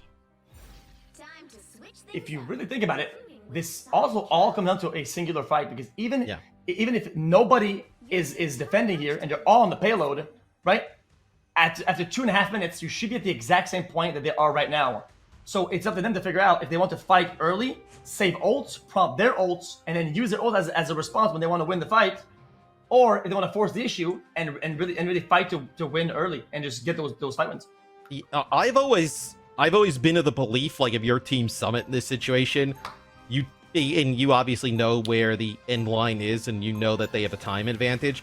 I've always been a fan of taking the fights more early and just getting more fights. Like, I think just having more fights especially if you win that first fight, right? It bleeds clock. They haven't gained anything much at all, right? I think we've seen teams over the years, Felix, I'm sure you can comment on it, where like you give up so much space and you play a little bit safe in this type of situation if you're Summit, and then you lose one fight, you lose this first checkpoint already, right? And then now what? You've given yourself 2 fights when you could have had 4, for instance, right? Where I think playing close up, it's a little bit more of a high risk, but I think in the long run of the game probably works out a bit better.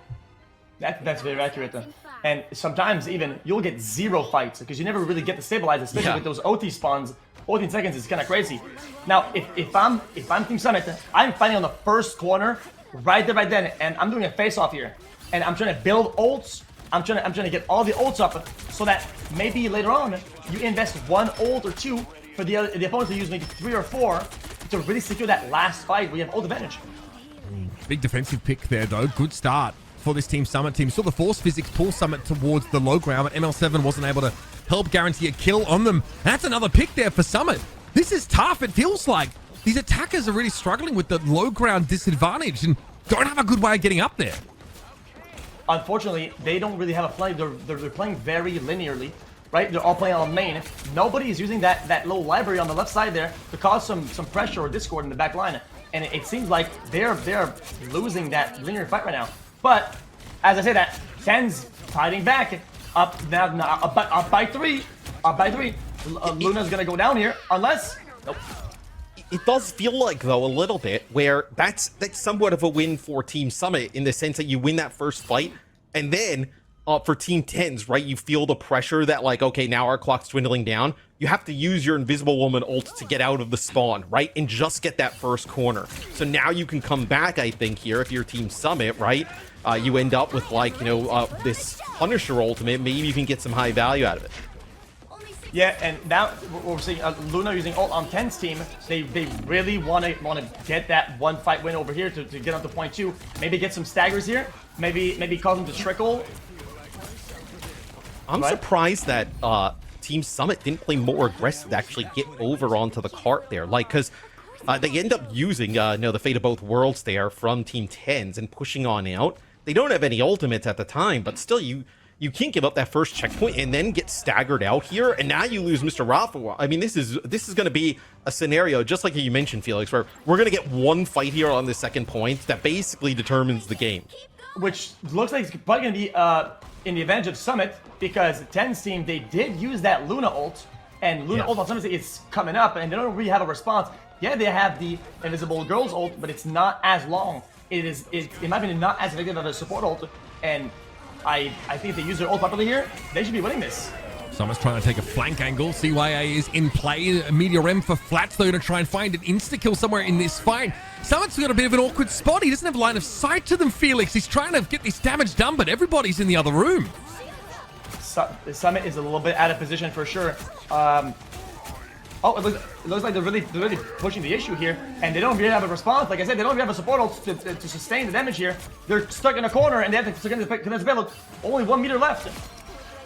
Yeah, I mean, the J3 ultimate coming in here for the big Kraken impact, just trying to make a difference at the end, but I'm not sure it's going to be enough, bitch, to actually kind of get a defensive stand here, as the invisible barrier and then also playing those 2 Vanguards just too much. That's it. That is the game. A close one indeed, but eventually Team 10s are able to exceed the total put forth by Summit, but we kind of got what we asked for. We wanted a balanced game. That's kind of how the draft played out and how the seeding all worked, and we definitely got it here on Midtown. But that also means, Felix, Team Summit are the first team to be knocked out of the xQc Invitational. They are out. They're out for the count, and it's not a double elimination, so they don't really get a redemption here. That's it. It's the end of the road for them. Thanks so much for Summit and his squad for participating. Thanks for you guys for showing up. You guys put up a really good fight. It was very close. It all came down to one singular fight on double OT on both sides. I mean, dude, J3 was putting in work. I mean, it looked like it from when we were watching the game, but 54,000 damage, 30 final hits, and 53 final blows. I mean, that is a crazy stat line there from Jay in a loss. Yeah, go ahead. Oh, so how are you supposed to do more as J3? I feel like that's just, you're at your limit there. there's not much you can do. It really all came down to support ult usage. They really used that Luna ult to secure first point. But if they didn't and they prompted Tenzin to use it instead, they would have probably been able to cancel out both Luna ults and have a better shot at second point. There you have it, folks. That is our first game. Of course, my quarterfinals done. That means that you're up next, xQc. How you feeling? Ready to go? Oh yeah, no, for sure. Against Super TF's team? No. Yeah. We got the brains, we got the muscle, we got the mechanic, we've got it all. This is gonna be a stroll in the park. We've been working on some strats that they don't know about, and we know their strats. So I'm out. I gotta go perform. I'll see you guys on the broadcast. See you guys later. Man, I tell you what, chat, give some love to your boy xQc. Yeah. That is it's one thing, by the way, to have to be on camera while you cast. Another just to have to jump on in there in front of tens of thousands of people. So big shout out. That was very solid. Yeah, and like his opinions on the game, he just has a great sense of like kind of the tempo and how teams should be playing, and then just also how you kind of can take advantage in certain situations. I mean, you hear it there when he's able to kind of cast, and I think they have a clear idea what went wrong for their team during round robin play to put up a stronger performance here. I mean, mind you, Team 10s, we were like, what? They had like no wins going into like one of the final games. We can take a look at the bracket, but and then they come out, and not only do they win a game at the end against like xQc's team, but then they end up winning against Summit in the first round. I mean, a crazy turn of events here from Team 10s. They've definitely come alive. I mean, Yeah. a lot of the strategy for Team 10s has been pretty similar, right? We've obviously seen them play a lot of that Punisher style, but the Squirrel Girl gameplay is working. It's actually getting to the point where you have to think about trying to answer it. The problem is that Squirrel Girl and Punisher are such an interesting combo, given that the Punisher tends to counter the things that Squirrel Girl is weakest against, like a lot of those flyers that can just sort of bombard her with like area of effect damage. Punisher will just nuke them. It's just spam damage, right? I mean, it's just constant spam damage between the Punisher, the Rocket, giving the Punisher obviously extra ammo, and then also having the Squirrel Girl in the mix. So if we do want to bring up the bracket, we can take a look at it, kind of see where things are. So that will set up a match here for 10s against Team Necros. That will happen after our next one. We're going to go see xQc face off against Super. So winner of that gets Team Shroud. Dude, Team 10s, though. I mean, when we saw them for the first time on this stream, I was like, how'd this team lose all those games? They clutched up. I thought Unsung Hero there was definitely Fan playing the Groot. I think once they switched off of the Venom and started to play the Groot with like the double like shields and just kind of keep putting the walls in front and taking space, there was really no comp change or anything there from Team Summit that adjusted to it. Yeah. Again, I mean, I don't know what the great answer is. I think that like mirroring the Punisher is very reasonable there, right? You just need to find a way to match that level of raw damage output, and it can make it hard to like actually have Groot set up that safe zone when all the walls are constantly just being gunned down. Groot's obviously at his best where people don't have the bandwidth to actually worry about the walls, or they're set up in a place they can't necessarily see them. Oddly enough, sometimes you want to use the walls not to block people, but just to give you extra DPS in the fight with the, people getting close to the Thornlash walls. So there's a few different ways to play it for sure. And not like everybody else playing Squirrel Girl either, right? So you only kind of get that look against Team 10s, and then also with some of these chokes on convoy maps being a little bit smaller, depending on what map we go to, Squirrel Girl becomes even a little bit more effective. I am excited to see what X and the team has kind of changing up here. It seems like the Jeff has just been removed from the hero pool after kind of the forced throw off the side and the attempted flanks. Maybe that was like a strat that would work, but also like maybe some of the other teams are a little bit more coordinated than they expected, and now you kind of settle into something else. Yeah, I mean, I feel like, yes, the Jeff Spear was probably the canon event for this team changer, but I'd be surprised, if they've changed too much. Also, what are they chatting about maybe while, X is with us casting in the booth? They might have had a chance to work something out here, but it looks like they're going over towards the Star-Lord a little bit more. They're not backing it up with the Adam Warlock, and I don't know if, there's an idea of, trying to use the Magneto to give the Star-Lord just that little bit of extra durability. At least that a lot of the time in the top level Star Lord is just like invested in by like 3 or 4 different heroes. Like they're using all their cooldowns on him just to make him as effective as possible, which you don't have to do. You also don't have to have Adam Warlock with him. I think it can just make the job a little bit harder because you want like the unfair edge of getting res for free or getting a shield when you're doing AoE damage. It's just nice to have. Yeah, so it sounds like both teams are ready, so we'll be able to jump into that game rather quickly. People in chat were like, "Where is X? He's actually going to play. He's playing. So yeah, when he's not playing, he's with us. When he is playing, well, he's still with us, but just not casting with us because he's playing. Hopefully they let my man play Groot. We saw a good Groot was there in combination with the Magneto. Hopefully we let some Groot gameplay in there. The secret was definitely out though, because I think in game 1 Groot is insta banned, and then he ends up playing Cap, right, which also worked quite well. Very different style, but mostly, I mean, look, if you're on this channel, you've seen X play a ton of these types of games, but he wants to be the aggressor, he wants to be the instigator when it comes to a lot of those sort of Vanguard or tank style characters. So there's still plenty left in the pool for him to play, but I think having an ultimate that draws everybody together and damages them is just amazing when there's so many things you could combo with in this game, and getting those big team wipes is pretty important in Marvel Rivals. Yeah, and to remind you, Team Super, that roster was Super, Gale, Doki, Aiko, Tyler 1, and Lydia Violet. So I wonder if there is maybe some type of like targeted bans over towards like Gale, right? Trying to take away a Winter Soldier. Maybe you're trying to take away like a Punisher, something along those lines, as you will jump in here and see the ban phase for this game. So potentially that is something you see this xQc squad target. We'll find out in just a moment here what the plan is. Yep, the Groot ban. The Groot, Okay. Pretty expected. We'll get xQc's audio for you guys in a moment. Who do we save though? Who do we save first? I'll have that for you. So Adam Warlock ban away. So this is still Team xQc that doesn't necessarily want to pair Adam with their own Star Lord, also just doesn't want to deal with it on the other side. I think that's fair because we've seen Gale play a ton of that Star Lord. What does T1 play if he doesn't play Venom? You'll see like they're actually having Sir Pineapple hover. Okay, so they protect the Hawkeye. That's been one that's been really contested for their team throughout the day, right? Moxie has been trying to play it. They actually use Bandit. Why not Bandit? He's going to be on something in the place, right? So maybe they thought that actually they were going to have Erod play something different, let's just ban shit out. or maybe they're trying to protect it from Lydia, so they'll ban out the Luna Snow. For this team as well, Aiko's been playing a lot of the Mantis. Ooh, so Tyler 1's Venom gets banned out here by xQc. I like it. I mean, we did see Tyler 1 play the Groot, but that's also been banned, so God knows what the pick is going to be. Yeah, what does he play? I have the cheat. I think I saw one other hero on his cheat sheet, so I'll double check. Yeah, Hulk apparently is another tank that he plays, right? So that's fitting, and also an option here for sure. Hella Protect comes in. So I think this is definitely trying to get Moxie in a position where he's more comfortable. But now look at this. You've allowed Punisher and Rocket both to get protected, and now Magneto's gone, right? So, like, what shields do you even have kind of like a Strange, right? So Loki will go as well.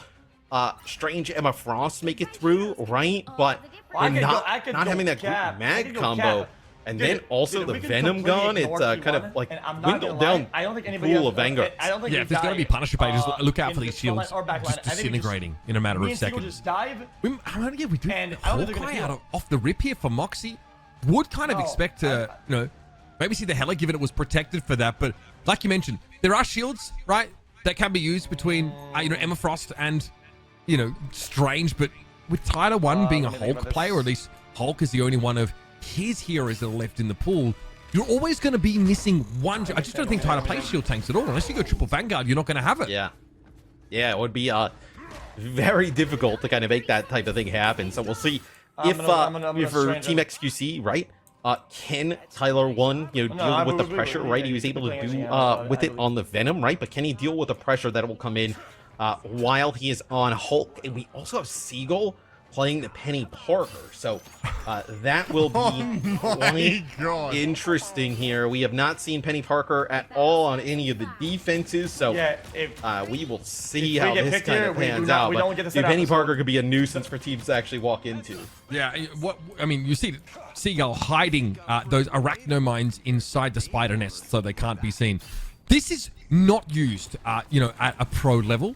But obviously defensively, it can have a ton of application. And Penny recently got buffed out, which she can headshot now. So she actually does some pretty reasonable damage. Yeah, I think it's going to be difficult, though. It's Super actually just kind of choke slams xQc here. The Emma Frost is so good against a lot of these different Vanguards because she kind of has a lot of counters. Like if the Stranger able to just kind of walk on through as Igo connects with a sweep there. So you end up losing these right away. In terms of like with a shotgun battle, so Gale must have just come over the top with that. The shield balancing here has been good from xQc, but I think the matchup for Strange against Emma Frost is terrible. Really hard to stop her, do much about it. She can suck your soul out and sort of blow it up, and there it is. Yep, Super was able to make short work there with that spear.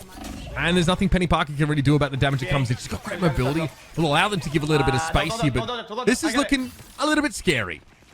You're gonna have Moxie come out with like a big Hawkeye ult here, but then you're also going to have that final judgment on the other side from Gale as, this is gonna be really difficult to dodge as Super just look at how many players he can hit that Mitch. It looked like 3 or 4 at least. Yeah, it was a really good seduction, but the damage behind it wasn't quite there, and Moxie's hitting very, very hard on this Hawkeye. Here comes the damage boost of that CYA. What an important little fight here for this Team xQc squad. This also allows them now to set up again with the Penny Parker. Get some of these webs down. Set some mines up. This defensive comp wants to be able to win a fight here and there to reset the playing field. And Seagull's got that Spider Sweeper ultimate, right? Can be just a nuisance to deal with once the Penny starts to get moving. As look at this, they actually caught Tyler one off on the side as he will get put into puny banner form and finished off. So that's also going to burn the res of the BRB. Thieves ends up using the final judgment here, thinking they're going to come around the corner fast. It's nice to have the res, but losing it so early in the fight, you're right, Matt. It is pretty punishing. Thieves here backs away, almost knocks Tyler into puny banner form yet again. And xQc sitting on an eye of Agamotto. The way he's juggled shield aggro so far this game's been really good, but it is very low. Hit by a sleep, a lot of CC coming his way potentially now as a kick comes in from Super. He needs healing desperately, but it's just not enough on the side of Team xQc. But hey, back in the fight, BRB reprints him into existence. It's going to be the Spider Sweeper here from Seagull. Eye of Agamotto over the top. Seeing me connect with it. That's a shield from Super. You see, like, vertically placed. That's really sick. Tough to come back from that one. However, Tyler 1 is down. And it's a numbers issue right now for Team Super. Quietly, dude, amidst these fights, Seagull has been a real pain in the neck. I was just about to say, this part of the map to deal with the Penny is really tough, right? Especially when you're asking Tyler 1 to, like, kind of dive in constantly on the hull. You can get kind of caught out a little bit in these close alleyways, especially with that Penny. The bad part, I would say, for Team xQc is they used a lot of their ultimates in that previous fight. They do end up, though, having the Eternal Bond and the CYA coming into this one, though. So potentially enough damage to take them over the top because there's not a lot of time left here. I mean, we're below 40 seconds. Oh, what a pick! Oh, it's on Super as well. Oh, that's huge. Tyler 1's going to pop, though. The Hulk smash. Getting locked up, though, every now and then by Penny Parker's a problem. And he's going to go very, very low. Knocked into puny banner form now. And yeah, Final Judgment is active. A lot of damage coming the way of Team xQc, but they are managing to get through it. Tyler 1 eventually dealt with now. Pineapple going on the aggressive, mostly cloak-less dagger form. And xQc gets ahead. Choke slammed out, but should have a Maelstrom to throw down. And Moxie's been doing some serious damage in the background. This is a sick hold. Team xQc are going to stop them in their tracks. Hey, they definitely had something cooking. He was talking a little bit about it when we were cast with him and getting ready to it. And now I am a believer. You get Moxie on to the Hawkeye, right? He's able to come up with constant picks as like players are coming around the corner. And then the Penny pick. We have not seen the Penny at all today. Don't think you're going to be able to run it on offense, but at least on defense, it was really annoying for them to deal with. Looks like we have a game crash briefly, but we can keep the scoreboard up here and have a close look because Moxie with like 10k damage is, or 16k I think is pretty insane. There is a pause in the game now. Seagull. There is a pause, Seagull. What are we doing here? Hey, up, Seagull. Come on. Come on now. I don't think Come on now, Seagull. I mean, yeah, Seagull's, he's flexing how much look, he's been, variety streamer. playing some, Variety streamer. Yeah, it's okay. You know what I mean? hardcore WoW or something. It's a recent it's addition. a tough time. It's a recent addition to the game. In fairness, there was a problem even at the pro level where someone DC'd. We would just have to play the game, and But you can pause it. So we'll be able to get that player who crashed back in safely. We'll figure that one out. But Team xQc in a great spot here, right? I know preventing them from getting that first checkpoint. So being able to come up with a really interesting strat, right? I know you move away from Jeff the Landshark. He is gone for Team xQc. Still playing the rocket. I think just due to safety, right? You're playing that rocket, but we will actually see Sir Pineapple. Looks like we'll be getting back in here shortly. But Team xQc going to start out right away. Okay, we're playing the game regardless. I do think we have a pause, but that's fine. We're going to carry on here. Namor for the defenders, man. So that's probably one of the more different looks. Triple strategist as well, so just the Namor in terms of duelists. Something pauses bug. That would be kind of crazy. Still, it may not matter. Team xQc, good frontline pressure. Chokeslam does come in, but the Mouse from Amanus finds good damage. It's a little bit hard to fight here. So Pineapple, though, is in the game on the Cloak and Dagger this time. Yeah. So play the Cloak and Dagger on their defensive side. Is I don't know if Thief's gonna make it out there. It's just gonna end up walking into the wall. So defense here. Difference for the team of Super. It'll be Gale actually playing the Namor here up on the high ground. So you'll actually get that team up combo between Namor and the Hulk, which is very strong if you've played this on live. Yeah, it's pretty sick. Giving a laser squid to your team, turning it up on the high ground. Good use of that mobility there from xQc. Straight down is like the Dagger Storm as well, so sees that AoE healing ultimate and quickly takes advantage. However, this invisible boundary is a problem. Now Gale's going to get ahead. Horde of Proteus flattens them. Thieves and Erob devoured by the whale that, if you look closely, has feet, which is really, really concerning. Either way, it is just as deadly as a normal one. Flattens them. Okay, so a benefit here for Team xQc is they've gotten them to use the invisible barrier and the Horn of Proteus on the opposite side. Ico will end up having an Eternal Bond to match Sir Pineapple's coming in this next fight, but potentially Big Eye of Agamotto in combination here with the Hunter Sight could be something that turns the tide. I catches three, big one, charging up. What a maelstrom from xQc. Dokibird and Ico go down. And the back line is basically torn to shreds. Seagull getting off the penny here onto the Thor. Now he's got more of that vertical mobility to try and test someone like Gale. The Namor was a problem, but your boy King Juice here just rolled him. And you end up holding on to your Eternal Bond here for potentially what could be the final fight, right? So you just got to make sure that Gale can get these turrets and can get them rolling, right? It can be very difficult. It's going to be Ico using the Eternal Bond just to get them out of the spawn. So maybe if you're Team xQc, you consider backing out here just a little bit. You can match these as well. So you just cancel each other out if both Cloak and Daggers make use of that Eternal Bond. Here goes xQc rather pushing on him. God help me. Okay, Might of Asgard ready here. Seagull about to drop it down. This could be devastating. Look at him make use of that mobility, crashing into everybody. Seagull finds yet another one. Moxie chimes in, and Team xQc have done enough here, folks. This is the last hurrah for Team Super. And with about a minute left in the game still, Team xQc advance in our bracket stage. Yeah, and you see there towards the end, he was actually trying to get like a TP to block them from coming out. Seagull lets them know what he thinks about them. Seagull's had enough. You know when Seagull is doing stuff like that, you know Seagull's had a day. And I think they just need a dub. You just need a dub. When we're spamming Tyler 0 to Tyler 5th through 6th. I mean, we're just getting it all out here for Team xQc. I mean, it's like they won the finals. I don't know if TT knows what he's like typing, like what he's what's he actually?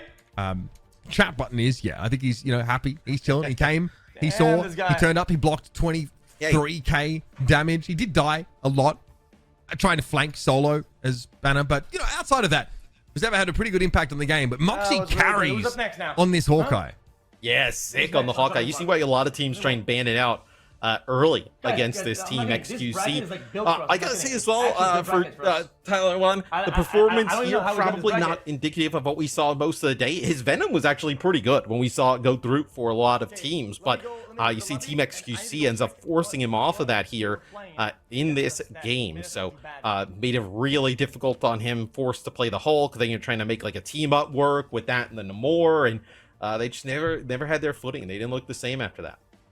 So that basically sets up now our next round of matches, because of course our two top teams can get involved. Now, I've been sitting back, they've been on a bye, but now those rosters are going to get in. Team Necros, of course, and Team Shroud have been waiting for their opportunity to take on either of these teams. And remember, Team XQC at least dodges the Necros matchup until potentially the finals. So he was sort of talking about how that was part of his master plan.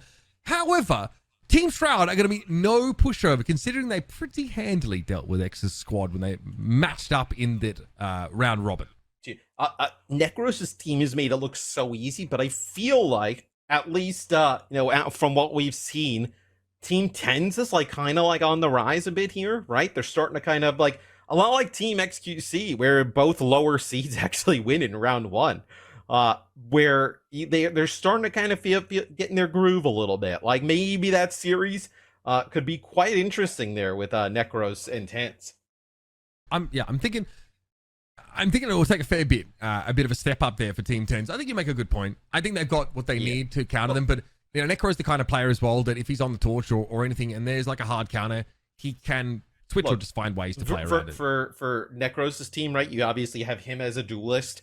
You have Guru in the Vanguard role, then Aspen as a strategist, right? So you have like 3 like rock star pro level type of players on each role, right? So like the other players in those roles probably feel pretty comfortable playing alongside of them, where seems like the team's really balanced there. Yeah. I mean, and that's been a huge component of their success coming forward. Good to see them, of course, in just a moment. Yeah. We are 6 teams down to 5, though, folks. Tyler 1, of course, Gale, Doki Bird, Ico Bliss, Lydia. 6 teams down to 4. Oh, true. Yeah, we've had both of those eliminated. Yeah, they just lost. Duh. Yeah, that's what I meant. You didn't read the graphic? We just put it up. No, I just can't do math. I mean, Felix was talking about how it's like he has to keep count of the players like in the game. I just don't do that. Don't bother doing math on air. There's a rule amongst broadcasters. You never do math on air, even if it's simple subtraction. Yeah. Don't do 5 minus 1 on air. Don't do it. It was actually 6. Could end up in a disaster. So it's not just me that's struggling with math. 6 minus 1. What do you mean? We had 5 teams. Yes. Once we eliminated 1 in a 6-team tournament, we have 5 teams. That's right. I incorrectly said we eliminate 1 more. You said we were 5 to 4. Yeah. No, I've been here before. I can do this all day. I can do this all day, bro. How you feeling, X? Good game, buddy. Nah, I feel really good. I feel we like I said, we changed the DPS into healer the DPS, and we kind of had it down. We had it down to a science, actually. It was pretty good. Also, Seagull is a man of the thought, and he thought about the penny, and he made it work.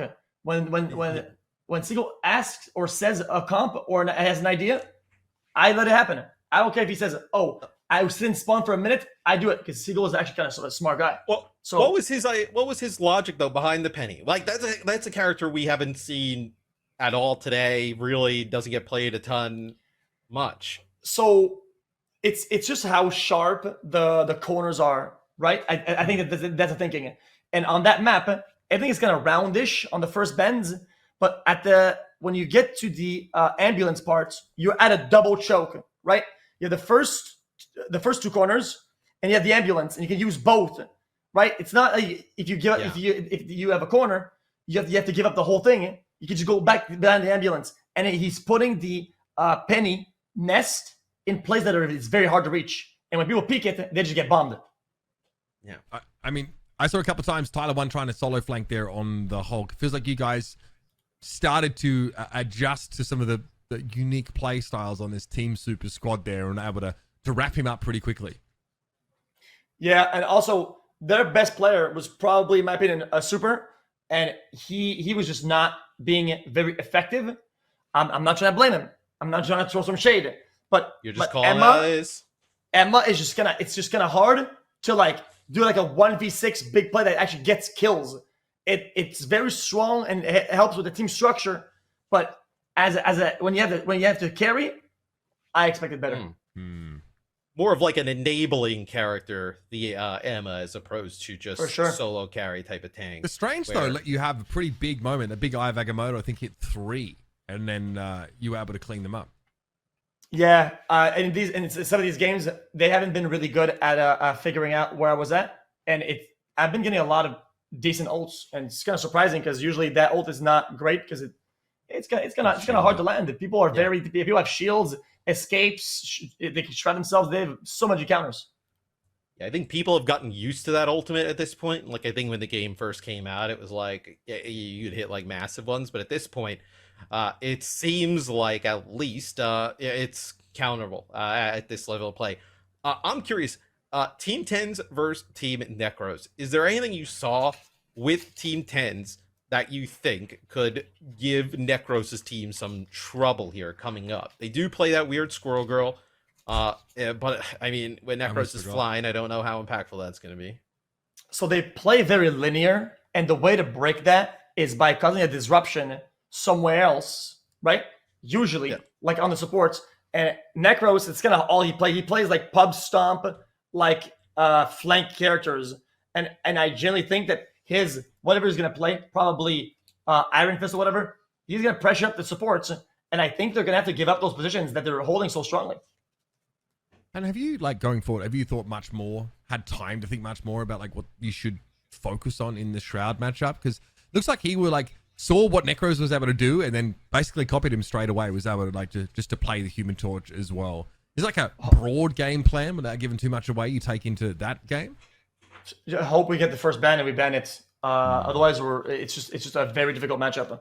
Because of the strength of their team, they'll always be able to sustain and kind of leave him just to do whatever he wants. So it just kind of banning it. Otherwise, we might have to play a sturdier comp, something that maybe like goats. Hey, bring it all the way back. Why not? Bring it all the way back. Like a little. Did Rivals ever have like a GOATS era? Were people ever playing the triple Vanguard, triple strategist? I feel like they were right at the beginning, right? They haven't been doing it that much. But I have to be honest with you, from my experience, when people play at high rating, it is incredibly strong.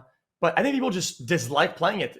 Generally, I think people in this game, they love playing DPS. So whenever you're playing solo queue or high ranked games, whatever, you're not going to see a lot of GOATs. People want to play DPS. Yeah, that's how it especially like because the Vanguards in this game have a lot of abilities to mitigate damage or give like shielding to themselves, and then the supports have like high throughput. So like, a triple Vanguard, triple strategist comp, like it might not even put out like really much of any damage, like any type of burst damage, but just in terms of the survivability, it's, there's no like anti-heal type of thing, right? It would be very difficult to work through. I feel like they don't do that much damage like some of the Vanguards, right? I feel like they've toned that down pretty appropriately. Like, even like Cap used to really be like a wet noodle. Even Strange sometimes with fully charged Maelstroms can struggle to have much of an impact. But we're jumping into this one, xQc. Team Necros taking on Team 10s. Already the Hela ban away from 10s, even though we've seen him much more go over towards the Punisher. So my understanding is that in this particular hero shooter, a lot of the heals, when they reach an enemy, they kind of stop. They get blocked, right? Putting a lot of bodies up is a very, very, very effective as a counter healing method. So when if you're running 3 tanks and you're just walking past them, these people in front are not getting healed. Yeah, that's an interesting way to kind of look about it. In that type of way, like trying to block healing, whether it's like shield bodies. So that's going to be the Buckygon. I'm curious where you go here if you are Tenz's team for a secondary ban. I wonder if the way to kind of go at the Necro squad is like he's going to do something, whether it be on Human Torch, Iron Fist, right? Like it's going to happen. I wonder if there's a way to just make everybody else so uncomfortable that like they kind of end up falling apart, so to speak. The Adam Warlock goes, and it'll be a Namor Protect. So Namor, Felix, is actually pretty good at dealing with some of these flankers, right? Just kind of throwing turrets everywhere. Absolutely. That's the main point. I think it's why I'm actually surprised they didn't protect it earlier than that, because Namor fully counters most of Necros' character pool.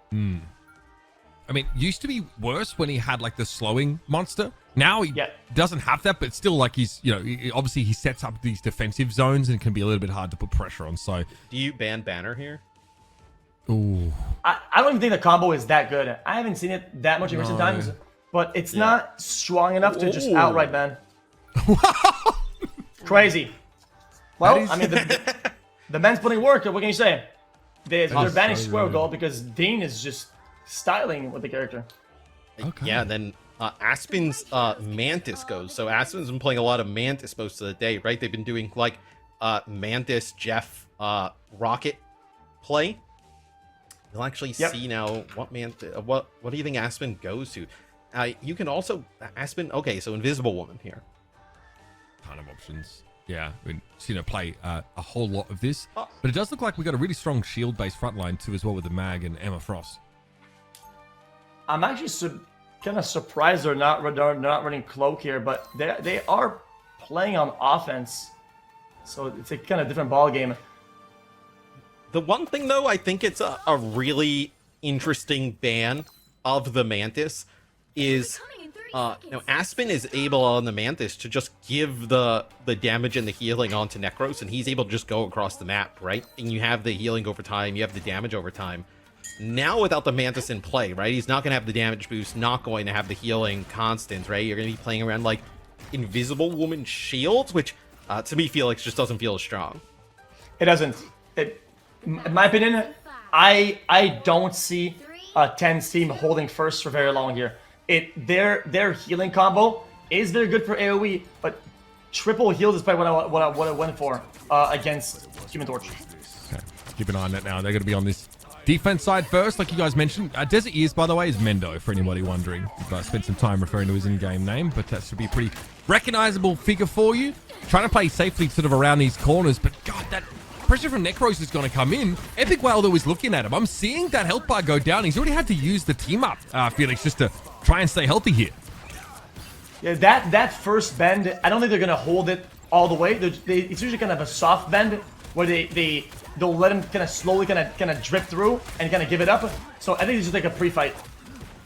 This map though is actually a pretty decent draw though from Team 10s. They lose Fanfan here at the start, but I think being able to play this map and where you have a lot of just like natural high ground on the defense could actually negate some of like the Human Torch, right? Playing Felix in the Helix in the skybox, you're not able to go there. Yeah, they've been pressuring him pretty effectively, but now it seems like he's just kind of doing his thing. Necros is just kind of putting down a lot of firepower. Everybody's going down. Now they're up by 1. Looks like he's going to go for more. Up by 2 now. Make that 3. They're just steamrolling. Now they're going all the way through the first point. Yeah, that's a snowball that sort of happens towards the end of these fights. I think that the big pick is Guru able to take down Mendo. I think as soon as like you lose a Groot from the map, then you can sort of create that safe zone like for your players to work around. In this case, it basically means it's just like zero pressure on the backline of Team Necros at all. So they come back in though, and there is a strangling prison here for Mendo though, Felix. So big wombo potential in this fight. Tens is going to be on the Star-Lord. It looks like it's going to be just one support ult against one support ult. It's going to matter who's going to get out. I mean, so complete wipeout. Guru has the walls rolling and then also uses the strangling prison. As I think at this point, maybe you're thinking about what other options you can go for if you're 10s, where I think actually dropping one of the Vanguards and going with a third duelist or a third strategist probably is the right call. Here with the Star-Lord, would have been nice if you would have had the Adam Warlock, but it gets banned. But the Star-Lord can like get up into areas and challenge Necros at least. At least a little bit. We'll see if he's effective at least shutting him down or maybe even killing the Human Torch. Now he's good. All right, we have another CYA coming down here. Brutal Stuff 10s does get beat. Tries to get up onto the rooftops there as we were discussing to look to take a fight. Necros immediately dived down to the ground, realized what was coming for him. He's pretty switched on. He's pretty sweaty, and he is not playing about. Little double jump there, of course, for Fanfan to try and get away, but there's going to be persistent pressure now as Necros is he's kind of pushed the front line way forward. And now, like, the attackers just move in behind it. especially on the second point, there's a big house in the middle, and he can really maneuver around it. And whenever they're in a position of strength, he can just kind of straight go down and from where whatever do the fight thing. All right, do the fight thing. I will. We got Galactic Legend available here for tens. There's the Horde of Proteus, though. Aspen gets absolutely flattened. There is a Galactic Legend in play right now. It's a question of whether he can actually connect some of these shots. Yet another Supernova, and oh, buddy, everybody caught together. Epic Whale and ML7 incinerated. Not a skerrick of them left. Tens will drop in again, try for a blaster barrage, but this fight is already over. It's just starting to turn to a bit of a stomp now. Bro, Felix, I'm stealing that. I like that. Do the fight thing. I'm gonna start whenever I do my analysis. At the end, I'm just gonna be like, hey, just do the thing that you put on your fake accent. Do the thing that you do. Yeah. Every day he wakes up, he has to do the Australian thing. Come It's on, all He, good. he practices it so up the hard. act. Can you not hit me about it? Bloody hell. Radio. Let's just calm down here, boy. Let's just calm down. All right, this will bound to be available. Pop straight away. Aspen going to keep everyone safe inside of it. It looks like Tens, as a response, they're gonna match the Human Torch with their own, but I don't know if Tens' storage is as good as Necros'. I mean, I kind of doubt it, and I think maybe a little bit too late here because you have Team Necros getting around that final corner over 3 minutes. You also have the CYA here available and the Meteor M. Even with ultimates here, 1410s, you're gonna have to use everything just to get a spawn hold. Where that's a nice strangling prison there from Guru. He ends up falling, but just traps everybody before they can kind of push up and use that tempo. Both support ults is being used on Tens' team. Both supports also used on Necros' team. Now it's going to come down to who gets it. Oh, Necros goes for a 3K. It looks like they're going to steamroll past the third point and finish the map here. All right, if they've been running away with this game, I think, for the last minute or so now. It definitely looks like it's gotten out of control. The amount of supernovas we've seen from Necros has been pretty sickening. 2 minutes and 40 on the clock at the end of Spider Islanders. I'm sure you've run this map quite a few times, Felix. You know that is a disgustingly fast attack. That is incredibly quick. That's almost perfect. It's just this map, the overall structure of the map. There's like a super high ground on almost every point. On the first point, and they're not just normal high ground. They're high grounds where you can attack from, and you can also hide there whenever you're low HP and kind of stabilize. And he's been utilizing that every time. It's been kind of crazy just seeing him just kill everybody. Bro, at this point, if I'm any team that goes up against Team Necros, I would rather die 1,000 times to the Spider-Man or the Iron Fist than watch a Human Torch go 32-1 with 18,000 damage in the first half. I'd rather one death. I would take just give me whatever's behind the other mystery door other than that, because I feel like at least for me, Felix, I feel like you have a better chance against like the Spider-Man or the Iron Fist. True, but I gotta say, if you say that now, but wait till these guys get out of spawn and they get pulled off the map. It's gonna happen. Dude, if he does that, that would be crazy. That he's just going for TikTok. What do you think about the Necros Spider-Man, Felix? I think it's cool for TikTok and clips, but overall, I think it's pretty garbage. This is my take though. That's fine. That's what you get to do. You're in the commentary booth. You give your takes. It's the job. All right. What's Necros cooking? Oh, no! There you go. Oh. Well, you called it, buddy. You called it. Yeah. Like I said, coming out of spawn, you're gonna get picked up by the super TikTok combo.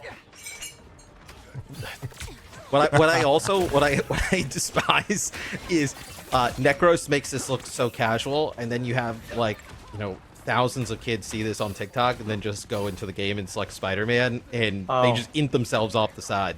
They have no clue what they're doing. That's pretty classic. It happens in all the games. Flashy plays that make for a bunch of noobs that are gonna try and solo queue, but he's doing pretty good with it right now. So if you're Team 10s, like, how are you countering this? Like, what is the first thing you're telling your team when you see this from Necros, outside of cussing him out? I mean, you have to yell that stop getting out of spawn, right? And you use the right side door, and you walk in a very, very tight ball and go to point. You death ball on the point because without its combo, without Venom, Spider-Man is actually pretty weak against death ball. When people are all together and they're using cloaks, right click, whatever, nothing is gonna die. We have a little I think if I was Team 10s, I think that is great. I'd probably say that. I'd also probably look up the third, fourth prize pool. That's probably what I would look up as well. See what we're going home with. Because dude, they also, I mean, they said 240 in the time bank. As I feel bad for Team 10 because they looked better over the last few games, right, Felix? That they had started out, but this is a tough one. That it is a tough one. It's kind of demoralizing also. Well, I mean, we're all seeing a DC now. Now there's a disconnect coming in. That's how demoralized they are at this point. Right, well, we have to... Yeah, because when we had a pause functionality in the game, we've been seeing it earlier on, so I have that taken care of. But for now, everyone's going to go down a spectacular spin. That is going to wipe them out in this fight. Dean survives, of course, by using that little Ocean's Gift cocoon, but Necros will, of course, chase him down with a combo and finish him off. Yeah, Felix, maybe I was wrong. Maybe you don't want to just see the Spider-Man. Maybe you'd rather see the Torch. The Spider-Man is very disruptive. I didn't even see that they had the Venom combo. I was not paying attention. But they do have the Venom combo, which is even worse. But I don't even think that's what's killing him right now. It's just the how much disruption he's causing in the back. Yeah, right, he's not able to do much of anything. No, I mean, Dean's back. This attack side, Team 10s does have everybody here in person, but this is the problem. Like, this is the snowball effect as these games go on. You'll notice that, I mean, Team Necros have just been holding on to all of these ultimates and haven't had to use them. Necros has almost built up yet another spectacular spin, and if you notice, it's pretty gross AoE damage in an area. Okay, good force physics there. That's a nice little counter. ML7 at least knows how to deal with this. Necros is low.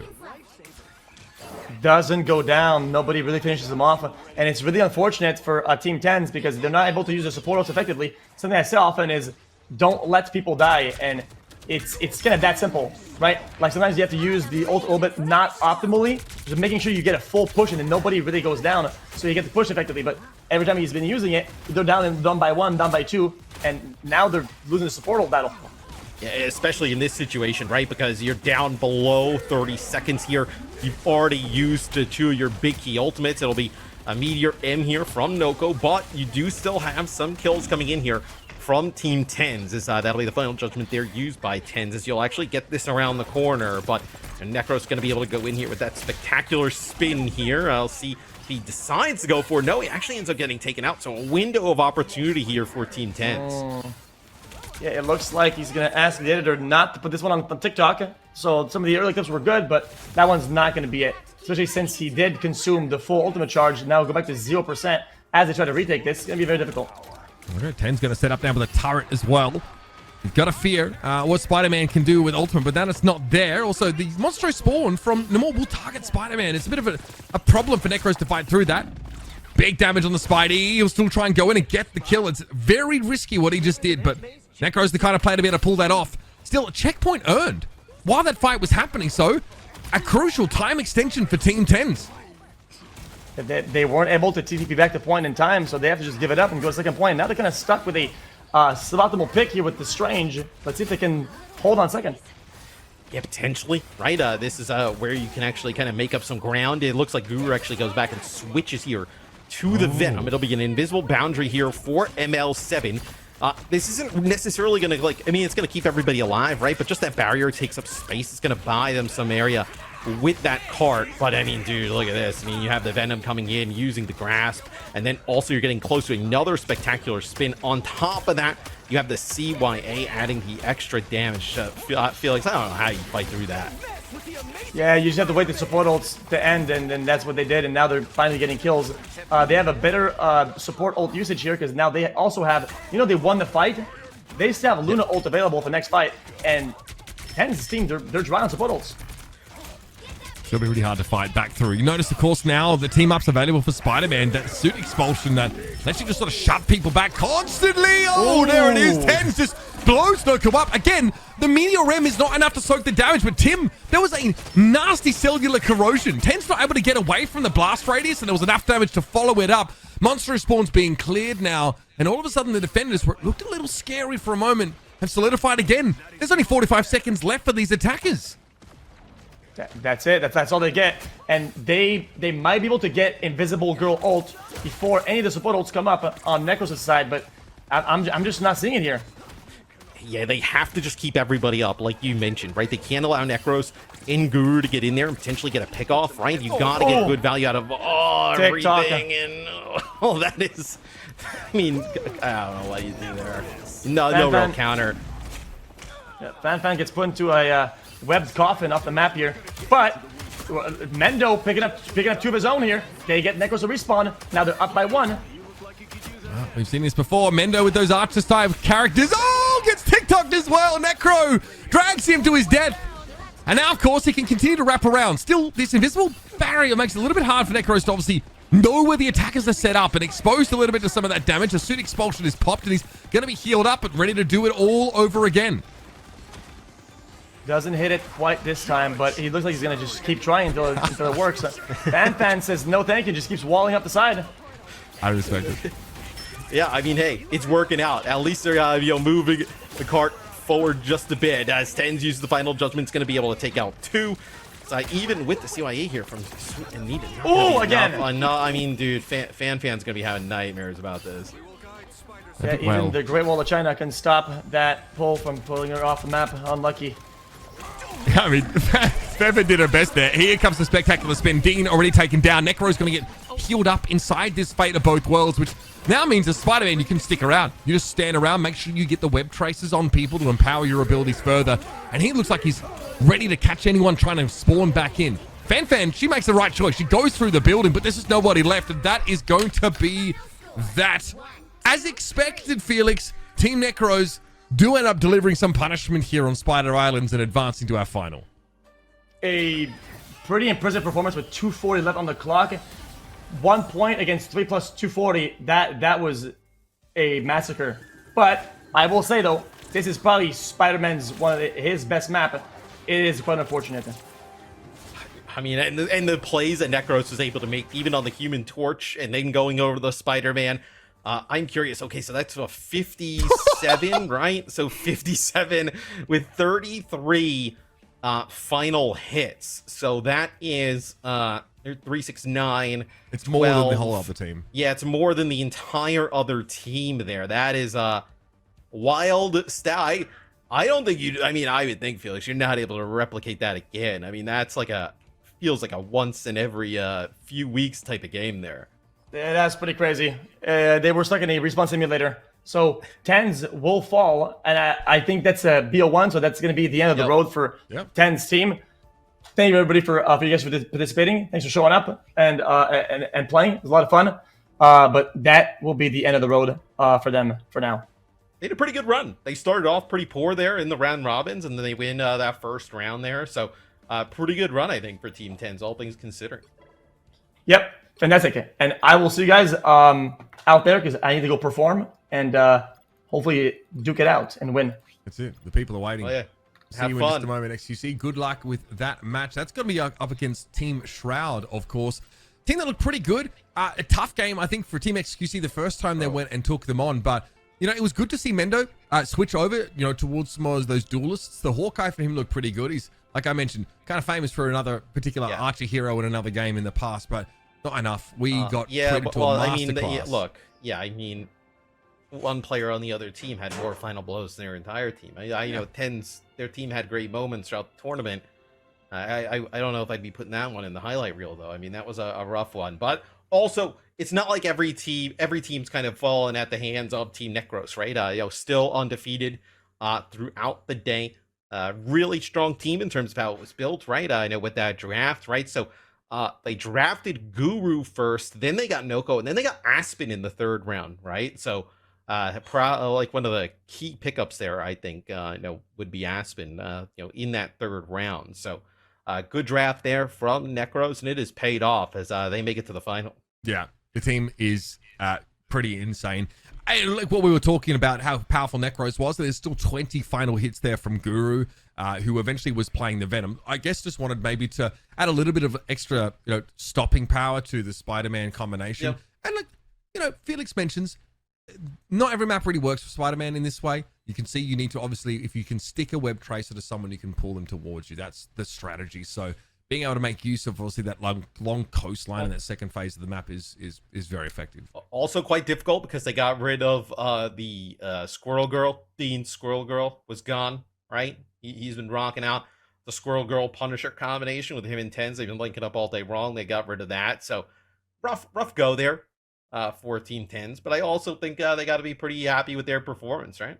Yeah, I think also, like, you know, we're probably going to be seeing these bands of protects use less to deny like the overly strong things, but, you know, continue to target individuals, especially because not every tournament has teams that get the chance to play each other a second time, right? To make use of that info. So, you know, we know what Team Shroud like to play. I think like XQC also is pretty aware of like what they want to target through that ban phase. Like, what did Dean end up doing? I think Dean ended up switching to the Cloak and Dagger. I think after not being able to play the Squirrel Girl, right? They did some Namor, I believe, as well. And look, while XQC is on with us, probably Seagull's going back, looking at Team Shroud gameplay. He's cooking something up, like a little, let's get the Penny Parker out, right? Maybe a little pocket magic pick here, potentially. Who knows what we're going to see.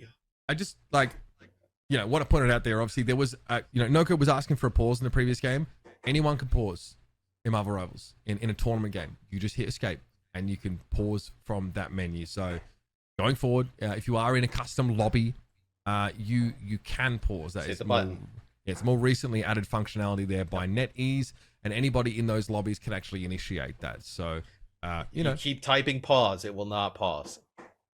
You have to hit the button. No, sadly, it doesn't quite work. Sadly, it will way, not. So, and like these things happen, right? We like plenty of these sort of online tournaments where people can sort of drop out here and then. I do want to say, probably doesn't affect the outcome of that match too much in the end. You want to be able to pause when you need to, of course, which you can, but like I think that don't know if we need to do a replay. I think we kind of get the vibes to that one. I think we're all on the same page there. But yeah, no, it's a really important feature to have. Obviously, it's in you know, NetEase having that feature in pretty early, so being able to do that from the player or host that perspective, is true. Right? I'm trying to think of other esports. I don't want to make anyone else look bad by comparison, but I think in a game that we covered for many years, it's a pretty difficult feature, right? When you think about it, like it's kind of saving the game state of everybody at like or potentially like an indefinite period of time, right? So right, I mean, but yeah, I mean, credit to Rivals because they have the pause feature, but also replays. You know, or like the ability to watch like games in client. You sort of see that even like the spec client because there's like a mild delay in the games. You can see it come up as a replay. So there's actually like a ton of functionality like packed into a game that, you know, has only been out for God, how long now? 6 months. Also, somebody's got to go back and clip when Guru used the Feast of the Abyss and came up with like 2 huge kills. You referred to him as Tim, so I think Tim needs that clip to just kind of use as his own. Where come on, man, he could have played here in spirit. So we was met here Guru in spirit when he was playing for Maryville University, I think, in collegiate. Not Tim the Tamian, Guru. Tim the Tamian did not play for Maryville University. Tim played for Maryville. You ask him, he'll tell you. So he's been around for quite some time. You see he's quite a gamer, and honestly, like is like a full-time streamer now. I think you can always sort of find him over at /Guru. So check him out. Great player. He's very good. So looking forward, pause functionality definitely a thing that you can do. You know, in these tournament rooms, and we will of course take advantage of that in the future. But let's start setting the scene here, I guess, the stakes. XQC, I mean, getting to win that previous game is pretty big. You lock top 4, right? That really puts you in a pretty decent spot in terms of that prize pool breakdown. Of course, 125k for first. So that's half the whole prize pool going to a first place team, which is not uncommon. Obviously, you are really trying to fight for that. And Team XQC get to kind of dodge Team Necros on the way here. But this I think like Team Shroud have also been pretty terrifying, right? That is like Space, Colazo, Natasha, Lula Lovely. Right. So their support line, especially their strategists have been excellent. Yeah. And Coconut B, by the way, started on Jeff. We saw them on we saw them actually, you know, gap Dean on the Squirrel Girl as well. So that team's definitely got some shooters.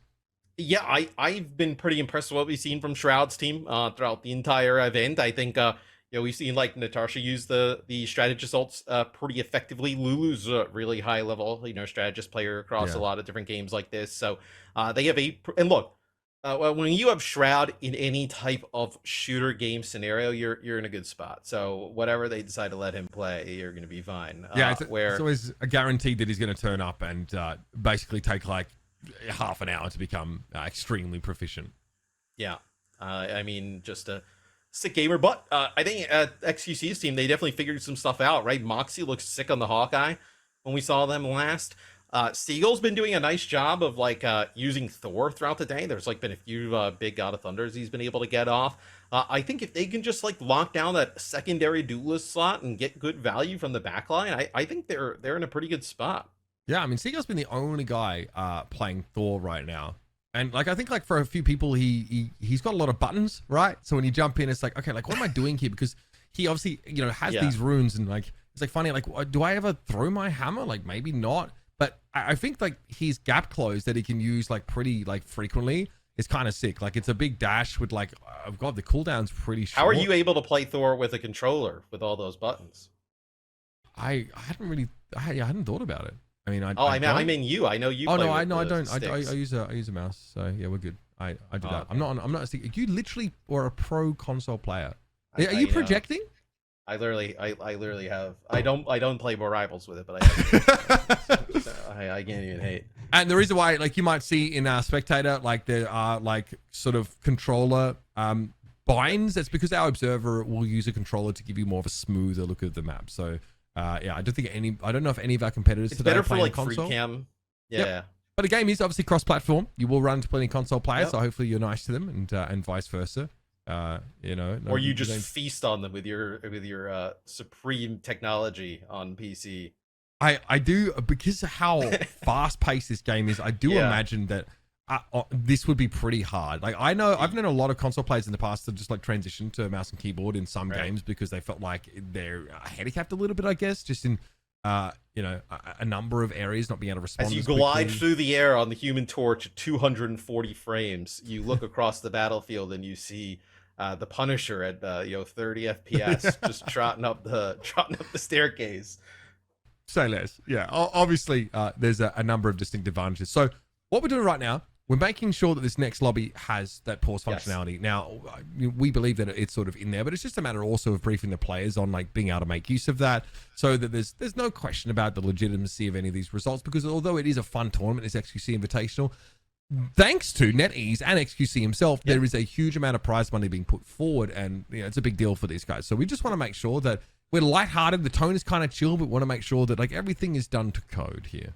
Yeah, and I gotta say, I mean, it's a huge testament, obviously, to I know NetEase getting involved with this event, but xQc and his team of like making sure, even when we kind of had like the tie, right, making sure we actually took the time to do that properly, right, making sure the rosters are as close to as even as possible. We've seen basically everybody kind of trade games with each other throughout the day, and then now obviously making sure competitive integrity is at the forefront. So pretty awesome stuff here for the xQc Invitational. Yeah, I'm loving it. And again, we have a best of 3 in the grand final. So I think we're going to have a domination map, a convoy map, and then another domination one to round it out. So we won't see convergence today, but it has a lot. It's domination meets convoy. It's a mix of the two of them, right? It is also a map where like draws are possible. So, we're trying to avoid them as much as we can, but we will get a longer series here, and we'll get a chance to see how these teams stack up, like, over, more maps, more scenarios. Well, especially with that first place on the line, right? With, the 125K for the first place, we got to see, it can't just be a best of one. Like, somebody comes in, maybe gets a nice little ban for protect phase color and comes out with something a little, sneaky and just kind of walks away with the bag. We got to ensure the people who get that money earned it. I feel like we've seen most heroes today, right? Is there anyone we haven't seen yet? We haven't seen Black Panther. Did we get Iron Man? At least on our stream, we don't know kind of what we've seen. Now, we did see Iron Man for like a second. We haven't seen Black Panther. Haven't seen Black Widow. We have not seen Magic. We have not seen Mr. Fantastic. The Thing? Have we seen the Thing at all? I don't think I've seen him. No Thing, actually. Yeah, that's kind of surprising. We have not seen Scarlet Witch as well. But that's true. Otherwise, we've kind of seen everybody else. Yeah. Okay. Honestly, that's pretty sick. We've seen like a real diversity of different heroes right now. Scarlet Witch kind of is fun. She has to team up now, like in season 2, which gives her like an extra nuke basically if she's with Strange. So before her team up was with Magneto, literally let Magneto just like swing his sword over and over again. We used to in the past see like on maps like Midtown, teams would like run the Scarlet Witch to give Magneto the team up. He activates it, walks out of the spawn door against the attackers if they're playing close, and like just chops them up, and then they switch off the Scarlet Witch. So there's a ton of cheesy stuff you can do with that. Look, I mean, I don't think you'd see Scarlet Witch at this level of play, right? It can be pretty squishy and easy to like take out. Like doesn't have a lot of range, right? So Scarlet Witch has to kind of like battle in the neutral, and just doesn't have a large HP pool. And especially when you're going in that category, right? You're looking at characters like Magic, like Iron Fist, right? In that kind of like medium range kind of like brawler dueler type of scenario. Yeah, but she just doesn't have the survivability, right? So you wouldn't see her selected over any of the others. Yes. Yeah, and I was like, Magic, obviously, like her ultimate just kind of enhances her abilities, right? Makes her just that much stickier for like 11, 12 seconds, and it makes her a little bit. I would like to see her, but at this point, I think the teams are starting to really just dial in on the comps that they kind of want to play, and most of them are really reasonable, right? I don't think we've seen anything today and be like, this is trash, don't do this. Everyone seems to be relatively on the same page, and there's a lot of the team ups getting used well, and just like even if we're seeing triple strategists a fair bit, it's very reasonable.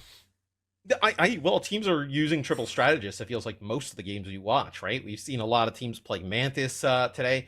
We've seen Adam Warlock get banned out of a lot of the games that we've actually witnessed here on stream. So, and also Loki. We haven't seen a ton of Loki. I think we saw like Lulu run it earlier for Team Shroud, right? And it was That's perfect, the one I can remember. Like and she was sick on it. Yeah, But we haven't seen really anybody use it. Yeah, I think like I don't know. Loki's Deceptive can like when you've got good clone uptime and they're in the right spot, like they're annoying to remove. He can do a lot of healing. I just think like in any game where you have that like the regeneration domain, like giving that basically invulnerability is just it answers so many of those big burst damage ults that are in the game, like Meteor M or like the Pulse Cannon from Iron Man. It even like is a good answer to any wombo from your opponent's team, like Horn of Proteus. Even though you might get knocked down, you can't get eliminated.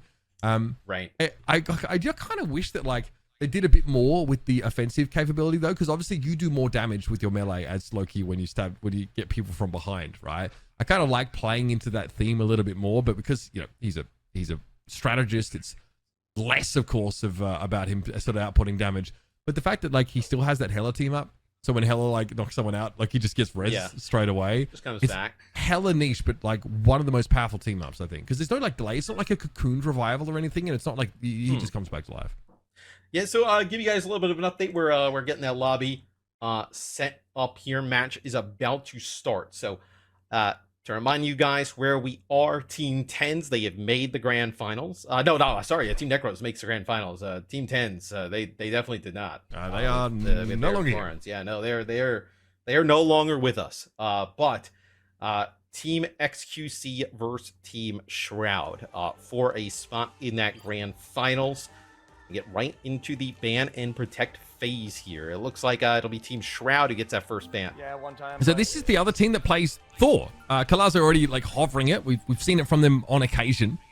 And I generally felt like the Team Shroud were pretty dominant in that matchup. Space is extremely experienced, talented frontliner. I'd say that xQc probably has quite a few professional tournament reps against him. So that's going to be a fun matchup to look at.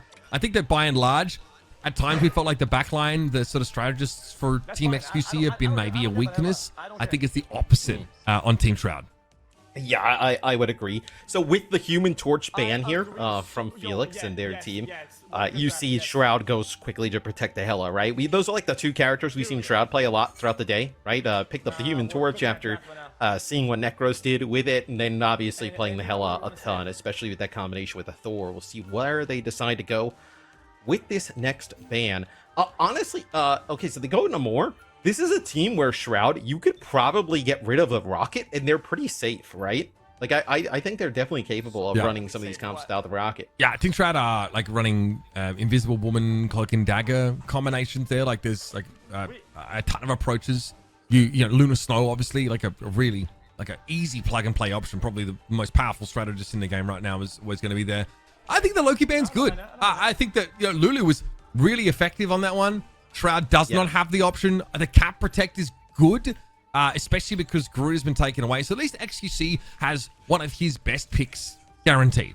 Well, and you're also not going to have to deal with, like, if xQc wants to dive on, like, a Kappa or something, with the regenerative domains keeping the supports with Lulu and the backline alive, right? So you get that out of the mix. You also get that God of Mischief out of the mix, right? Where they've been doing a nice job, like, duping Invisible Woman ults. And it will actually be xQc's squad who gets rid of the Thor. So a Thor ban will end things off. You will also see a Luna ban. I wonder if you just go solo Vanguard here for xQc's squad. Oh, they're still doing the Penny Parker. God, if they get into the grand final off the back of the Penny Parker play, like that is going to be like legendary. Seagull's like, yo, hear me out. Nobody would think we'd do it again, right? Like, yo, we did it once, but dude, on this map, there's no super valid on this map, dude. Seriously. yeah, no, it is pretty sweet. Oh man. We'll see if that's what they decide to do, though. There is the cheese, where you as the defender just like put a bunch of mines in front of the front door. It does give you some ult charge, but like it's really just a flex on people. There's like certain maps where you can there's like a lineup you can also throw your grenades in early. But I don't think they need to do that.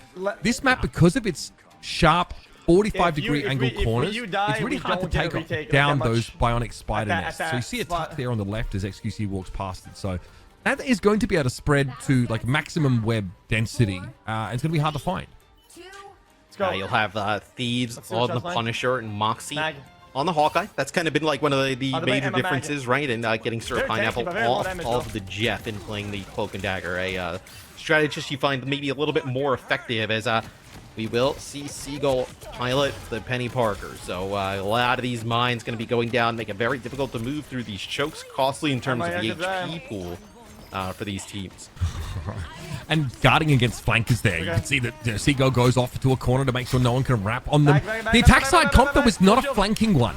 You'll notice it's Shroud on the Hela, pretty up front, pretty straightforward play. And then outside of that, it's going to be the triple strategist. So this Team Shroud, guys, want to play a war of attrition. They just want to grind down this Team xQc setup.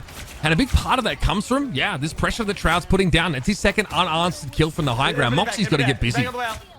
Like Felix talked about, though, like some of these areas you can play with the Penny can be really difficult. The issue is unlike how at Midtown, there's just like high ground here that you're going to be able to take, right? So you can kind of circumvent a lot of the area where those mines would be, as there's a lot of pressure coming in from Colossus. You're going to be able to get healed up here, though. Keep xQc alive, maybe potentially, looks like they're going to end up giving it. They're going to give it up here, so not able to get a touch, but with Shroud being able to control high ground, maybe the Penny's a little bit less effective. Yeah, it's been tough, really. This Penny just doesn't really seem to be bringing a ton of value. Here comes that Meteor M. Thieves flattened. So that's the Punisher out of the mix already. Space going to get tied up in the web snare, but I mean, he already got his job done and he just walks away because there's 3 strategists to help keep him topped up constantly. Invisible Boundary is ready for Lulu Lovely, and a Goddess of Death at the ready for Shroud to throw that down. Ideally, once the shields are out of the way, but you can pop the Boundary here and take a favored fight as the attackers. Yeah, they use the Invisible Boundary once the Hawkeye ult comes out of Moxie, and that's going to get Seagull going to end up using the Spider Sweep, just trying to stay alive, just going around in a circle, just making a minefield here right in front of the payload. They do use xQc. It'll be Moxie answering, taking out Shroud, but Shroud with the BRB comes right back into the action. Ooh, Shroud, the headshot there on Moxie. Space actually pushes up and finishes him off. Yeah, there's no fall off there on those Hela shots. You know, especially when you're inside the invisible boundary like Shroud was, nobody could see where the Hela was, so no one really knew what angle to fear. So Erob basically got 3 shot down. It was really easy. And look at all the space. Space creates. Look at how far forward he gets. Shroud has no pressure on him whatsoever, and he's been doing this all game.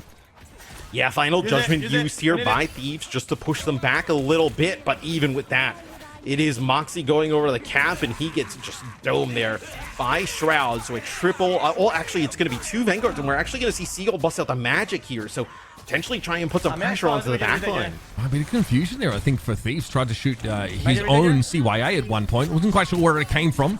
Coconut B was down, so there were actually 2 in play. I can understand why it would be hard to follow.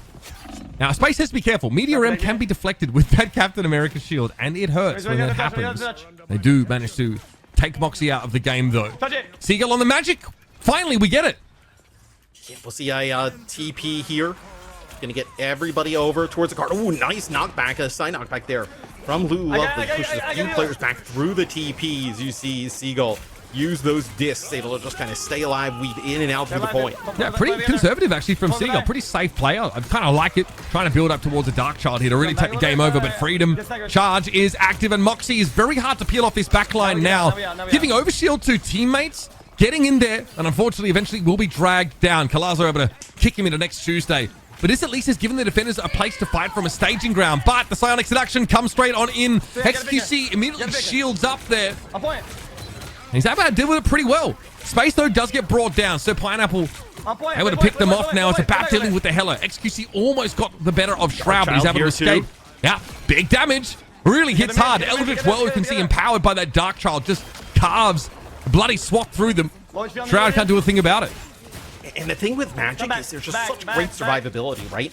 You can get in, start building up some of these shields, right? It's a kind of like a brawler who can also kind of blur the line in terms of like a Vanguard at times, right? With the HP pool that you can end up building up to. So we will see Seagull continue to play that. CYA in effect here for Erob. He'll be able to drop this. His xQc squad's done a nice job putting together a hold here at the end. Oh, and Erob not able to get the ultimate off. Big Eye, though. 3 players stunned out by that one, but plenty of durability, plenty of healing on the side of the attackers. So Pineapple brought down, xQc unsuccessful in finding follow-up there to a pretty brilliant stun, if I'm going to be honest with you. Moxie gets in there, but when Cap's on his own, he's pretty easy to drag down. And there's about 3 minutes bled off the clock there by Team xQc. They're going to have to hope that's enough for this last phase of the map. But if you just had like Pineapple and Erob stay alive for just like a hair, like a little bit more time, you would have ended up having the Eternal Bond. You could have maybe dropped that CYA and followed up the Eye of Agamotto with like some massive kills there. I mean, that could have been huge. And not getting the hold there, still an opportunity to get a full hold here. Not allow them to complete the map, but much tougher here. Goddess of Death coming. We'll see how that sort of goes down. Eternal Bond is active, and what a flank play. Thieves. Oh, that is devastating. Popped the Final Judgment and still ended up going down to Shroud's Hella. Tough to come back from that one. That is 2 very, very close together deaths here from that Team xQc Punisher, and Shroud says, okay, I'm heading upstairs. This is the correct response from xQc. Shielded out, but he can't shield everybody. Erob desperately trying to stick a fork in a PowerPoint, getting ahead of that Doctor Strange shield. Takes a bunch of damage, but still the defenders are able to hold for now. Seagull will be back in the fight soon. Yeah, they end up losing Seagull to the hands of Space because they have no cooldown to be able to keep him alive. It's going to be the Eternal Bond here for Sir Pineapple. Oh, a Meteor End, though, from Space inside of the invisible boundary drop by Lulu Lovely. So the cart will continue to roll here for Team Shroud. Is okay, so Moxie's actually going to end up using this here. So using the Freedom Charge over by the cart, just giving himself some extra shielding, just trying to stay alive and just burn clock. Not bad. I mean, it's a decent time buy, but it's not really how you want to be using that ultimate. You don't have the ability to give that overshield to the rest of your team. I mean, he'll be back in a second. Maybe something harder hitting. No, sticking to the cap. There is an Eye of Agamotto coming up here for xQc, though, Matt. CD and Land, he's actually got a lot of good ones here today, as they got to do a nice job keeping him alive. Up high, drops down low. Yeah, just one. That was Shroud caught by it, but nobody's looking at the Hella right now, and xQc is deep behind enemy lines, and there's no way they're getting him out. Saving Private Ryan could never. Eventually brought down by Shroud, and again, look where he's playing from. Ultra safe all the time. No one looking at him, and a Psionic Seduction really hard for Magic to deal with. Seagull just walking forward is the worst position for you to be in. Well, also, Natasha ended up dropping the Eternal Bond there as well, right? So you have that Seduction, the Eternal Bond rolling, the ticking coming down. Is, oh, look at this. They push up. They actually try and deny potential TP coming on through, but xQc gets it on down. Only 30 seconds left here for Team Shroud. So not a ton left on the clock. Not enough healing either. Erob trying to send those healing bubbles, but the problem is when you're low, you get healed by your healing grenade first, and it travels slow while it's doing that. So you actually can't heal your teammates if you're taking damages. Rocket, that's a little point there to focus on. 18 seconds left in the time bank here. All things considered, pretty good defensive holding from Team xQc, especially that second phase, Matt. They burnt a lot of clock. I think the cap switch from Moxie was good. Yeah, I was going to say, essentially with no first point defense, pretty good there from xQc's squad, right? You ended up burning some clock at the end of the second checkpoint, right? Being able to just jump out onto the checkpoint, with a magic, and Captain America, right, just cause some chaos. and keep it contested for a very long time, and then there towards the end, right? Gets below 30 seconds, I believe. So pretty decent defense, all things considering, for xQc and the squad. Whatever you can be I think you're gonna have to see them though kind of step it up here on offense. I think I kind of agree with the approach here, like with Seagull playing the Magic, and I would like maybe play like a Psylocke here, but try and get something here, out of Thieves playing aggressive with a duelist. So, how are you supposed to shut down Was Shroud like Thieves this? 0 of 12, by the way, when we pull up the scoreboard? Yes. I mean, I saw all of those. Yeah. Yeah. Look. No, I mean, look, right. in fairness, Thieves got 3D printed a bunch as well from the BRB, and the BRB was like in enemy territory at the time. So because you're blaming E-Rob. So no, I'm not E-Rob blaming is the E-Rob. I mean, reason. it's Thieves' fault for dying first, right? It is his fault. But Chat, you guys heard that though. He literally just blamed E-Rob. a little. I mean, the You went location out of of the your BRB was pretty. Look, Right. I'm just saying it's not all his fault. It's team game, team effort. Right, 0 and right. 12 though is a little bit of a So- stinker. So it wasn't Thieves' fault that he was always dead. No, it wasn't first. all his You fault. Okay, utilized that was the his fault. BRB, Him right? dying- But it was. At least half those deaths are his fault. Got it. Well, Yeah. look, you lock in here, and you turn up, and you get a dub.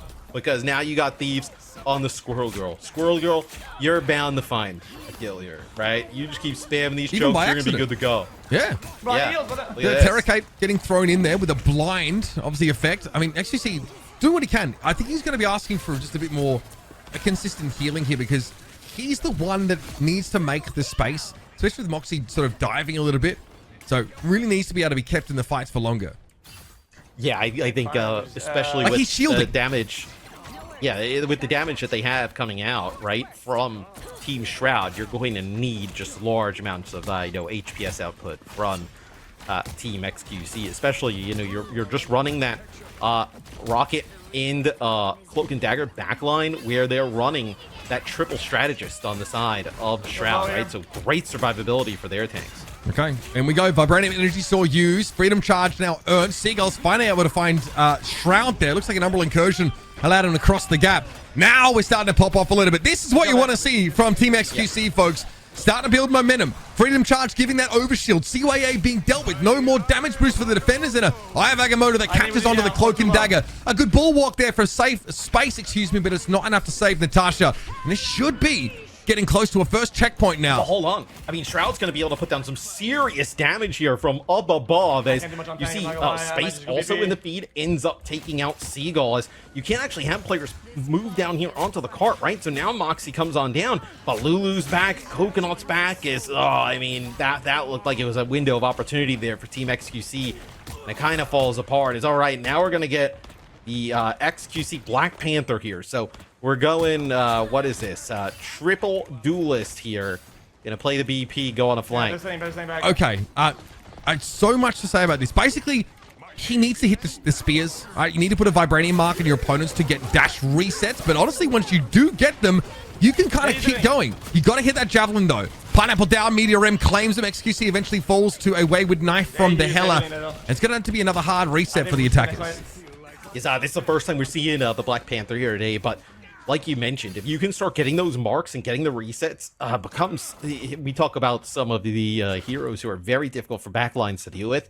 When you go against a good Black Panther, it might be the hardest for a backline to deal with when you start building up a lot of those resets and you're just charging all over the map. So finds the BRB on a flank and takes it out. But look at that, Shroud just looks him on the Hella, just puts him damage. That is a choke slam down to the ground, and then Space finishes him off. But looks like the BRB there is going to actually bring him back into the fight. Yeah, he is here. Remember, like, you can dash pretty close to indefinitely if you work your cooldowns properly, but you've got to pop off. There's Thieves. Okay, well and truly on the board there. Squirrel Tsunami at the ready. But the invisible boundary means that maybe you have to take a beat here. Looking for xQc to find a kill. Dagger Storm, though, hard to cut through that kind of healing. Does get a mark stuck there. And there it is. Lulu taken down. Beautiful spinning kick there from xQc. Looking for other opportunities now. And, of course, because of the team up, able to TP back. Don't often think about it, but the combo with Magic does give you like a virtual recall ability. You don't see it often, right? Because typically, like, these flankers, even though they do have some synergy, don't actually end up getting picked together quite often. It looks like Thieves actually used the Squirrel Tsunami there just to try and maybe get some of these players coming out of Let's the go! portal here. As Collazo's going to come out, Seagull's going to be able to pick up 2. It looks like one more player has worked their way out. So this is Shroud up there on the high ground. Just trying to put down some damage. But he will fall. So Team xQc will stay in it for now. They will get this first checkpoint, get a time extension. Not over just yet. Now, that ultimate, of course, from Black Panther, pretty important. Bast's Descent applies a Vibranium energy mark to everyone that it hits, which means that that's what allows xQc to get the resets on the dash. And also, if he has his spinning kicks, he he can get obviously also a bonus, like extra health rather off the dash. Oh, he's going around the flank here. Just going to try and line up a few players here with that Bast Descent. We drop the Panther on them right about now. No, not for the time being. Just dash through. Spirit Rend on out. Now he's gotten their attention. Does he go for the big finale? CYA's in play. You got to be careful. Another good Javelin connection. Can definitely fight this. A lot of healing available. There's the Descent. Good hit. Now dash through them. That's it. The Eternal Bond going to have to be used there by the defenders, but they've lost their Rocket Raccoon. Natasha under some degree of threat now. xQc blinded. Good Terra Cape used to make it hard for him to see from Natasha. Nice switch over towards the cloak, and xQc unfortunately is brought to a stop.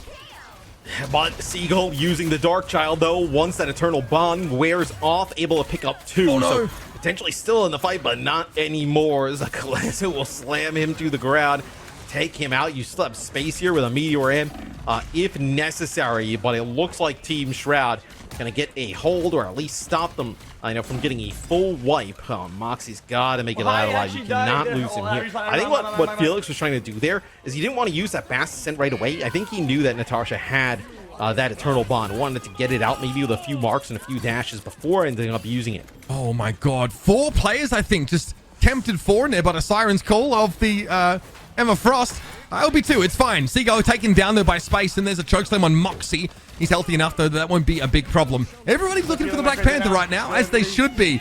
Eventually, Shroud is going to be the one that gets his prize. A CYA dropped deep in enemy territory here by Erop.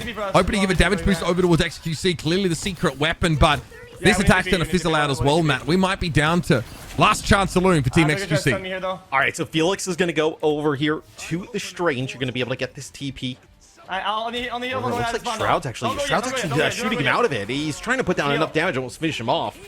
Almost does. Does Shroud actually just take a Moxie like right around the corner of it? I mean, that is huge because when they come through this, dude, Shroud is going to have that Goddess of Death going to be up at the go in the sky and just kind of rain down terror with that CYA. And I don't even see him on my screen. Decent sound. Oh, what a rough game. Shroud, 2 in a row. Looking for Seagull next. It should be an easy enough pickup. There's the spinning disc. There's get another knight to claim him. 3 kills for the Heller in this fight. And that was rough. A switch back to the Strange. I respect it, but it wasn't nearly enough to keep Team xQc in. Our Marvel Rivals xQc Invitational. They have been solidly vanquished. Yeah, rough game there from Team xQc. They tried a bunch of different stuff, right? They were able to get through their first round, which was a tough game here in our bracket. But not able to advance further than that. As Team Shroud, I think, just really balanced overall, right? Obviously, Space a tremendous player, but like you have great strategists here for Team Shroud. I mean, look at it, like almost everybody above the 20,000 HPS mark, right? Shroud able to pump out damage as expected.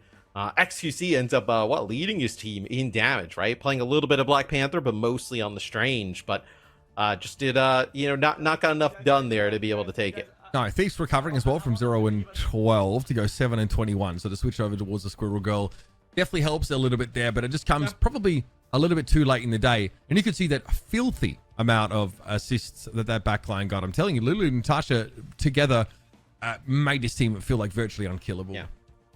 That would be the difference, I think, in a game against Team Necros. Yo! All right, bro. So, how are we feeling? Rough end to that game, but I'm glad we got some BP action from you. Yeah, no, actually, my first life was pretty bad because they used all their ults. But after that, I'm not gonna lie, I was kind of cooking in our with it. chat. Sorry, bro. We can't hear you. Stream can. Oh, Yo, wait. Now we're Gucci. I agree with what you said, though. Yes. I didn't hear it, but we agree. Well, basically, I was doing the first life on BP was tough because they used all their ults. It looked bad, but afterwards, I was being pretty effective. I'm not gonna lie. I was achieving my goals. It's just I gotta be honest with you. That team is just that they were just they have a strong skeleton. It's kind of hard to shake them off their like their structure. Like three supports, they're all helping each other, and they got like sturdy tanks and Shroud on DPS. I mean, we were having like a hard time like really kind of doing the damage that we need to be doing. Yeah, I was just saying, like, I thought their supports, like, I think if they, put up a good fight against Team Necros, it's really like, all three of their supports seem to like work really well with each other, but then also there's not like, a support that they're trying to like hide or protect. Everybody kind of like out there in the action, like contributing. I thought played really well. Were you trying, when you had that Bass Descent, were you trying to get that like Eternal Bond out before you used it? Because you were behind them for a bit. We were trying to figure out. Oh no, there was a stagger. There was Yeah. Shroud spawned late, and we're trying to delay the fight so we could get like Shroud off, because that's most of the damage, right? Yeah. And he spawned and he went kind of like a far left. So I didn't expect that, so I had to go back because I couldn't continue that. I mean, obviously, shame to see you guys drop out of the tournament at this point, but we get the pleasure of casting you for the best of 3 final, which obviously we're happy about. We're going to take a quick break and let you chat to chat briefly, xQc, and then we'll come back in and join you for that final best of 3. Sound good? Sick. Yeah, I'll see you guys in the finals. See you in a sec. Yeah, see you in a few. See you guys. Hi guys, that was just only me and myself on the main screen, just for a little bit, because I don't like having just a downtime, just like black screen. I'm looking at chat. I'm talking to chat. We don't have like on-screen chat, but I'm still chatting. Hello, chat. How did you guys feel about that one match?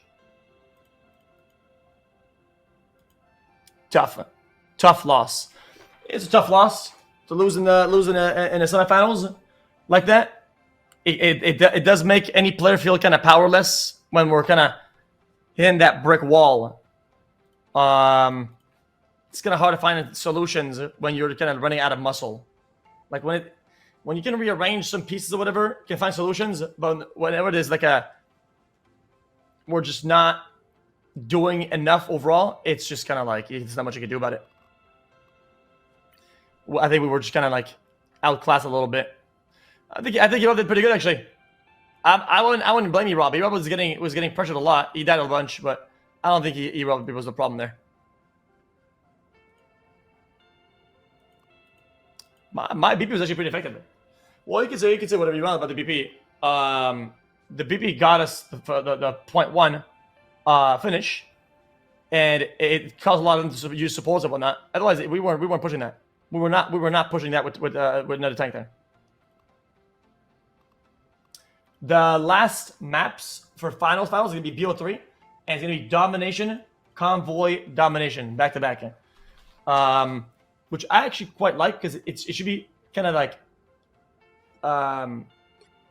condensed BO3 with double payload, with double OT. It would take like a crazy amount of time, but I think for BO3, I think that's pretty good for finals. It's going to be Team Necros against Team Shroud. It could go both ways. I think it all depends on if they're able to keep that sturdiness and that team structure with the heals and the tank enough to make space for Shroud to do damage. Otherwise, it's gonna be really hard against that super flank, annoying like Necros pub stomper team in a pretty, we should say how it is. It's kind of like a pub stomp kind of tournament like structure, just because of the captain's draft and how it's gonna be in the hot and cold in terms of like overall rating and skill set. You're gonna have fewer bad players or lower players, sorry, that are gonna get dived by pub stomper characters. It's gonna bound to be like that, but it makes for interesting solution finding. 5 lords versus 3 people who can't even Q ranked. That's a fair point. That's a fair point. It's all good. We lost fair and square. But now it's time for me to pass the torch and for 2 other teams to have the finals, BO3. We will see. We will see. I think we drafted better. I think our team definitely won the draft though. In terms of pick and bans, we did pretty good on that draft. I think we kind of did good.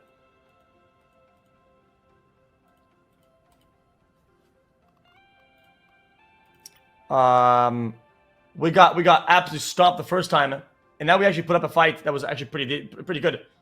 That was actually a good fight we're able to put out because our draft was pretty well crafted.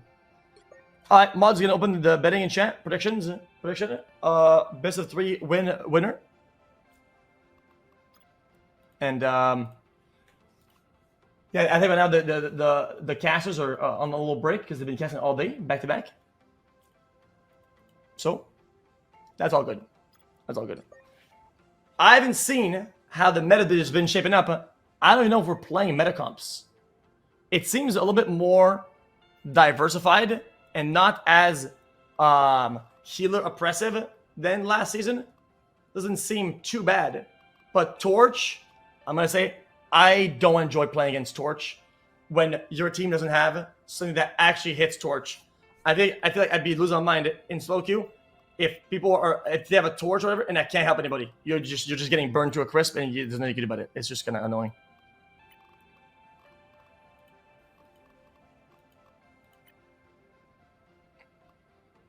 Was E-Rob setting ult for next tournament?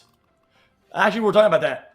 On second point on defense, I was yelling for him to use ult because I'm not gonna blame him though. We did a billion of mistakes, but sometimes it just comes down to like the timing of that one button that costs us a point. But I probably cost us one other point, and other teams probably cost other teammates probably cost another point. You know.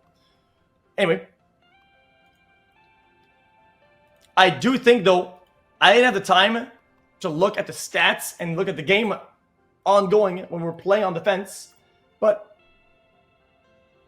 we were unsuccessful in some ways.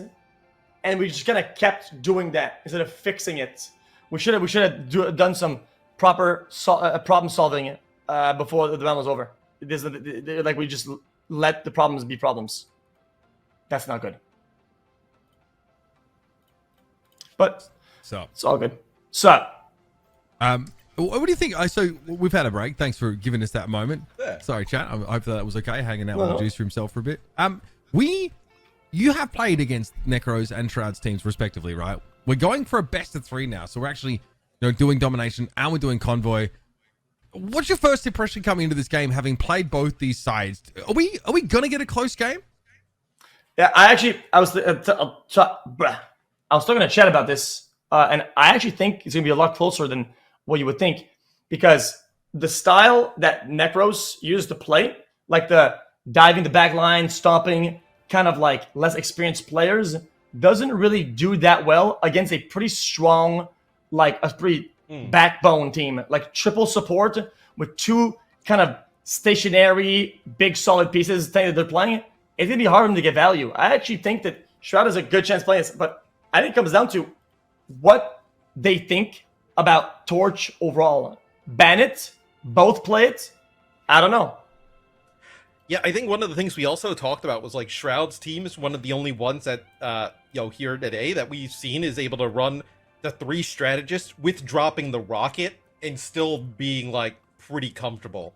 That they're able to play like Loki, Invisible Woman, and Cloak like together, and they're able to kind of do a lot of that stuff. So I kind of agree with you. I think if you play those strategists, especially if we see Loki come into play with like those regen domains, if they dive in and then basically all that damage is just turned into healing and you're able to keep people up, I think it could be quite competitive.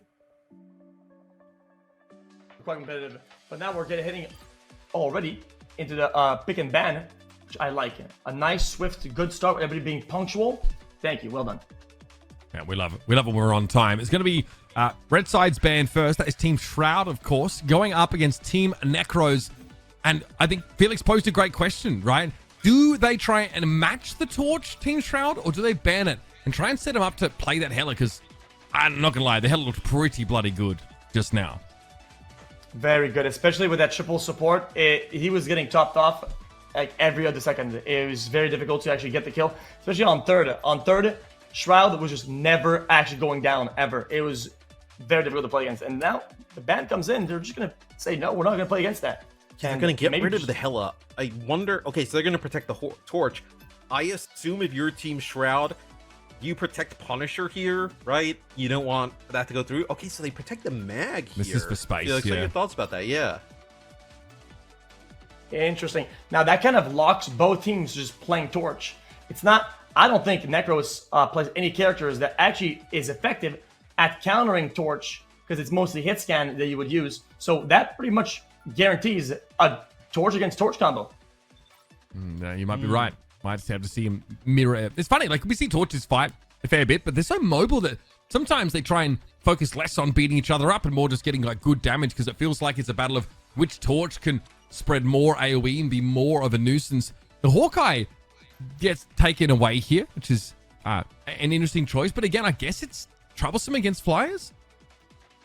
I think they're just shutting down Shroud's options if they're not playing a Torch. But I don't see them getting off of Torch, especially not in Domination. Yeah, so I'm curious. We'll see what Shroud goes to protect here. But I think the way you would almost attack this, if I was like Team Shroud, is I would try and just limit the support options for Necros' team. Right? We know obviously Aspen is like a incredible level of support play, but really we've seen Anita and Peekaboo just stick to Luna and Rocket. Like, if you can maybe force them off, because we've seen that the strategist Felix for Shroud's team has played a wide variety of characters, right? Maybe you can make them uncomfortable doing that.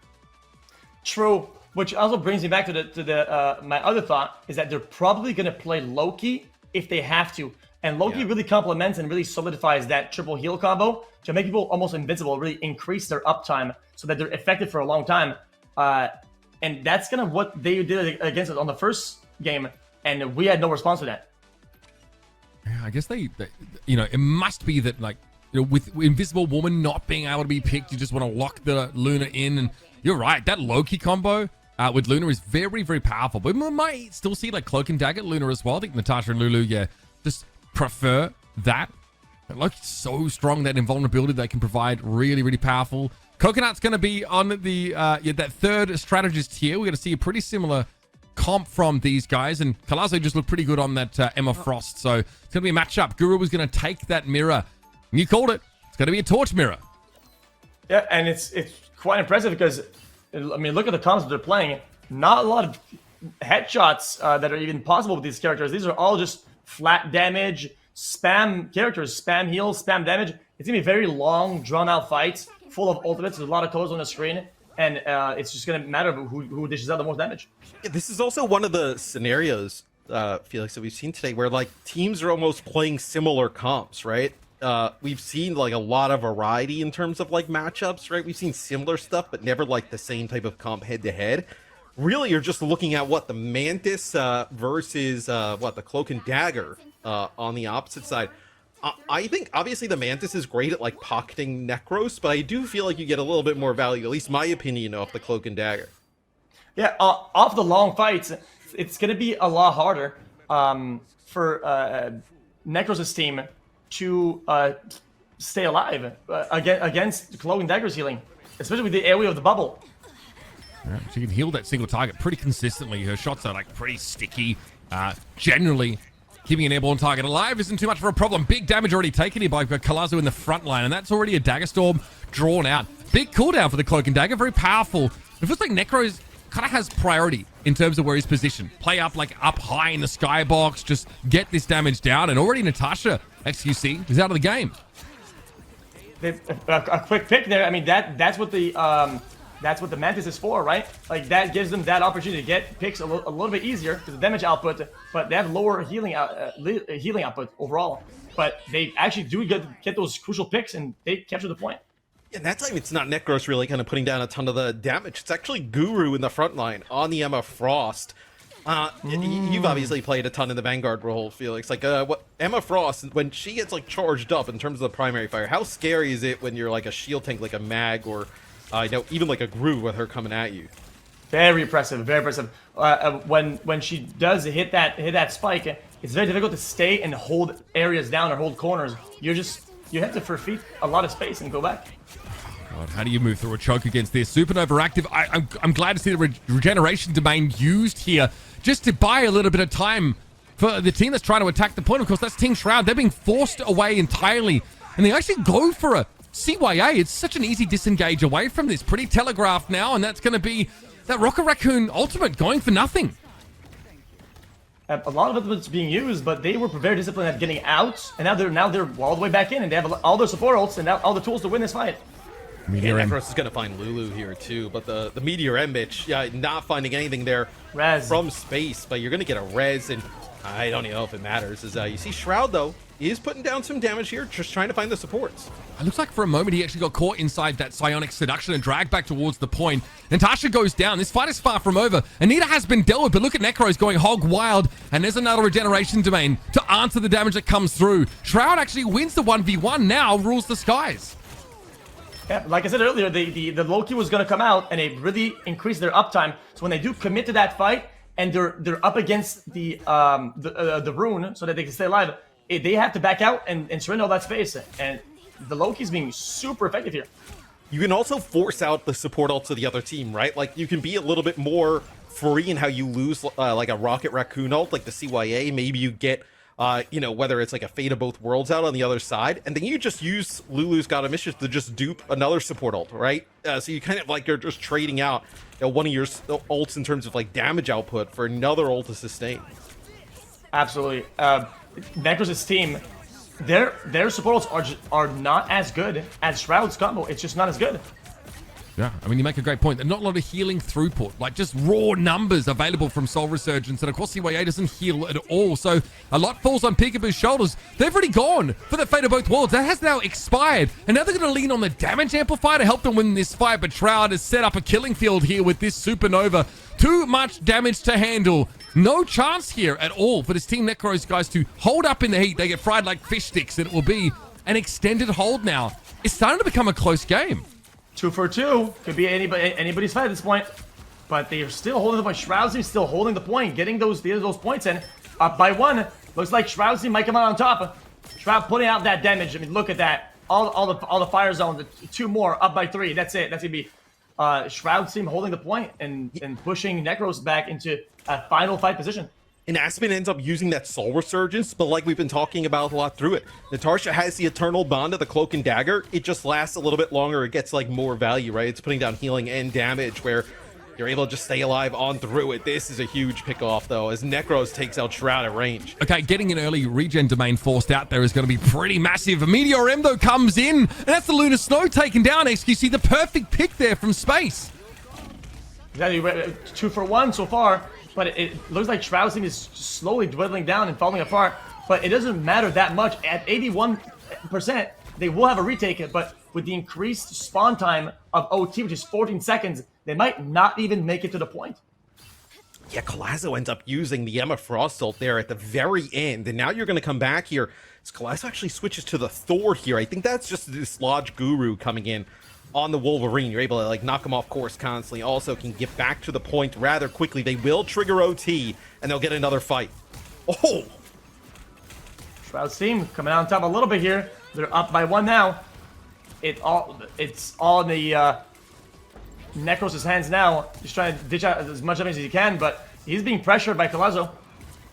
Tough to get in here. Really difficult. Necros knows he can touch if he needs to. Touches down, of course, with that F key.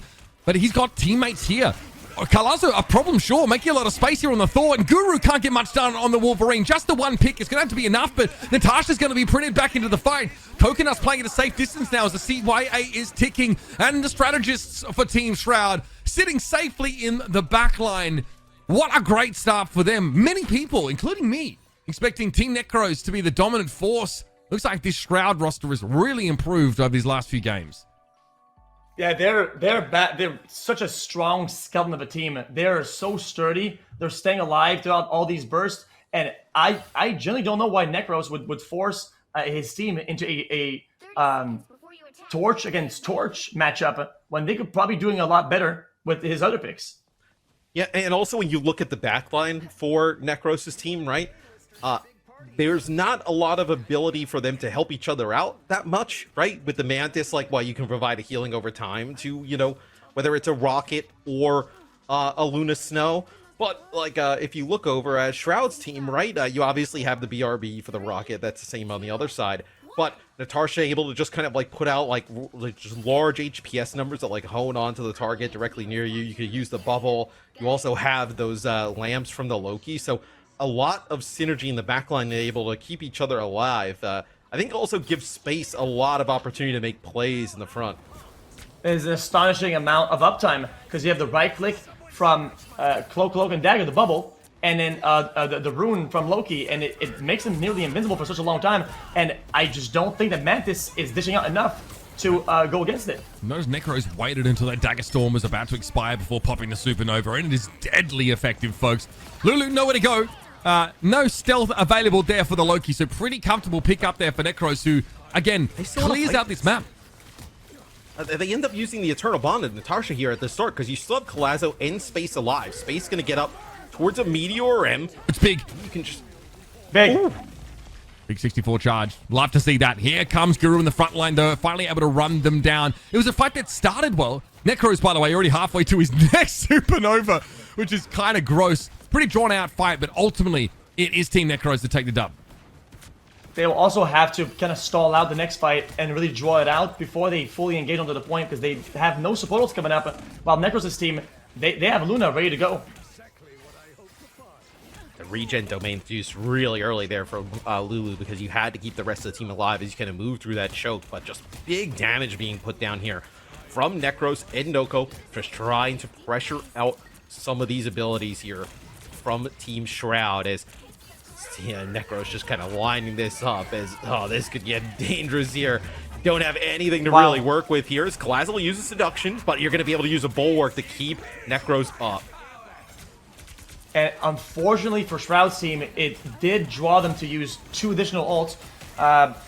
Both the Emma Snow and the Rocket both used ultimates when they were pretty clearly in a lost fight because Luna's ult was keeping everybody alive. It's going to be really hard for them to come back in here. 58% and counting now. At some point, Team Shroud have to be able to break through. Next couple of fights. That's the timeline that they're on. Shroud pretty close here to a Supernova, so can try and set that up for big damage, but outside of that, you're going to have to wait for these Strategist Ultimates to get online in the next couple of seconds. We could have, you know, a duped Eternal Bond, which is pretty effective, but, you know, it's a little bit of healing over time with some damage. It's not big shock and awe numbers. Natasha and Lulu both just got destroyed. Necros went on a solo mission into the backline and took out all of the healing. Their next fight is pretty shaky. They might not even make it to the point. Somebody's got to go Strange, which is what Necros team should have done last one as well. It's going to be hard for them to just make it in touch. I don't think they can do it here. Yeah, I wonder if you're Team Shroud, you just punt on this, right? And, you know, hold some ultimates for that next round. Maybe if you push on in, see if you can get Necros' team to invest anything. They actually use the Eternal Bond here, so they still want to continue to try and fight this. And you just have Collazo Space there to try and help out Natasha. Meteor charged up there by Noko. Space has one available too. There's a real question about whether you want to invest in this round anymore. Natasha's going to have to go down. She's too low, switched to Cloak form and doesn't have the right click at the ready. And no one's really able to pay too much heed to Necros. And this was the problem that we discussed, I think, coming into this game. It really gets exposed in this round. If you're going to mirror Human Torches, you have to probably go after Necros if you're Shroud. You need to clear them off the map if you can. Yeah. And I gotta add, it's very impressive that Necros' team, the supports, they at least Aspen was holding on to her ult, even though when things were kind of getting dicey, but having the discipline to keep the ult, so they had it for the next round. If she did use it, it would put them in a bad spot, but very well played. Yeah, they end up conserving a few of these, right? We were talking about that at the end of the round, right?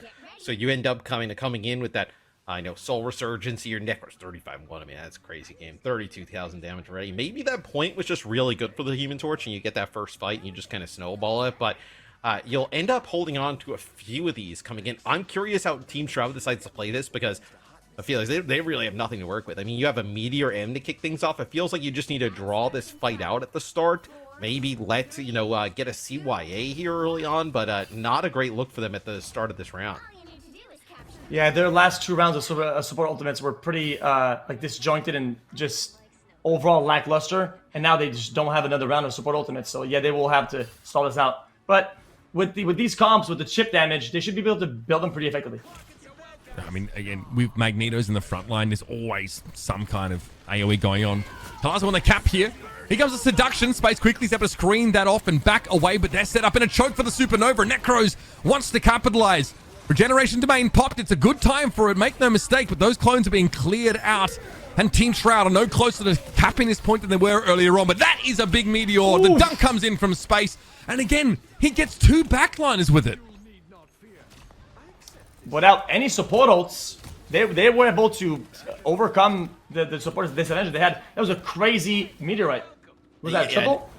Yeah, that was at least 2. I think there is. Shroud will chase down Necros here.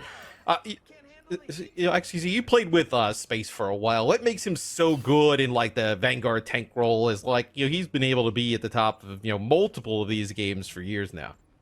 Space is probably one of the most balanced overall players in terms of playstyle. He does know how to play defensive. He does not know how to play aggressive, but he is very commanding and he knows when to attack, and his times are very, very good. So it's not like a one-sided player where he's just gonna like only hold back or only go all in, like a little bit like what I do, right? So whenever he does go aggressive like that, he does find value. Yeah, kind of a complete tank player, that's for sure. He's definitely been around for quite some time. Here we go to the back line, though. Good pressure from Palazzo. Nice sleep, though, comes in from Aspen. Will it be enough? Elsewhere, though, Natasha going down. Necro's doing work while Palazzo wasn't really able to find any key picks. Pretty easy to clear off that CYA. Even the Dagger Storm being mostly disrespected here by Necros is... The Supernova is just around the corner. Shroud tried to make use of his, but it wasn't enough as Peekaboo's able to clean up the Loki across the map. And now you are down 2 of your strategists on Team Shroud's side. Natasha in cloak form, without any other healers, is trying to keep this game going, but it's going to be a tough ask. Big right click to try and protect them, but the seduction's going to come in either way, and eventually it's just more than Team Shroud can bear.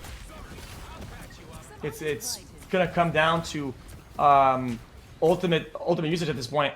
All they have to do really is win one good fight. Yet 74%, but in Marvel Rivals, 74 is usually good enough for one fight. Yeah, maybe they might touch, but it's going to be a stretch.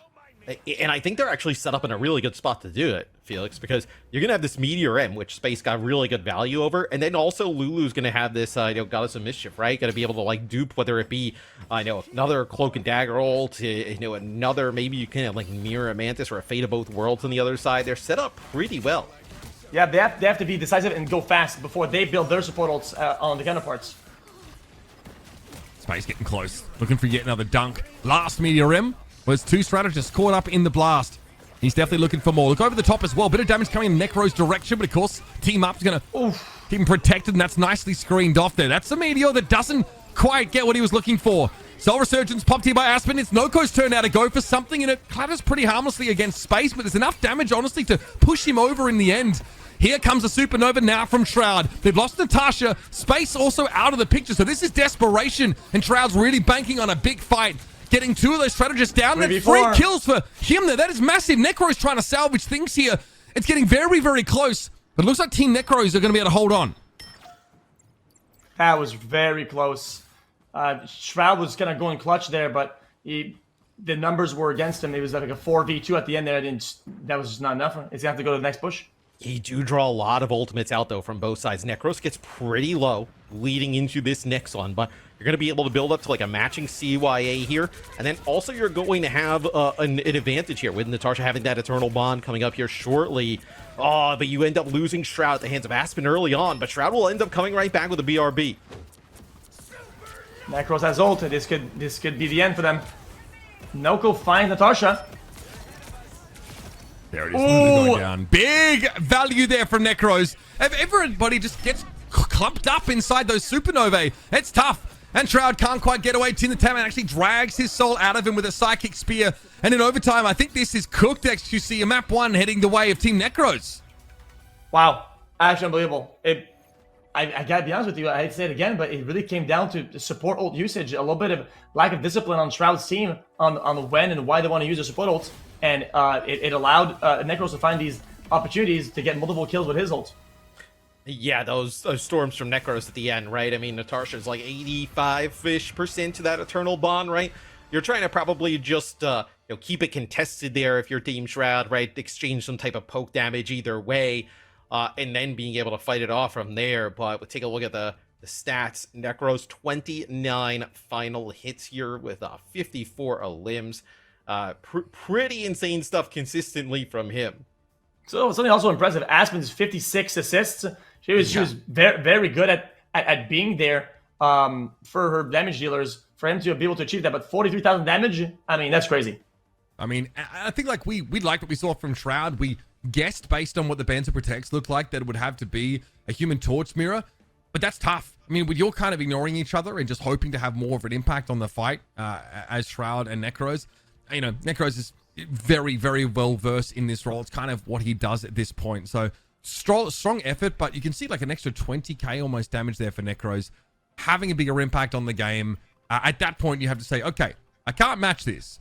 Can I counter it? Is there anything I can do to sort of limit this guy's impact? Can I force him onto the Spider-Man? We're going to a convoy map next, right? So we might see something different, but the Human Torch is going to be looked at. Yeah, something that's kind of a big deal. We're seeing less Cloak and Dagger ults ever since that nerf. Even though they're dishing out so much healing, and it would help out a lot to have these Cloak and Dagger ults come out, because that's where you would have the difference between that ult and Mantis, and that I thought would be the gap between both teams. But they're finding these opportunist kills here and there while pocketing a Necros, which is really giving the edge here. Yeah, I would consider banning the Mantis, I think, if I'm Team Shroud. We don't know based on the scoreboard because they're like, because, I mean, Aspen, you see the assist, so obviously it's healing and damage being applied to Necros, like, pretty much as possible. And I'm sure other members of the team are getting it right, but, like, you don't know how much of that... Woman, bro. You don't know how much of that effective damage, though, like, makes up for it, right? Because, like, Shroud is trying to battle... Let's say you're doing a Human Torch head-to-head. You're trying to battle a Human Torch who has the Luna Snow Beacon on him, and also a Mantis heal and damage boost, right? Like, you need to kind of even that up in some aspect. Yeah, they are pocketing pretty hard. All the healers are on him, and the Mantis is really giving that single target heals that keeps him alive in those crucial moments. Yeah. But if you do that, then you let Invisible Woman back through, which gives the team up over to Human Torch, and also gives that Guardian Shield for him to heal off in a pinch. So, like, I know what you're saying, but whichever way you slice it, like, Human Torch is really set up for success here, unless you go crazy and ban both of those strategists. But that lets a whole lot through, including more than one potential counter to the Torch. In my opinion, if I'm Shroud's team, I'm banning Torch, and I'm playing a very defensive comp that just resists a dive or aggression from Necros, which will leave him about like 50% efficiency. Yeah, I mean that's another option, right? It'll be curious who gets like first ban or protect, right? I believe it was like Necros' team in that first one, right? So they were able to... So maybe map loser. They were able to get rid of Hela right away, right? So Hela was not an option, which we've seen Shroud play a lot throughout the day, which then you can start to play a little bit more of like a bunkery type of style, right? Like Hela is able to get out when, you know, whether it's like a Human Torch or an Iron Fist or Spider-Man gets on top of her, and then also have those supports in the back line. But yeah, you're kind of just picking, it feels like, Felix, like the best of the worst option, so to speak, right? Like, okay, like what is the best of the worst paths we kind of have to go down? Yeah, I agree. It's just, I think in a domination game, it really puts your comp to the test. And in a mirror matchup, if it didn't work, it wasn't really mirror, but in a Torch against Torch, if it didn't work, I wouldn't try it again. I think it's a risk. It'd be just poor game analysis.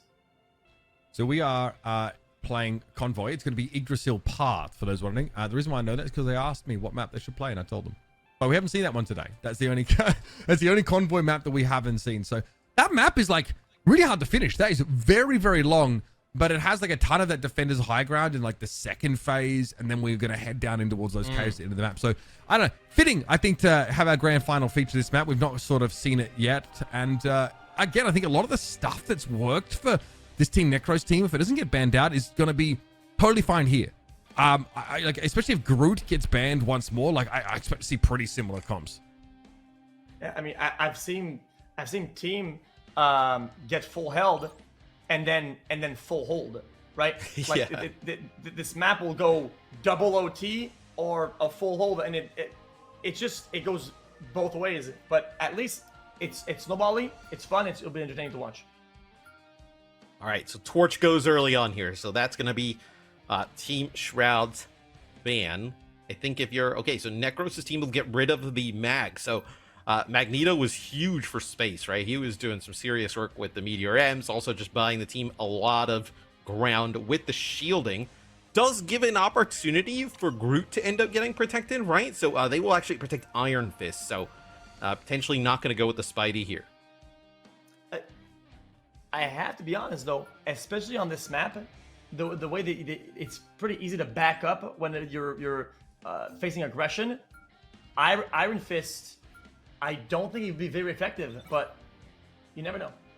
Maybe I'll be wrong. Okay. And yeah, obviously his wall run is kind of sick on this map. Definitely, he can get around pretty easy. We talked about how just darn sticky he is against the Heller as well. Pretty reasonable. Can force the crow form out of Shroud pretty easily, assuming it's going to be him because they've obviously gone to such lengths to protect it. Again, just don't want to tangle with the Hawkeye. I think it's nice to finally see them start to target Space because I think he might be the star player on this team. Suddenly, there's no shade on Shroud, but Space consistently has been having some crazy games. yeah, he has absolutely. Is there Space any? is, go ahead. No, go ahead. No. Is there anything you think they should protect here?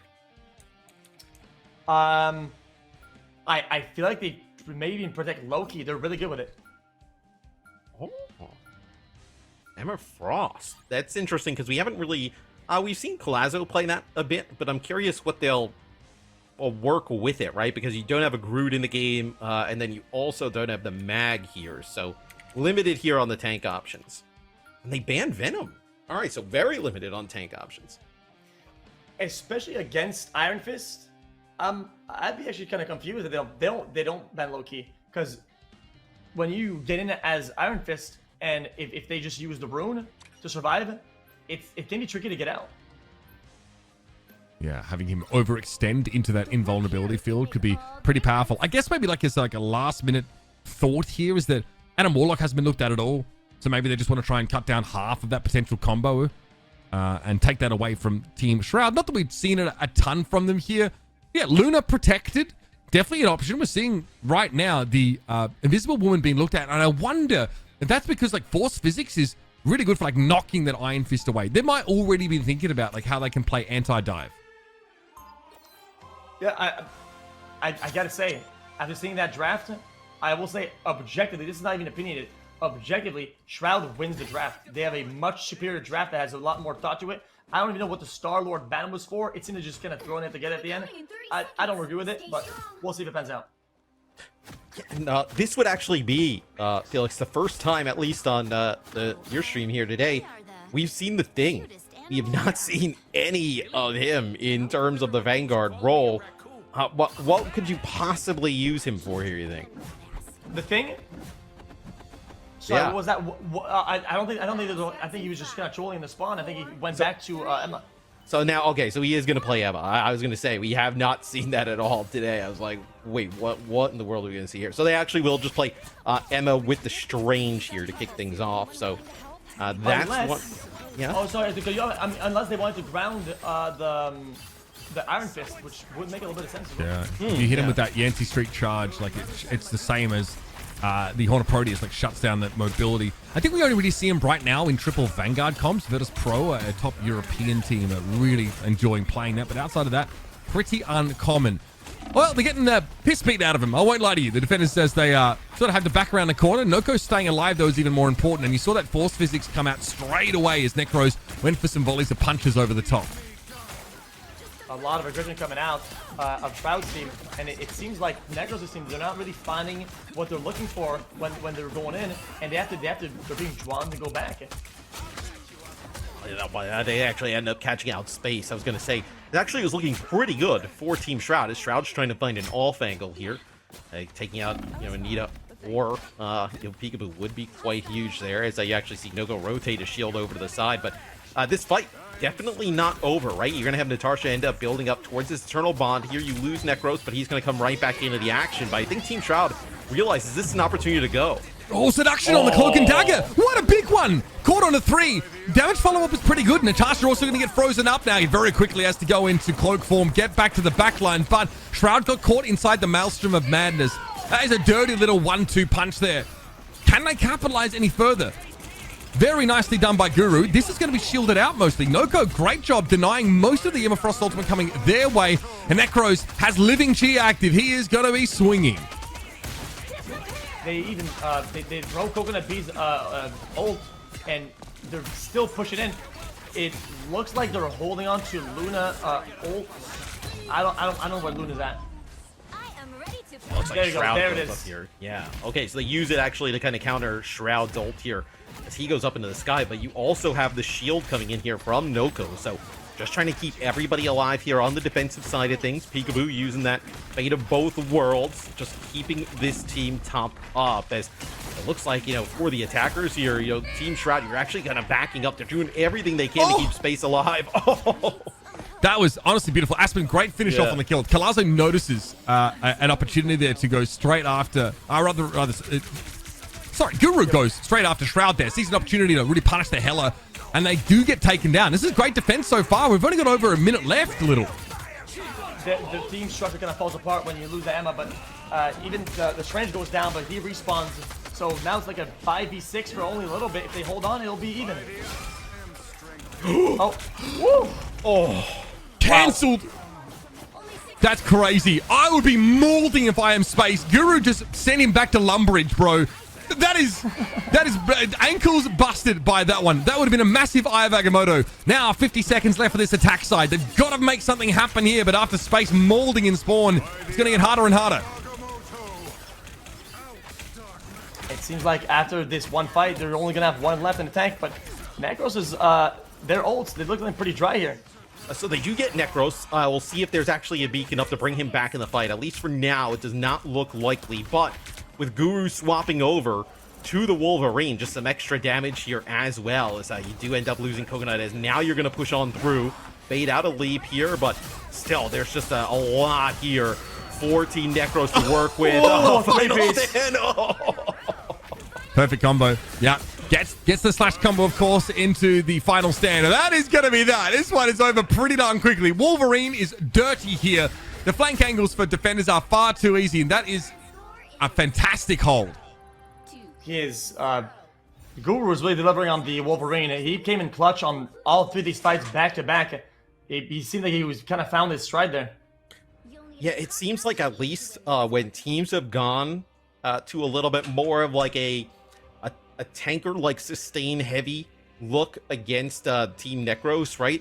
Where they actually did a pretty good job of actually neutralizing Necros, right? Like he doesn't just kind of like run crazy amongst the team, but you then have a Wolverine, right, who's yanking, you know, Kalazo in space, you know, back into you know, a lot of the damage that they have. And look, I mean, there's not a lot of grabs in Marvel Rivals, right, Felix? But the Wolverine one is probably the best, right? It just, you can take somebody like halfway across the map. Yeah, definitely pretty cinematic. Yeah, just seeing him fly through the air and cancel the ult was pretty massive. And I gotta say, the game's not over until it's over. Like I said, especially with the rocket respawn, we see this map being full held.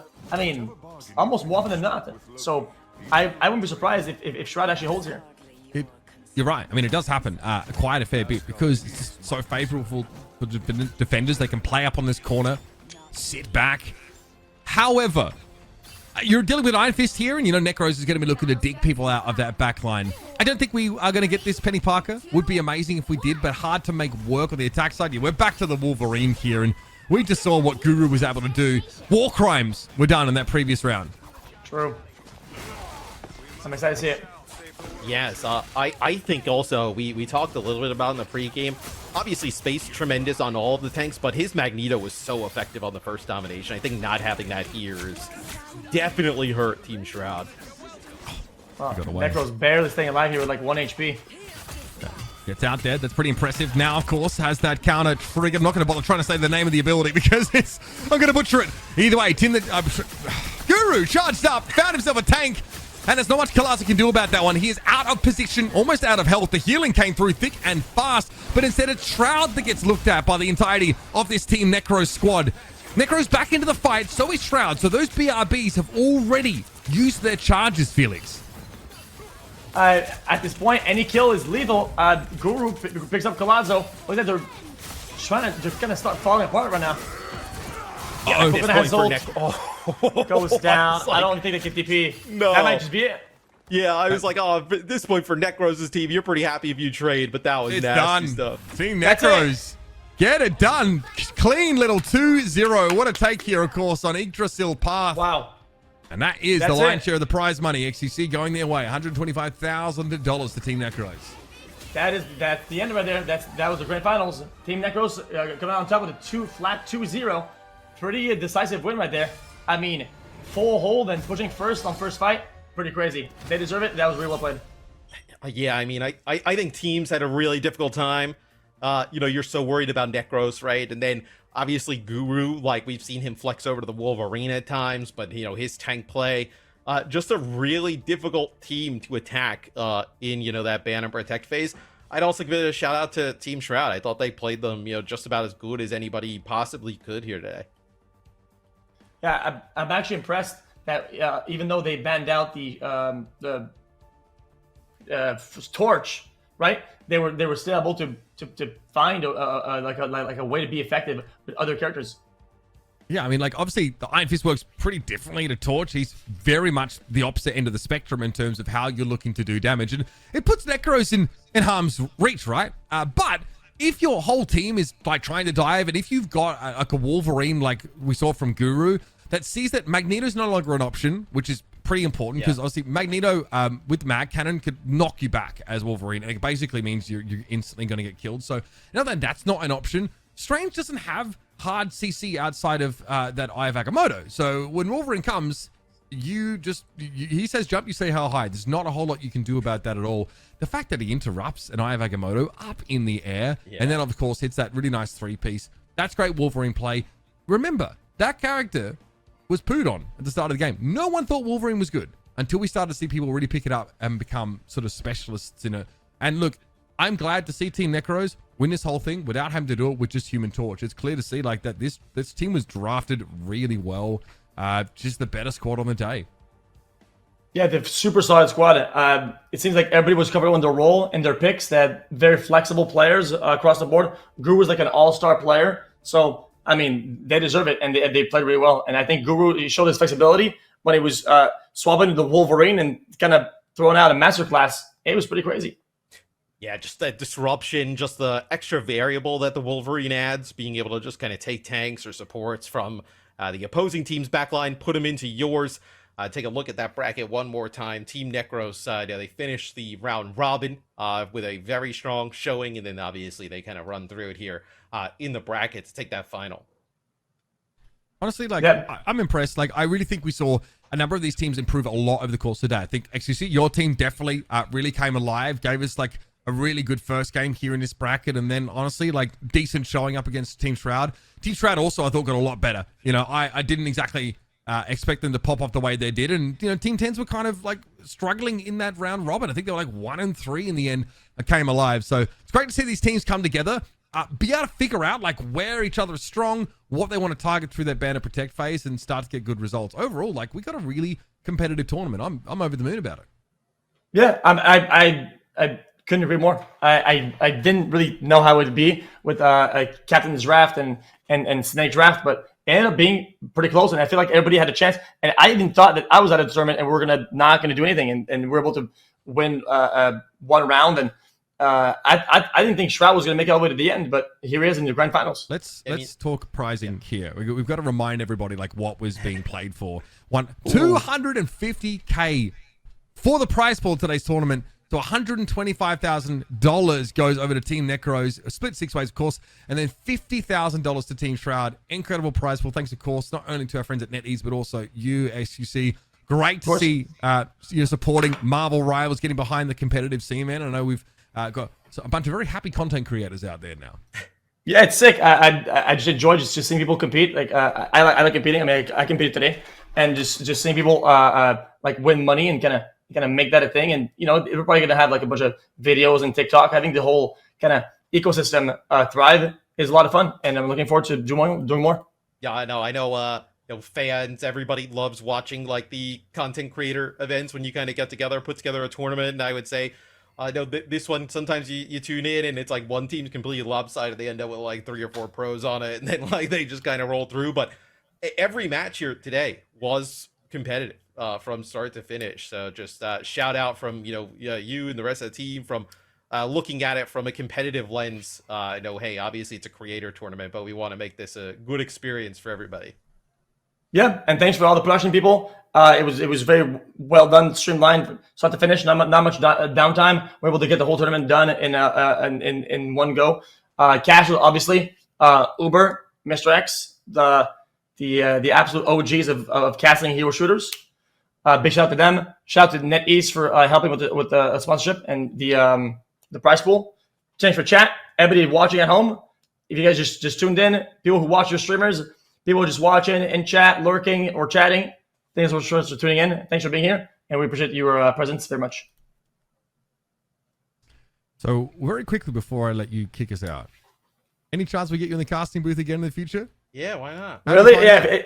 Yeah. I think it's a lot of fun. I feel like it's like anything, right? When you're learning, it's like finding something that you like, saying it's like good. It's almost like spells, right? Like you got buns, whatever. This is good here. This is good there. So right now it's like I got all the buns. I know what they do, and I'm just kind of doing this, So, yeah. But I'd love to cast anything. 12 years in, I'm still doing the same thing, bro. Yeah, no sweat. Yeah, I mean, it'd be fun to cast anything, but thanks you guys for showing up. I appreciate that very much. Your show, Thank man. you. So you got the honors of ending the stream. Thanks for having us, bro. Take us away.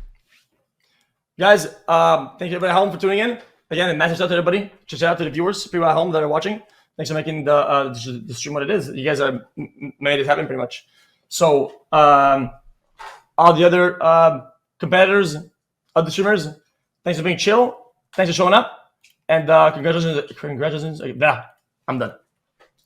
Congrats to the grand final winners, Team Necros, taking Team Shroud 2-0. It seemed kind of like a breeze at the end there. They were performing. But yeah. Anyway, chat. That'll probably be it for me. Chat, I would do interviews, but with all the production stuff, I gotta keep it a buck. Also, I'm just gonna say how it is. I don't want to talk to Necros. I'm just kidding. No bad blood. That was a good performance. Thank you, everybody. And congrats again. Much love.